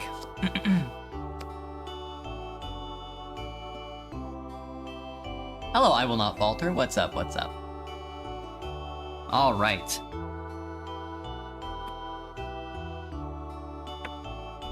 Whew, tonight we'll be reading Chapter 26 of The Jungle by Upton Sinclair. We read Chapter 25, maybe last week, a couple nights ago. Our boy Jurgis. Our boy Jurgis is now in deep with the Democratic Party of Chicago. Let's see where that takes him. Chapter 26. After the elections, Jurgis stayed on in Packingtown and kept his job. The agitation to break up the police protection of criminals was continuing, and it seemed to him best to lay low for the present. He had nearly $300 in the bank and might have considered himself entitled to a vacation, but he had an easy job, and force of habit kept him at it. Besides, Mike Scully, whom he consulted, advised him that something might turn up before long. Jurgis himself, a place in the boarding house with some congenial friends. He had already inquired of Annalie and had learned that Elzbieta and her family had gone downtown, and so he gave no further thought to them. He went with a new set now, young, unmarried fellows who were sporty. Jurgis had long ago cast off his fertilizer clothing, and since going into politics, he had donned a linen collar and a greasy red necktie. He had some reason for thinking of his dress, for he was making about $11 a week, and 2/3 of it might spend upon his pleasures without ever touching his savings. Sometimes he would ride downtown with a party of friends to the cheap theaters and the music halls and other haunts with which they were familiar. Many of the saloons in Packingtown had pool tables, and some of them bowling alleys, by means of which he could spend his evenings in petty gambling. Also, there were cards and dice. One time, Jurgis got into a game on a Saturday night and won prodigiously, and because he was a man of spirit, he stayed in with the rest of the game continued until late of Sunday afternoon, and by the time he was out, over $20. On Saturday nights, also a number of balls were generally given in Packingtown. Each man would bring his girl with him, paying half $1 for a ticket and several dollars additional for drinks and the course of the festivities, which continued until 3 or 4 o'clock in the morning, unless broken up by fighting. During all this time, the same man and women would dance together, half stupefied with sensuality and drink. Before long, Jurgis discovered that Scully had meant by something turning up. In May, the agreement between the Packers and the unions expired, and a new agreement had to be signed. Negotiations were going on, and the yards were full of talk of a strike. The old scale had dealt with the wages of the skilled men only, and the members of the men. And the members of the Meat Workers Union, about 2/3 were unskilled men. In Chicago, these latter were receiving, for the most part, 18.5 cents an hour, and the unions wished to make this the general wage for the next year. It was not nearly so large a wage as it seemed. In the course of the negotiations, the union officers examined time checks to the amount of the $10,000, and they found that the highest wages paid had been $14 a week, and the lowest $2.05, and the average of the whole $6.65. And $6.65 was hardly too much for a man to keep a family on. Considering the fact that the price of dressed meat had increased nearly 50% in the last 5 years, while the price of beef on the hoof had decreased as much. It would have seemed that the Packers ought to be able to pay it, but the Packers were unwilling to pay it. They rejected the union demand, and to show that their purpose was, a week or two after the agreement expired, they put down the wages of about 1,000 men to 16.5 cents. And it was said that the old man Jones had vowed he would put them to 15 before he got through. Man, what a bastard. There were 1.5 million men in the country looking for work. 100,000 of them right in Chicago. And were the Packers to let the union stewards march into their places and bind them to a contract that would lose them several $1,000s a day for a year? Not much. All this was in June, and before long the question was submitted to a referendum in the unions, and the decision was for a strike. It was the same in all the packing houses cities, and suddenly the newspapers and public woke up to the face of a gruesome spectacle of meat famine. All sorts of pleas for reconsideration were made, but the packers were obdurate. And all the while they were reducing wages and heading off shipments of cattle and rushing in wagon loads and mattresses and cots. So the men boiled over, and one night telegrams went out from the union headquarters to all the big packing centers, to St. Paul, South Omaha, Sioux City, St. Joseph, Kansas City, East St. Louis, and New York. And the next day at noon, between 50 and 60,000 men drew off their working clothes and marched out of the factories till the great beef strike was on. Jurgis went out to his dinner, and afterward he walked over to see Mike Scully, who lived in a fine house upon a street which had been decently paved and lighted for his especial benefit. Scully had gone into semi-retirement and looked nervous and worried. "What do you want?" he demanded when he saw Jurgis. "I came to see if maybe you could get me a place during the strike," the other replied. Scully knit his brows and eyed him narrowly. In that morning's papers, Jurgis had read a fierce denunciation of the packers by Scully, who had declared if they did not treat their people better, the city authorities would end the matter by tearing down their plants. Now, therefore, Jurgis was not a little taken aback when the other demanded suddenly, "See here, Rudkus, why don't you stick by your job?" Jurgis started. "Work as a scab," he cried. "Why not?" demanded Scully. "What's that to you?" But Jurgis stammered. He had somehow taken it for granted that he should go out with his union. "The Packers need good men, and need them had," continued the other, "and they'll treat a man right that stands by them. Why don't you take your chances and fix yourself?" "But," said Jurgis, "how could I ever be any of use to you in politics?" "You couldn't be it anyhow," said Scully abruptly. "Why not?" said Jurgis. "Hell, man," cried the other. "Don't you know you're a Republican? And do you think I'm always going to elect Republicans? My brewer has found out already how we served him, and there is a deuce to pay." Jurgis looked dumbfounded. He had never thought of that aspect of it before. "I could be a Democrat," he said. "Yes," responded the other, "but not right away. A man can't change his politics every day. And besides, I don't need you. There'd be nothing for you to do, and it's a long time to election day anyhow. And what are you going to do in the meantime?" "I thought I could count on you," began Jurgis. "Yes," responded Scully, "so you could. I never yet went back on a friend, but is it fair to leave the job I got you and come to me for another? I've had 100 fellows after me today, and what can I do? I put 17 men on the city payroll to clean streets this 1 week, and do you think I can keep this up forever? I wouldn't do it for me to tell the other men what I tell you, but you've been on the inside, and you ought to have some sense to see things for yourself. What have you to gain by a strike?" "I hadn't thought," said Jurgis. "Exactly," said Scully, "but you'd better. Take my word for it. The strike will be over in a few days, and the men will be beaten, and meantime, what you will get out of it will belong to you. Do you see?" Oh. And Jurgis saw. He went back to the yards and into the workroom. The men had left a long line of hogs in various stages of preparation, and the foreman was directing the feeble efforts of a score of two clerks and stenographers and office boys to finish up the job and get them into the chilling rooms. Jurgis went straight up to him and announced, "I've come back to work, Mr. Murphy." The boss's face lit up. "Good man," he cried. "Come ahead." "Just a moment," said Jurgis, checking his enthusiasm. "I think I ought to get a little more wage." "Yes," replied the other. "Of course. What do you want?" Jurgis had debated on the way. His nerve almost failed him now, but he clenched his hands. "I think I ought to have $3 a day," he said.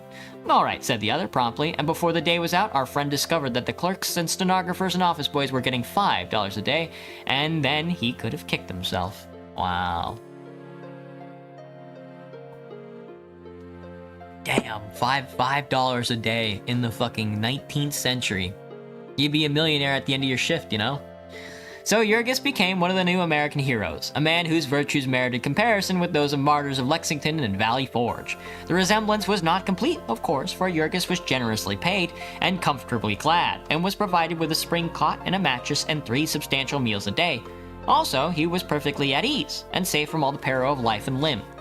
Save only in the case that the desire for beer should lead him to venture outside of the stockyard gates, and even in good exercise to this privilege, he was not left unprotected. A good part of the inadequate police force of Chicago was suddenly diverted from its work of hunting criminals and rushed out to serve him. Damn. The police and the strikers also were determined that there should be no violence, but there was another party interested which was minded to the contrary, and that was the press. On the first day of his life as a strike-breaker, Jurgis quit work early, and in the spirit of bravado, he challenged 3 men of his acquaintance to go outside and get a drink. They accepted and went through the big Hallstatt street gate where several policemen were watching, and also some Union pickets, scanning sharply those who passed in and out. Jurgis and his companions went south on Hallstatt Street, past the hotel, and then suddenly, half a dozen men started across the street toward them and proceeded to argue with them concerning the error of their ways. As the arguments were not taken in the proper spirit, they went on to threats, and suddenly one of them jerked off the hat of one of the four and flung it on the fence. The man started after it, and then, as a cry of "scab," and raised and started at it, and then raised, a dozen people came running out of the saloons and doorways. A second man's heart failed him and followed a while. Jurgis and the fourth stayed long enough to give themselves the satisfaction of a quick exchange of blows, and then they, too, took to their little heels and fled back to the hotel and into the yards again. Meantime, of course, policemen were coming on the run, and as a crowd gathered, other policemen got excited and sent into a riot call. Jurgis knew nothing of this, but went back to the Packers Avenue and in front of the Central Time Station. He saw one of his companions, breathless and wild with excitement, narrating to an ever-growing throng how the four had been attacked and surrounded by a howling mob, had been nearly torn to pieces. While he stood listening, smiling cynically, several dapper young men stood by with notebooks in their hands, and it was not more than 2 hours later that Jurgis saw newsboys running about with armfuls of newspapers printed in red and black letters 6 inches high. "Violence in the yards, strikebreakers surrounded by frenzied mob."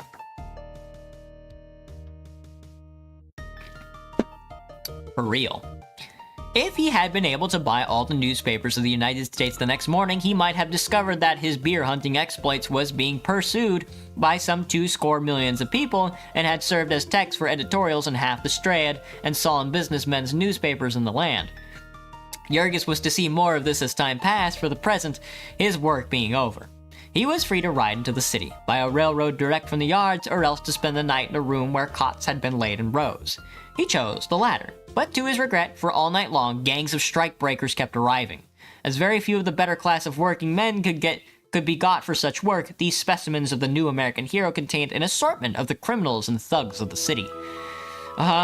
Besides N-word, and the lowest foreigners, Greeks, Romanians, Sicilians, and Slovaks, they had been attracted more by the prospect of disorder than the big wages. They had been made the night hideous with singing and carousing, and only went to sleep when the time had come for them to get to work. In the morning, before Jurgis had finished breakfast, Pat Murphy ordered him to one of the superintendents, who questioned him as to the experience of the work of the killing room. His heart began to thump with excitement, for he divined instantly that his four had come, and that he was to be a boss. Some of the foremen were union members, and many who were not had gone out with the men. It was in the killing department that the Packers had left most in the lurch, and precisely here that they could least afford it. The smoking and canning and salting of meat might wait, and all the byproducts might be wasted, but fresh meats must be had, or the restaurants and hotels and brownstone houses would feel the pinch, and then public opinion would take a startling turn. An opportunity such as this would not come twice to a man. Jurgis seized it. Yes, he knew the work, the whole of it, and he could teach it to others. But if he took the job and gave satisfaction, he would expect to keep it. They would not turn him off at the end of the strike. Would they not turn him off at the end of the strike? To which the superintendent replied that he might safely trust Derms for that. They proposed to each other unions a lesson, and most of those foremen who had gone back on them. Jurgis would receive $5 a day during the strike and $25 a week after it was settled. Ooh boy! So our friend got a pair of slaughter pen boots and jeans and flung himself at his task. It was a weird sight there on the killing beds, a throng of N-words and foreigners who could not understand a word that was said to them, mixed with the pale-faced, hollow-chested bookkeepers and clerks, half-fainted for the tropical heat and the sickening stench of fresh blood, and all the struggling to address a dozen or two cattle in the same place where, 24 hours ago, the old killing gang had been speeding, with their marvelous precision turning out 400 carcasses every hour.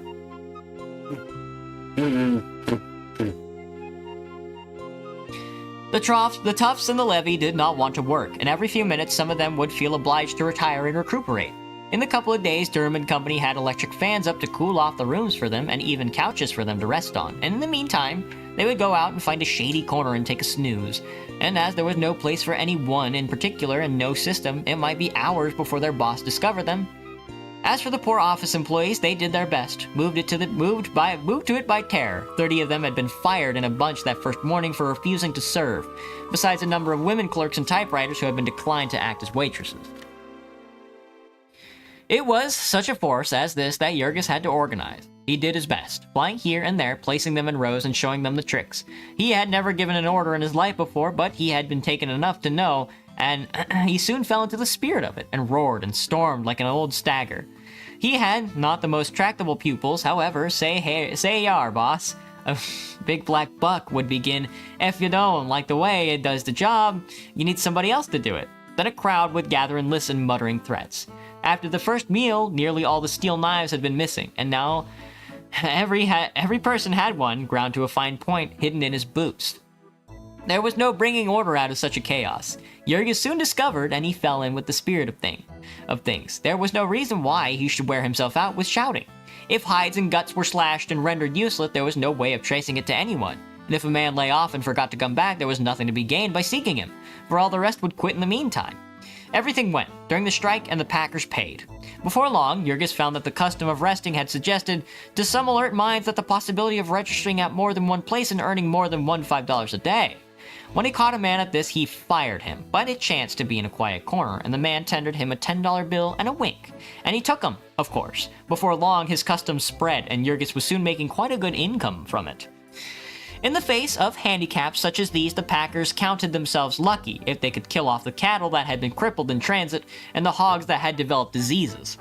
Frequently, in the course of the 2 or 3 days' trip, in hot weather and without water, some hog would develop cholera and die, and the rest would attack him before he had ceased kicking, and when the car was opened, there would be nothing of him left but the bones.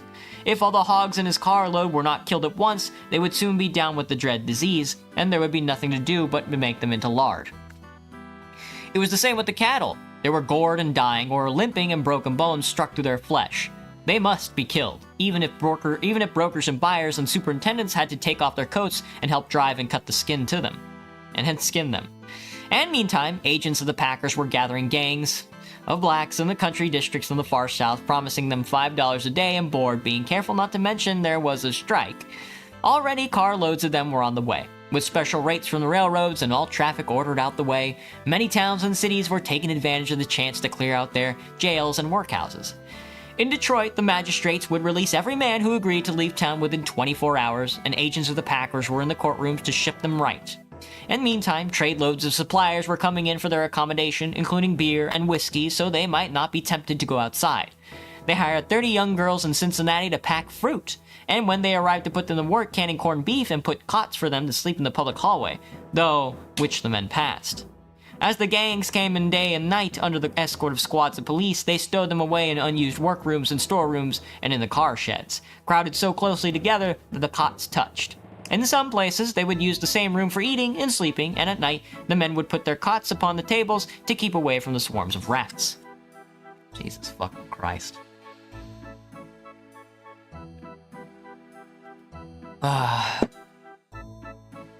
But, with all their best efforts, the packers were demoralized. 90% of the men had walked out, and they faced the task of completely remaking their labor force, and with the price of meat up 30% and the public clamoring for a settlement, they made an offer to submit the whole question at issue to arbitration, and at the end of the 10 days, the unions accepted it, and the strike was called off.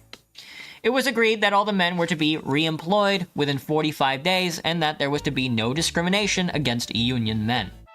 This was an anxious time for Jurgis. If the men were taken back without discrimination, he would lose his present place.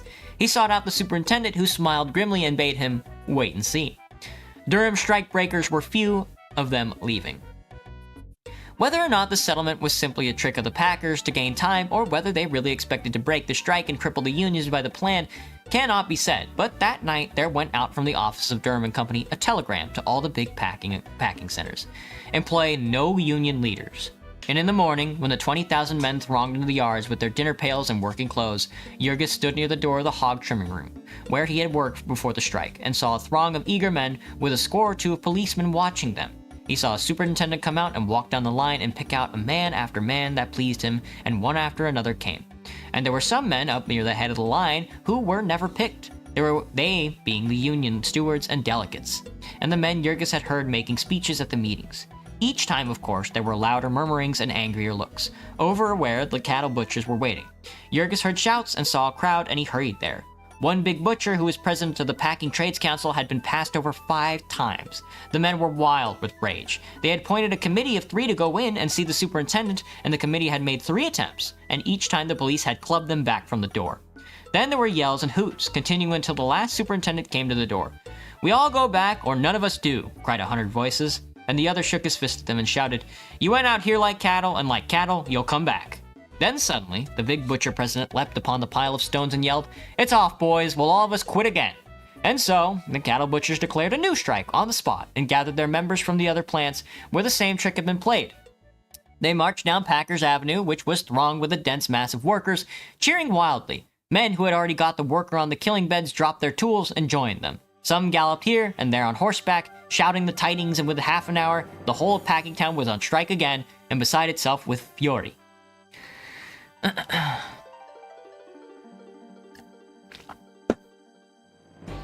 There was quite a different tone in Packingtown after this. The place was a seething cauldron of passion, and the scab who ventured into it fared badly. There were 1 or 2 of these incidents each day, the newspapers detailing them and always blaming them upon the unions. Yet, 10 years before, when there were no unions in Packingtown, there was a strike, and national troops had to be called, and there were pitched battles fought at night, by the light of blazing freight trains. Packingtown was always a center of violence in Whiskey Point. Where there were 100 saloons and 1 glue factory.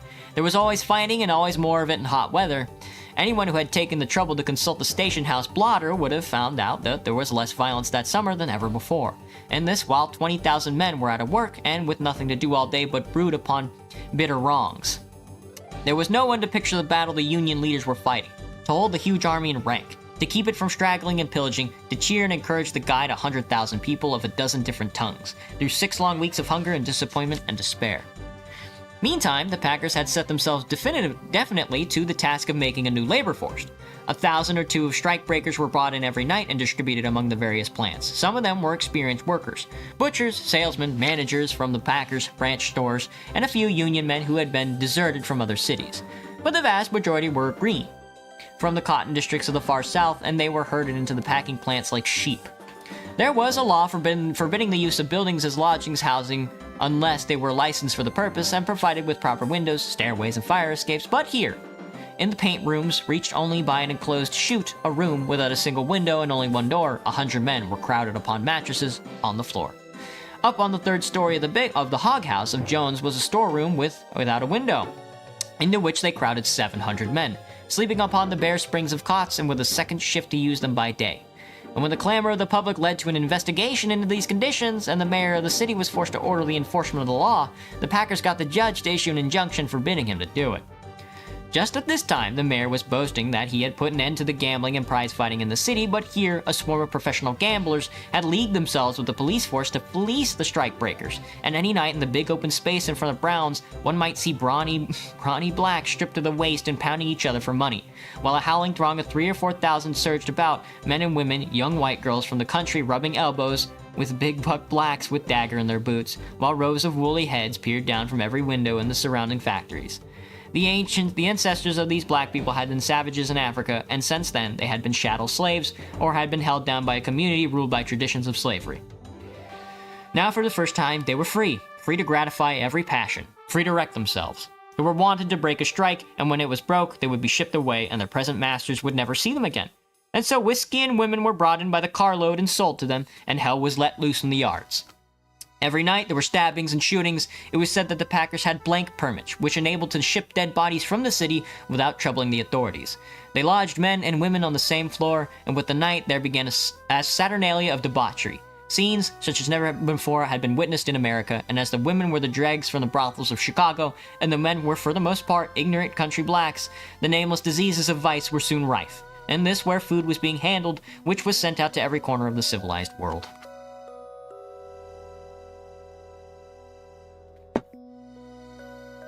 The Union stockyards were never a pleasant place, but now they were not only a collection of slaughterhouses, but also the camping place of an army of 15,000 or 20,000 human beasts. All day long, the blazing midsummer sun beat down upon the square mile of abominations, upon tens of thousands of cattle crowded into pens, whose wooden floors stank and steamed contagion. Upon bare, blistering, cinder-strewn railroad tracks, huge blocks of dingy meat factories whose labyrinthine passages defied a breath of fresh air to penetrate them. And there were not merely rivers of hot blood and carloads of moist flesh, and rendering vats and soap cauldrons, glue factories and fertilizer tanks that smelt like the craters of hell. There were also tons of garbage festering in the sun, and the greasy laundry of the workers hung out to dry, and dining rooms littered with food and black with flies, toilet rooms that were open sewers. And then, at night, this throng poured out into the streets to play, fighting, gambling, drinking, carousing, cursing, screaming, laughing, singing, playing banjos, and dancing. There were worked in the yards all the 7 days of the week, and they had their prize fights and crap games on Sunday nights as well. But then, around the corner, one might see a bonfire blazing and an old, gray-headed black person leaning and witch-like, her hair flying wild and her eyes blazing, yelling and chanting the fires of predilection and the blood of the lamb, while men and women laid down upon the ground and moaned and screamed in convulsions of terror and remorse. Such were the stockyards during the strike. While the unions watched in sullen despair and the country clamored like a greedy child for its food, the packers went grimly on their way. Each day, they added new workers and could be more stern with the old ones, could put them in their piecework and dismiss them if they did not keep up the pace. Jurgis was now one of their agents in this process, and he could feel the change day by day, like the slow starting up of a huge machine. He'd gotten used to being a master of men, and because of the stifling heat and the stench and the fact that he was a scab, he knew and despised himself. He was drinking and developing a villainous temper, and he stormed and cursed and raged at his men and drove them until they were ready to drop from exhaustion.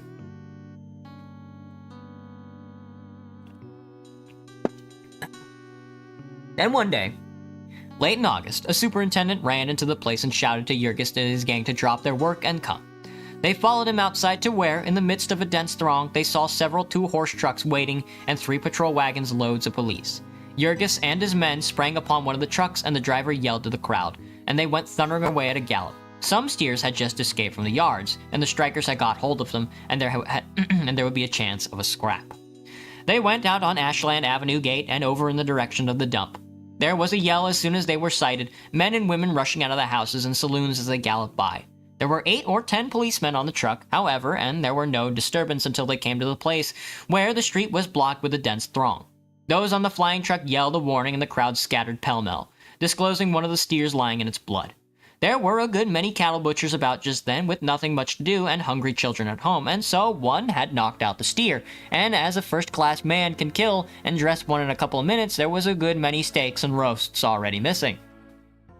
This called for punishment, of course, and the police proceeded to administer it by leaping from the truck and cracking at every head they saw. There were yells of rage and pain, and the terrified people fled into houses and stores or scattered helter-skelter down the street. Jurgis and his gang joined in on the sport, every man singling out his victim and striving to bring him to bay and punch him. If he fled into a house, his pursuer would smash in the flimsy door and follow him up the stairs, hitting everyone who came within reach and finally dragging his squealing quarry from under his bed or a pile of old clothes in a closet. Jurgis and 2 policemen chased some men into a barroom. One of them took shelter behind the bar where a policeman cornered him and proceeded to whack him over the back and shoulders until he laid down and gave a chance at his head. The others leaped a fence in the rear, balking the second policeman, who was fat, and he came back, furious and cursing. A big Polish woman, the owner of the saloon, rushed in screaming and received a poke in the stomach that doubled her on the floor. Meantime, Jurgis, who was of the practical temper, was helping himself at the bar, and the first policeman who had laid out his man joined him, handing out several more bottles and filling his pockets besides, and then, as he started to leave, cleaning off all the balance with the sweep of his club. The din of the glass crashing to the floor brought the fat Polish woman to her feet again, but another policeman came up behind her and put his knee into her back and his hands over her eyes, and then called to his companions, who went back and broke upon the cash drawer and filled his pockets with the contents. Then the 3 went outside, and the man who was holding the woman gave her a shove and dashed out himself. The gang, having already got the carcass onto the truck, the party set out on a trot, followed by the screams and curses and the shower of bricks and stones from unseen enemies. These bricks and stones would figure into the accounts of the riot, which would be sent out to a few thousand newspapers within an hour or two. But the episode of the cash drawer would never be mentioned again, save only in the heartbreaking legend of Packingtown. It was late in the afternoon when they got back, and they dressed out the remainder of the steer and a couple of others that had been killed, and then knocked off for the day. Jurgis went downtown for supper with 3 friends who had been on the other trucks, and they exchanged reminiscence on the way. Afterward, they drifted into a roulette parlor, and Jurgis, who was never lucky at gambling, dropped about $15. To console himself, he had to drink a good deal, and he went back to Packingtown about 2 o'clock in the morning, very much the worse for his excursion. And it must be confessed, entirely deserving of the calamity that was in store for him. As he was going to the place where he slept, he met a painted-cheeked woman in a greasy kimono, and she put her arm about his waist to steady him. They turned into a dark room they were passing, but scarcely had they taken 2 steps before suddenly a door swung open, and a man entered carrying a lantern. "Who's there?" he called sharply, and Jurgis started to mutter some reply, but at the same instant the man raised his light, which flashed in his face so that it was possible to recognize him. Jurgis stood struck and dumb, and his heart gave a leap like a mad thing. The man was Connor. Connor, the boss of the loading gang. The man who had seduced his wife, who had sent him to prison and wrecked his home, ruined his life. He stood there staring with the light shining full upon him. Jurgis had often thought of Connor since coming back to Packingtown, but it had been as of something far off that no longer concerned him. Now, however, when he saw him alive and in the flesh, the same thing happened to him that had happened before. A flood of rage boiled up in him, a blind frenzy seized him, and he flung himself upon the man, and smote him between the eyes. And then, as he fell, seized him by the throat and began to pound his head upon the stones. The woman began screaming and people came rushing in. The lantern had been upset and extinguished, and it was so dark that they could not see a thing, but they could hear Jurgis panting and hear the thumping of his victim's skull, and they rushed there and tried to pull him off. Precisely as before, Jurgis came away with a piece of his enemy's flesh between his teeth, and as before, he went on fighting with those who had interfered with him, until a policeman had come and beaten him into insensibility. Damn.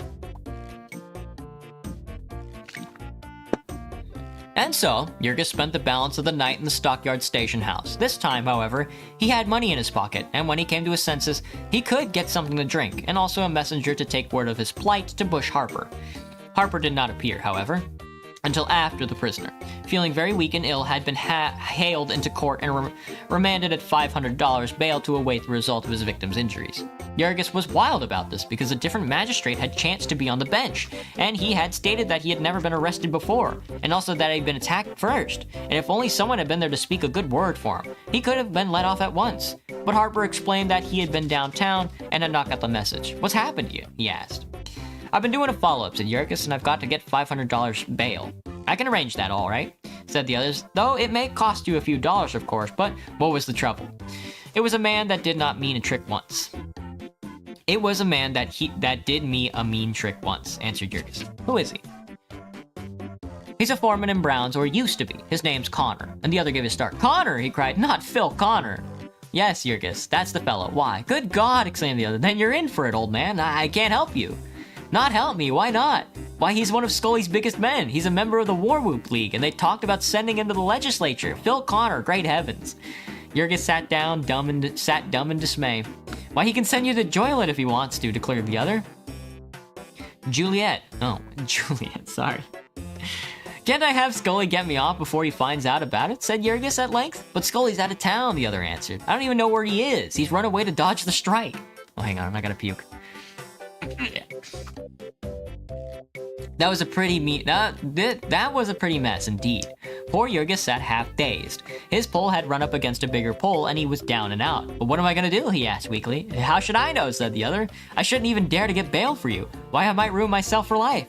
Again, there was silence. "Can't you do it for me?" Jurgis asked, "and pretend that you didn't know who I'd hit?" "Well, what good would that do to you when you come out and stand trial?" asked Harper. Then he sat buried in thought for a minute or two. "There's nothing unless it's this," he said. "I could have your bail reduced, and then if you had the money, you could pay it and skip." "How much will it be?" Jurgis asked, after he had explained more in detail. "I don't know," said the other. "How much do you own?" "I've got about $300, said the answer. "Well," was Harper's reply, "I'm not sure, but I'll try and get you off for that. I'll take the risk for friendship's sake. For I'd hate to see you sent down to state's prison for a year or two." And so, Jurgis ripped out his bank book, which was sewed up in his trousers, and signed an order, which Bush Harper wrote, for all the money to be paid out. Then the latter went and got it and hurried to court and explained to the magistrate that Jurgis was a decent fellow and a friend of Scully's, who's been attacked by a strikebreaker. So the bail was reduced to $300, and Harper went on it himself. He did not tell this to Jurgis, however. Nor did it tell him that it was the time for a trial came, it would be an easy matter for him to avoid the forfeiting of the bail and pocket the $300 as his reward for the risk of offering Mike Scully. All that he told Jurgis was that he was now free, and that the best thing he could do was to clear out as quickly as possible. And so Jurgis, overwhelmed with gratitude and relief, took the $1.14 that he had left out of all of his bank account and put it in $2.25 that was left for him last night's celebration, and boarded a streetcar, got off at the other end of Chicago. That was chapter 26 of The Jungle by Upton Sinclair. I will see everybody tomorrow for chapter 27. Bye-bye! Ajane!